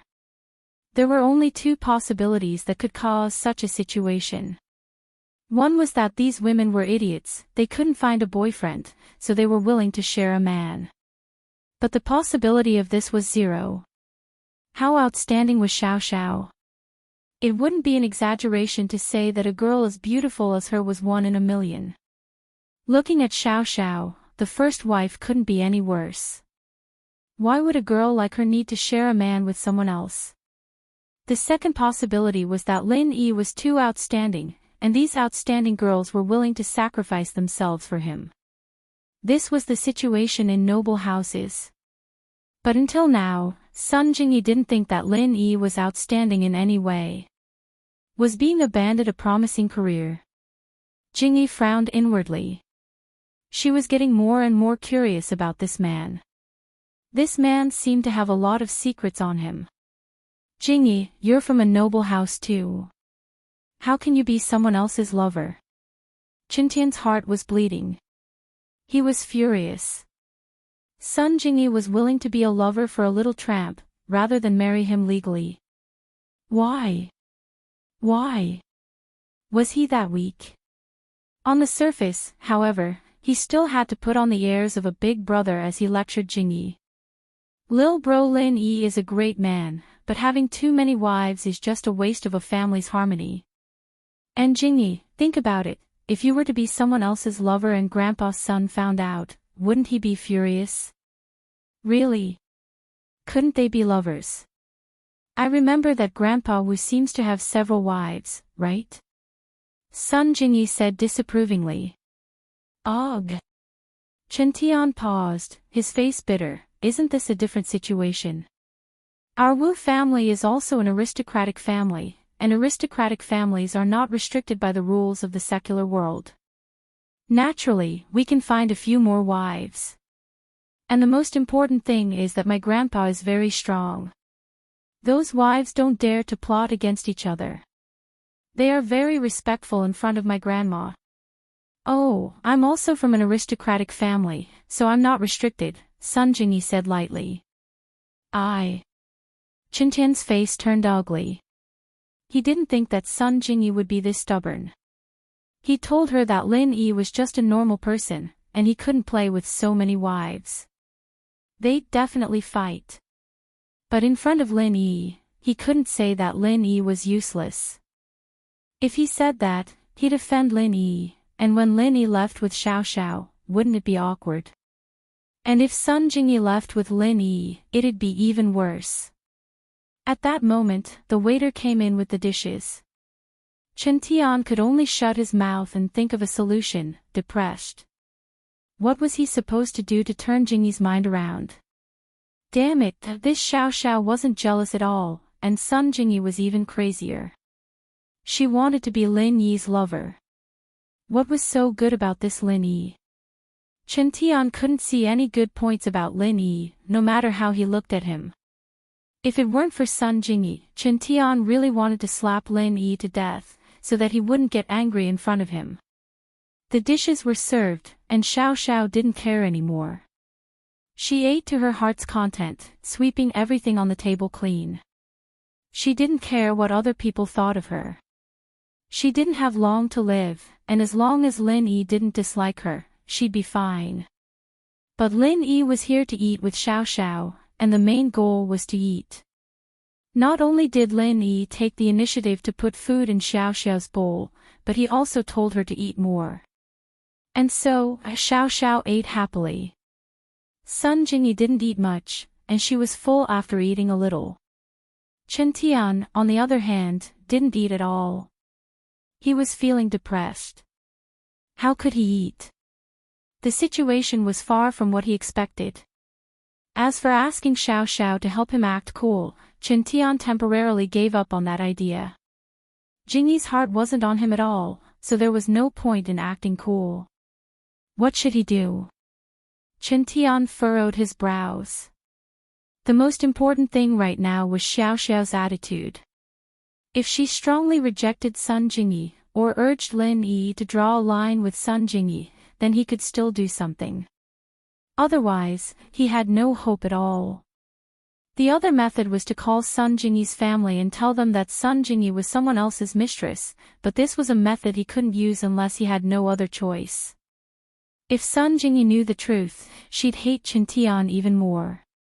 Tattling behind someone's back was a taboo. Some people were happy, while others were sad.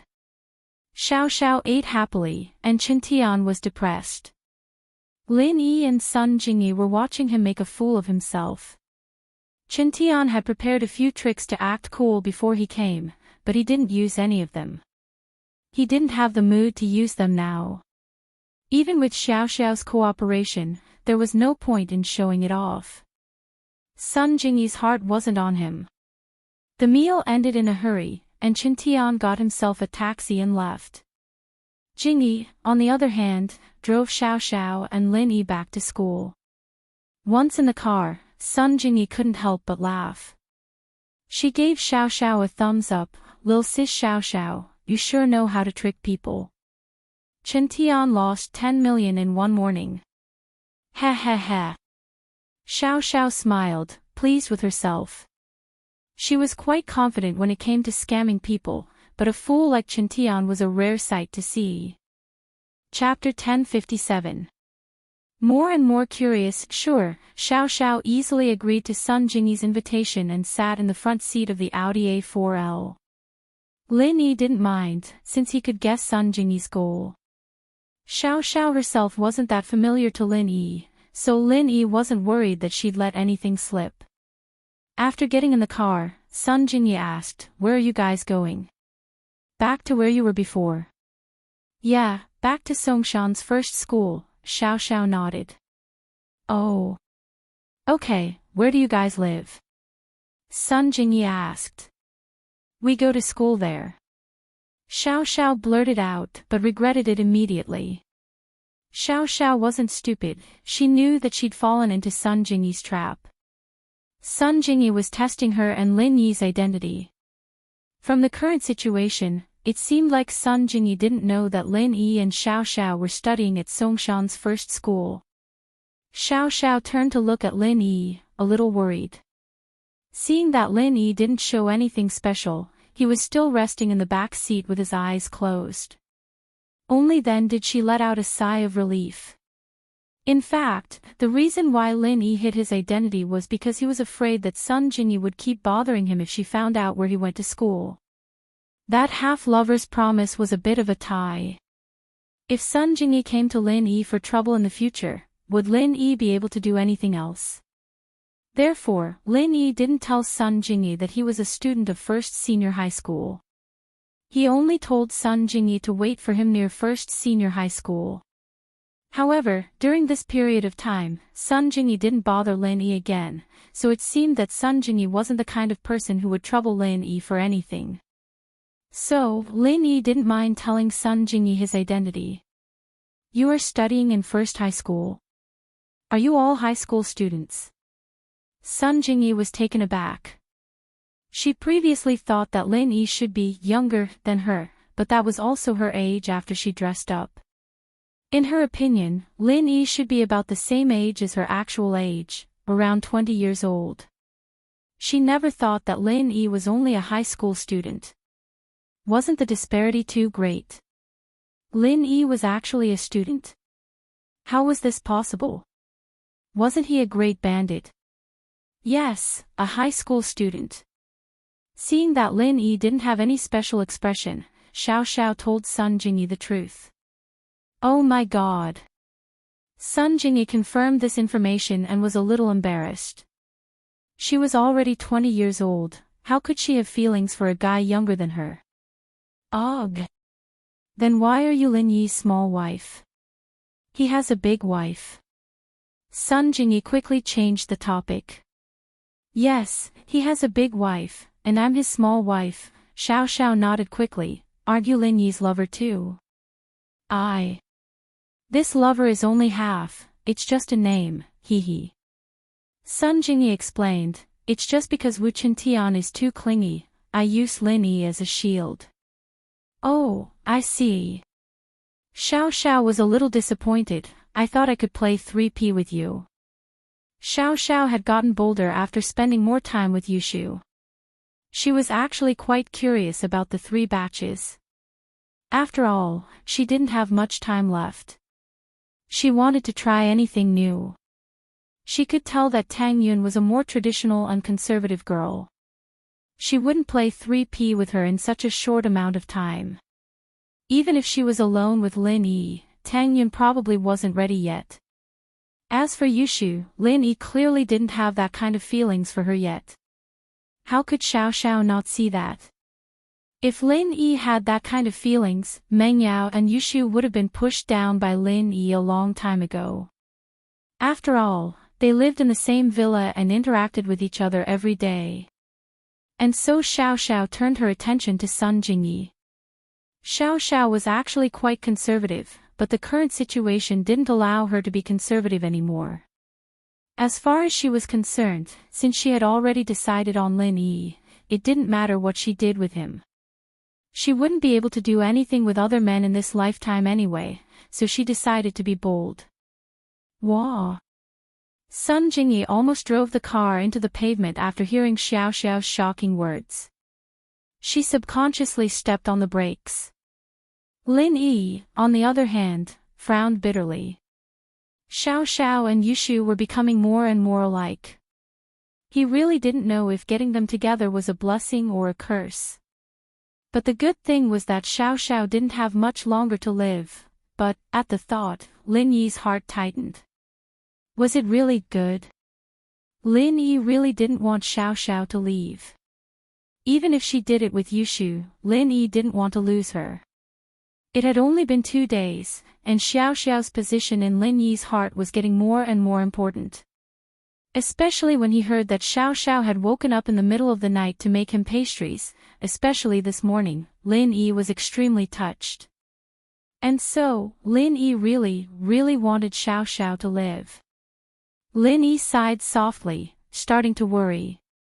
I'm just joking. Xiao Xiao quickly shut up after seeing that Sun Jingyi was scared by her words. It's nothing, it's pretty fun. Sun Jingyi wiped the sweat off her forehead, 3 batches. What a shocking idea. Sun Jingyi came from a noble house, but she was actually quite conservative.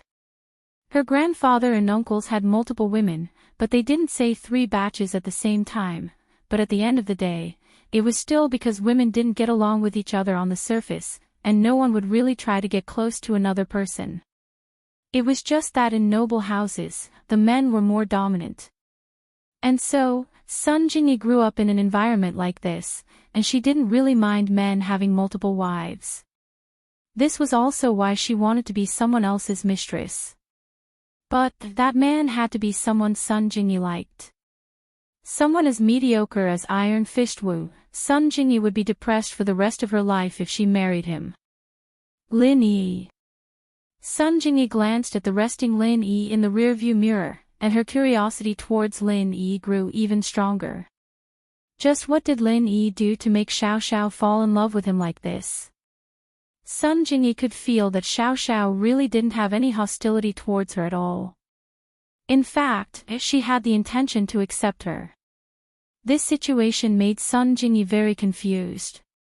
Even the concubines of the past emperors were all scheming against each other, let alone the women of noble houses.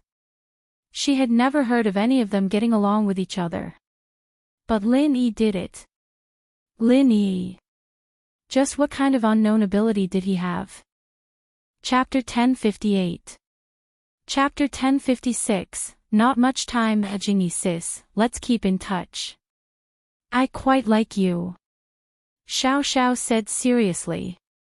It seemed like she still hadn't forgotten about the 3 batches plan.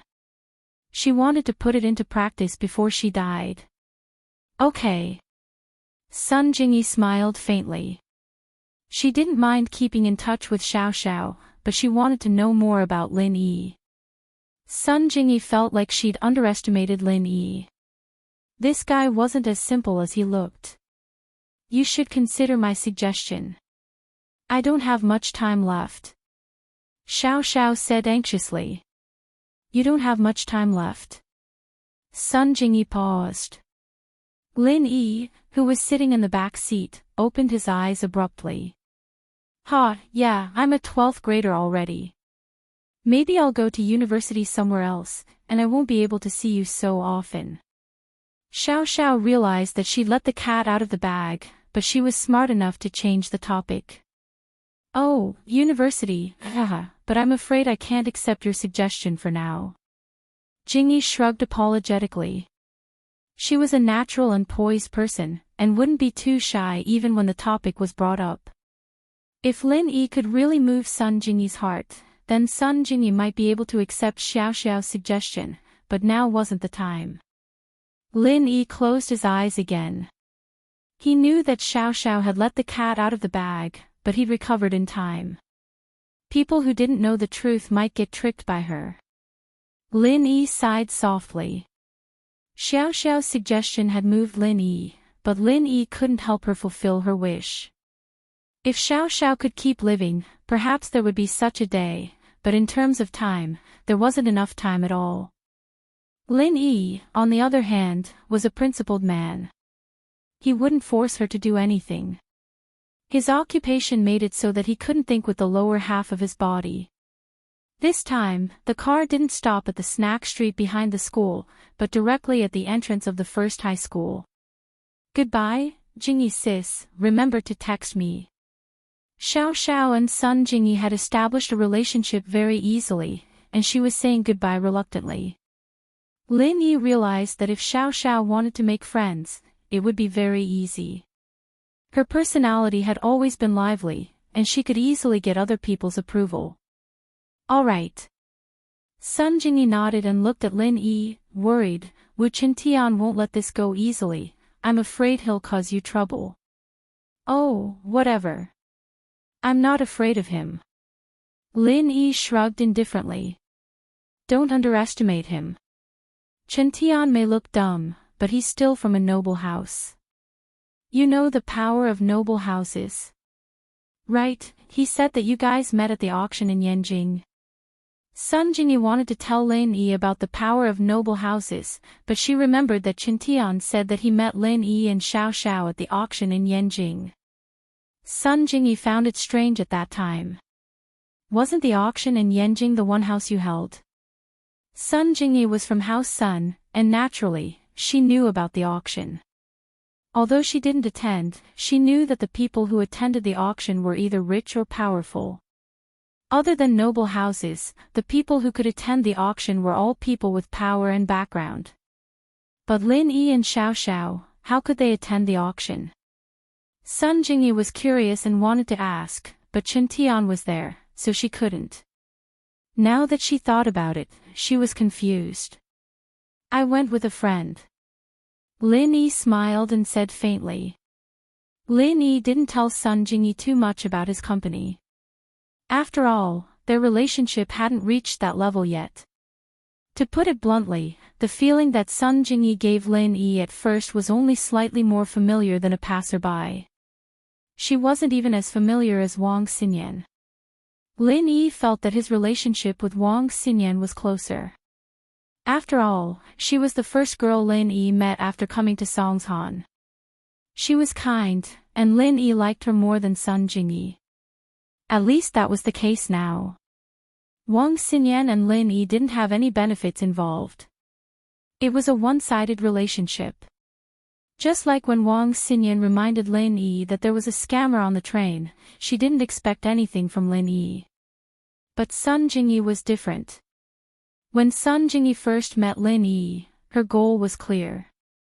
She wanted Lin Yi to pretend to be her boyfriend and chase Chen Tian away. What happened after that was the same. She hired Lin Yi to steal her competitor's recording, but in exchange, she became Lin Yi's half-lover. Lin Yi always kept a respectful distance from women like Sun Jingyi who liked to play tricks. Although Sun Jingyi was pretty, Lin Yi didn't want to put himself in danger while admiring her beauty. But after today's interaction, Lin Yi's impression of Sun Jingyi changed a little.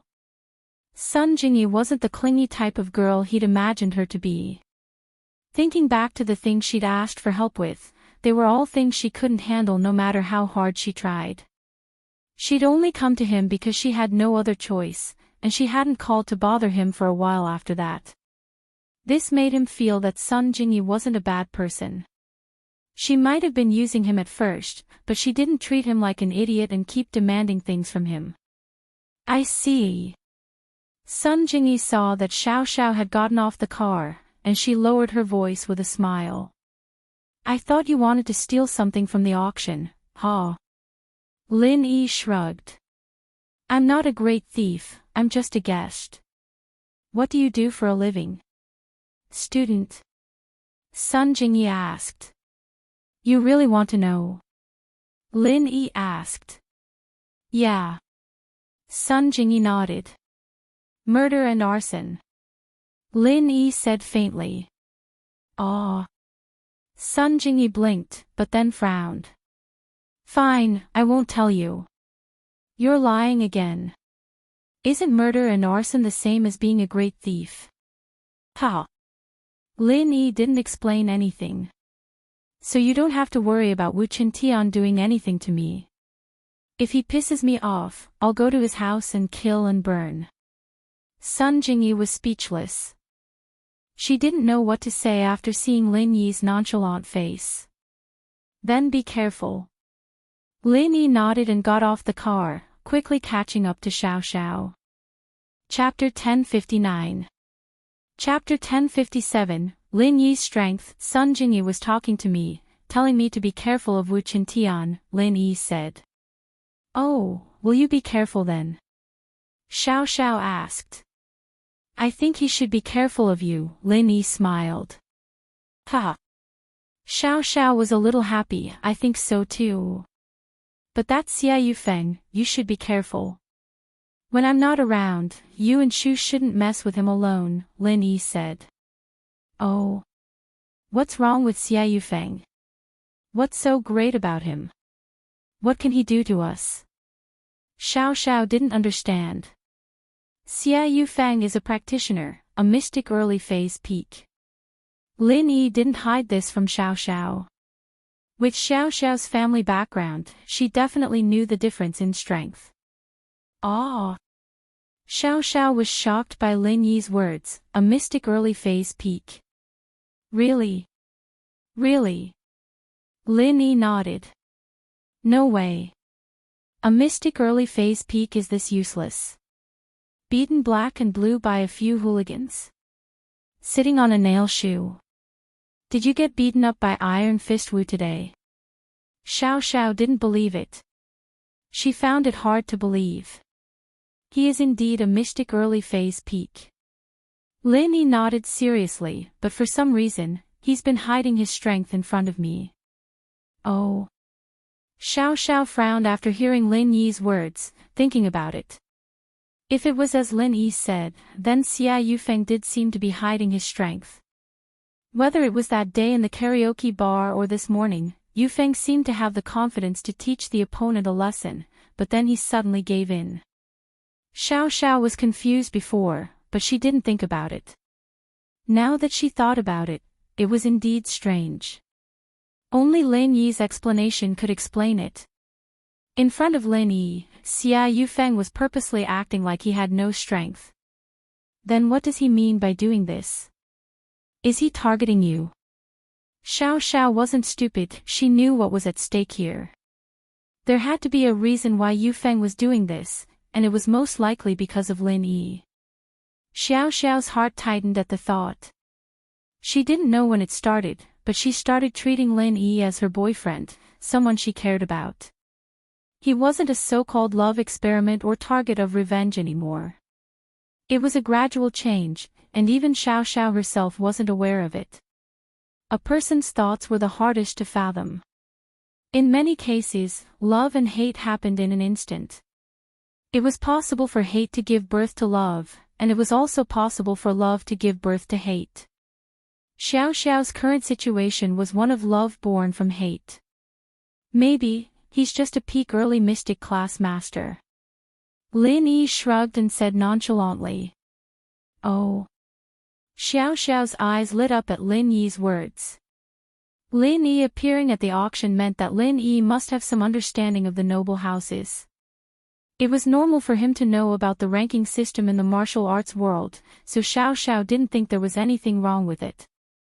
But Lin Yi was looking down on Xia Yufeng, and that meant something. If Lin Yi knew what a peak early mystic class master meant, and he was looking down on him like that, then how strong was Lin Yi? Could it be that Lin Yi was a practitioner as well? Someone from the martial arts world? Xiao Xiao couldn't believe it.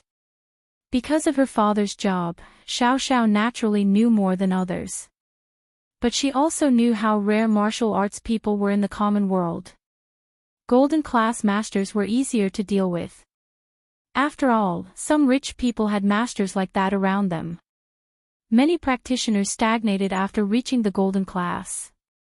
They didn't have a higher goal in their cultivation, so they would naturally pursue the pleasures of money.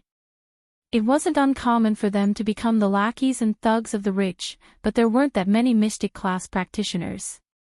Normally, if a mystic class practitioner had the slightest chance of advancing, they wouldn't become the bodyguards of the rich. But there were no absolutes in this world.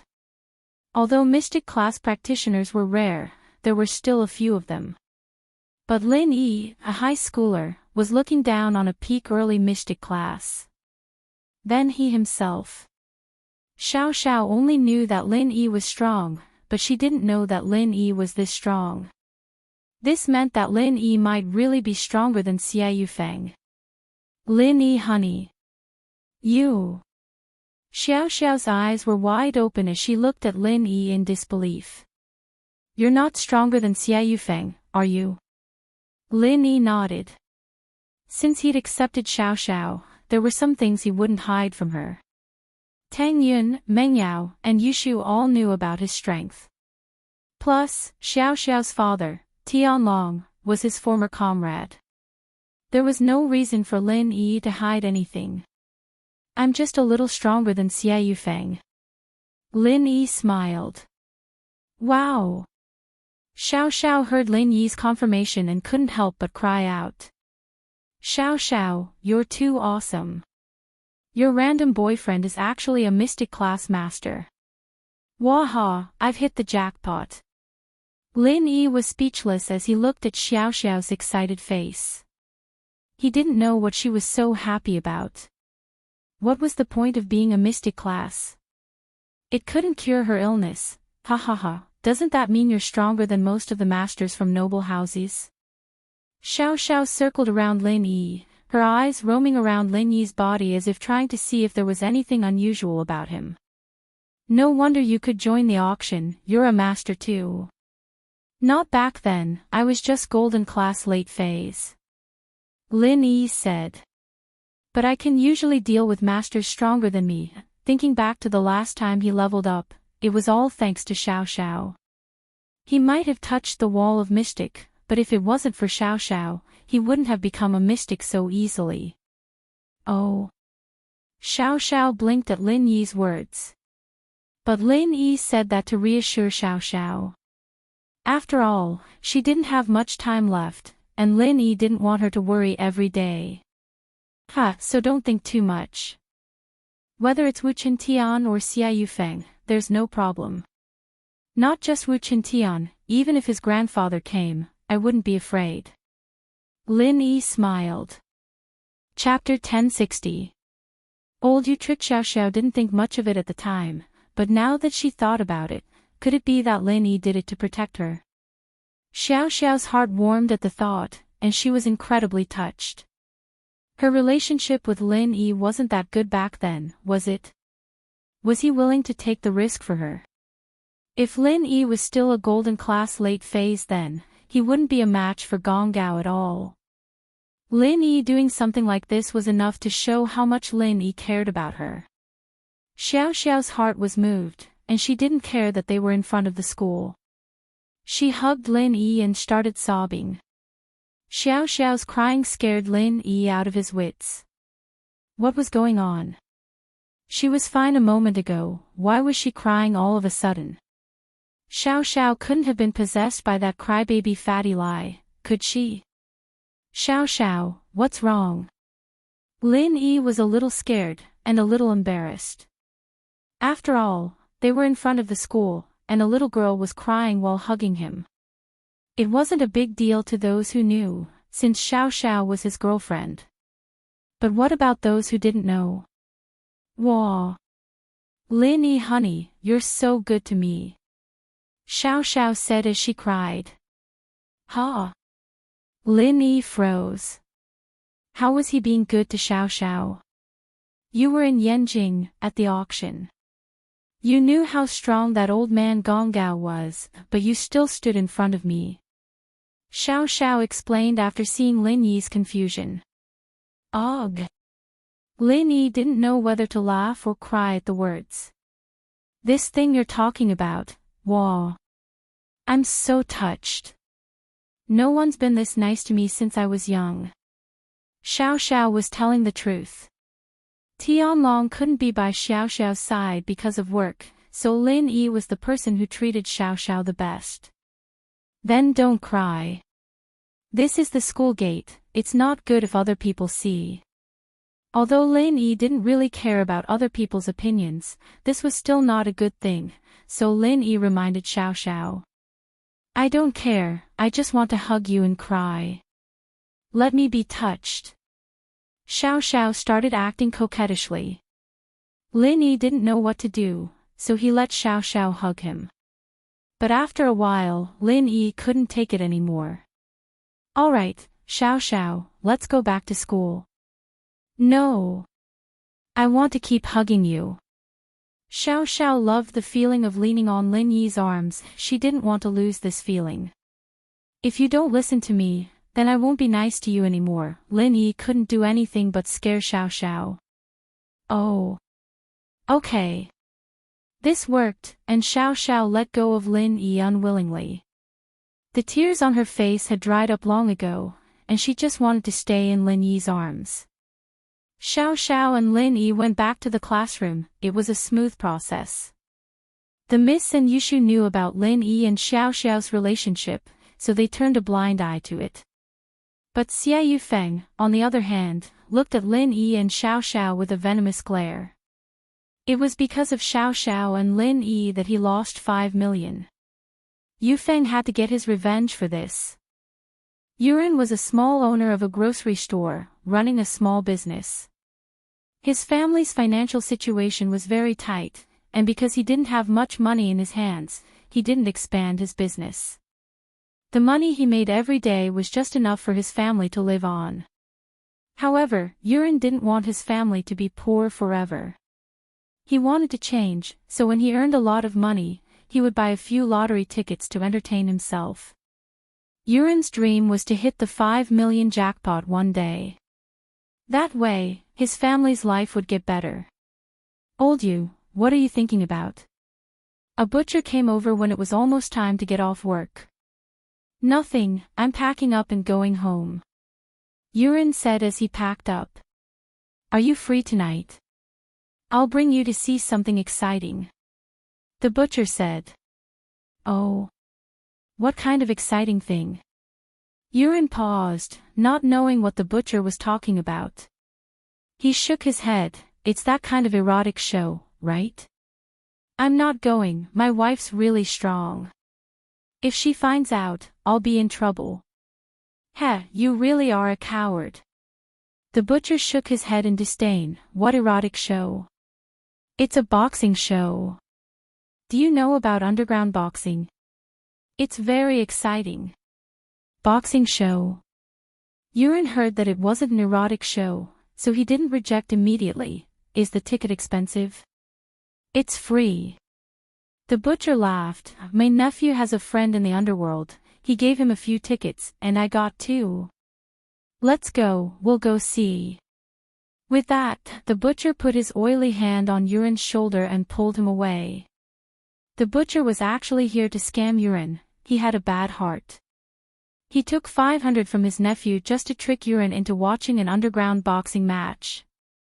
Otherwise, he wouldn't have thought of Yuren for such a good thing. "It's free. There's such a good thing."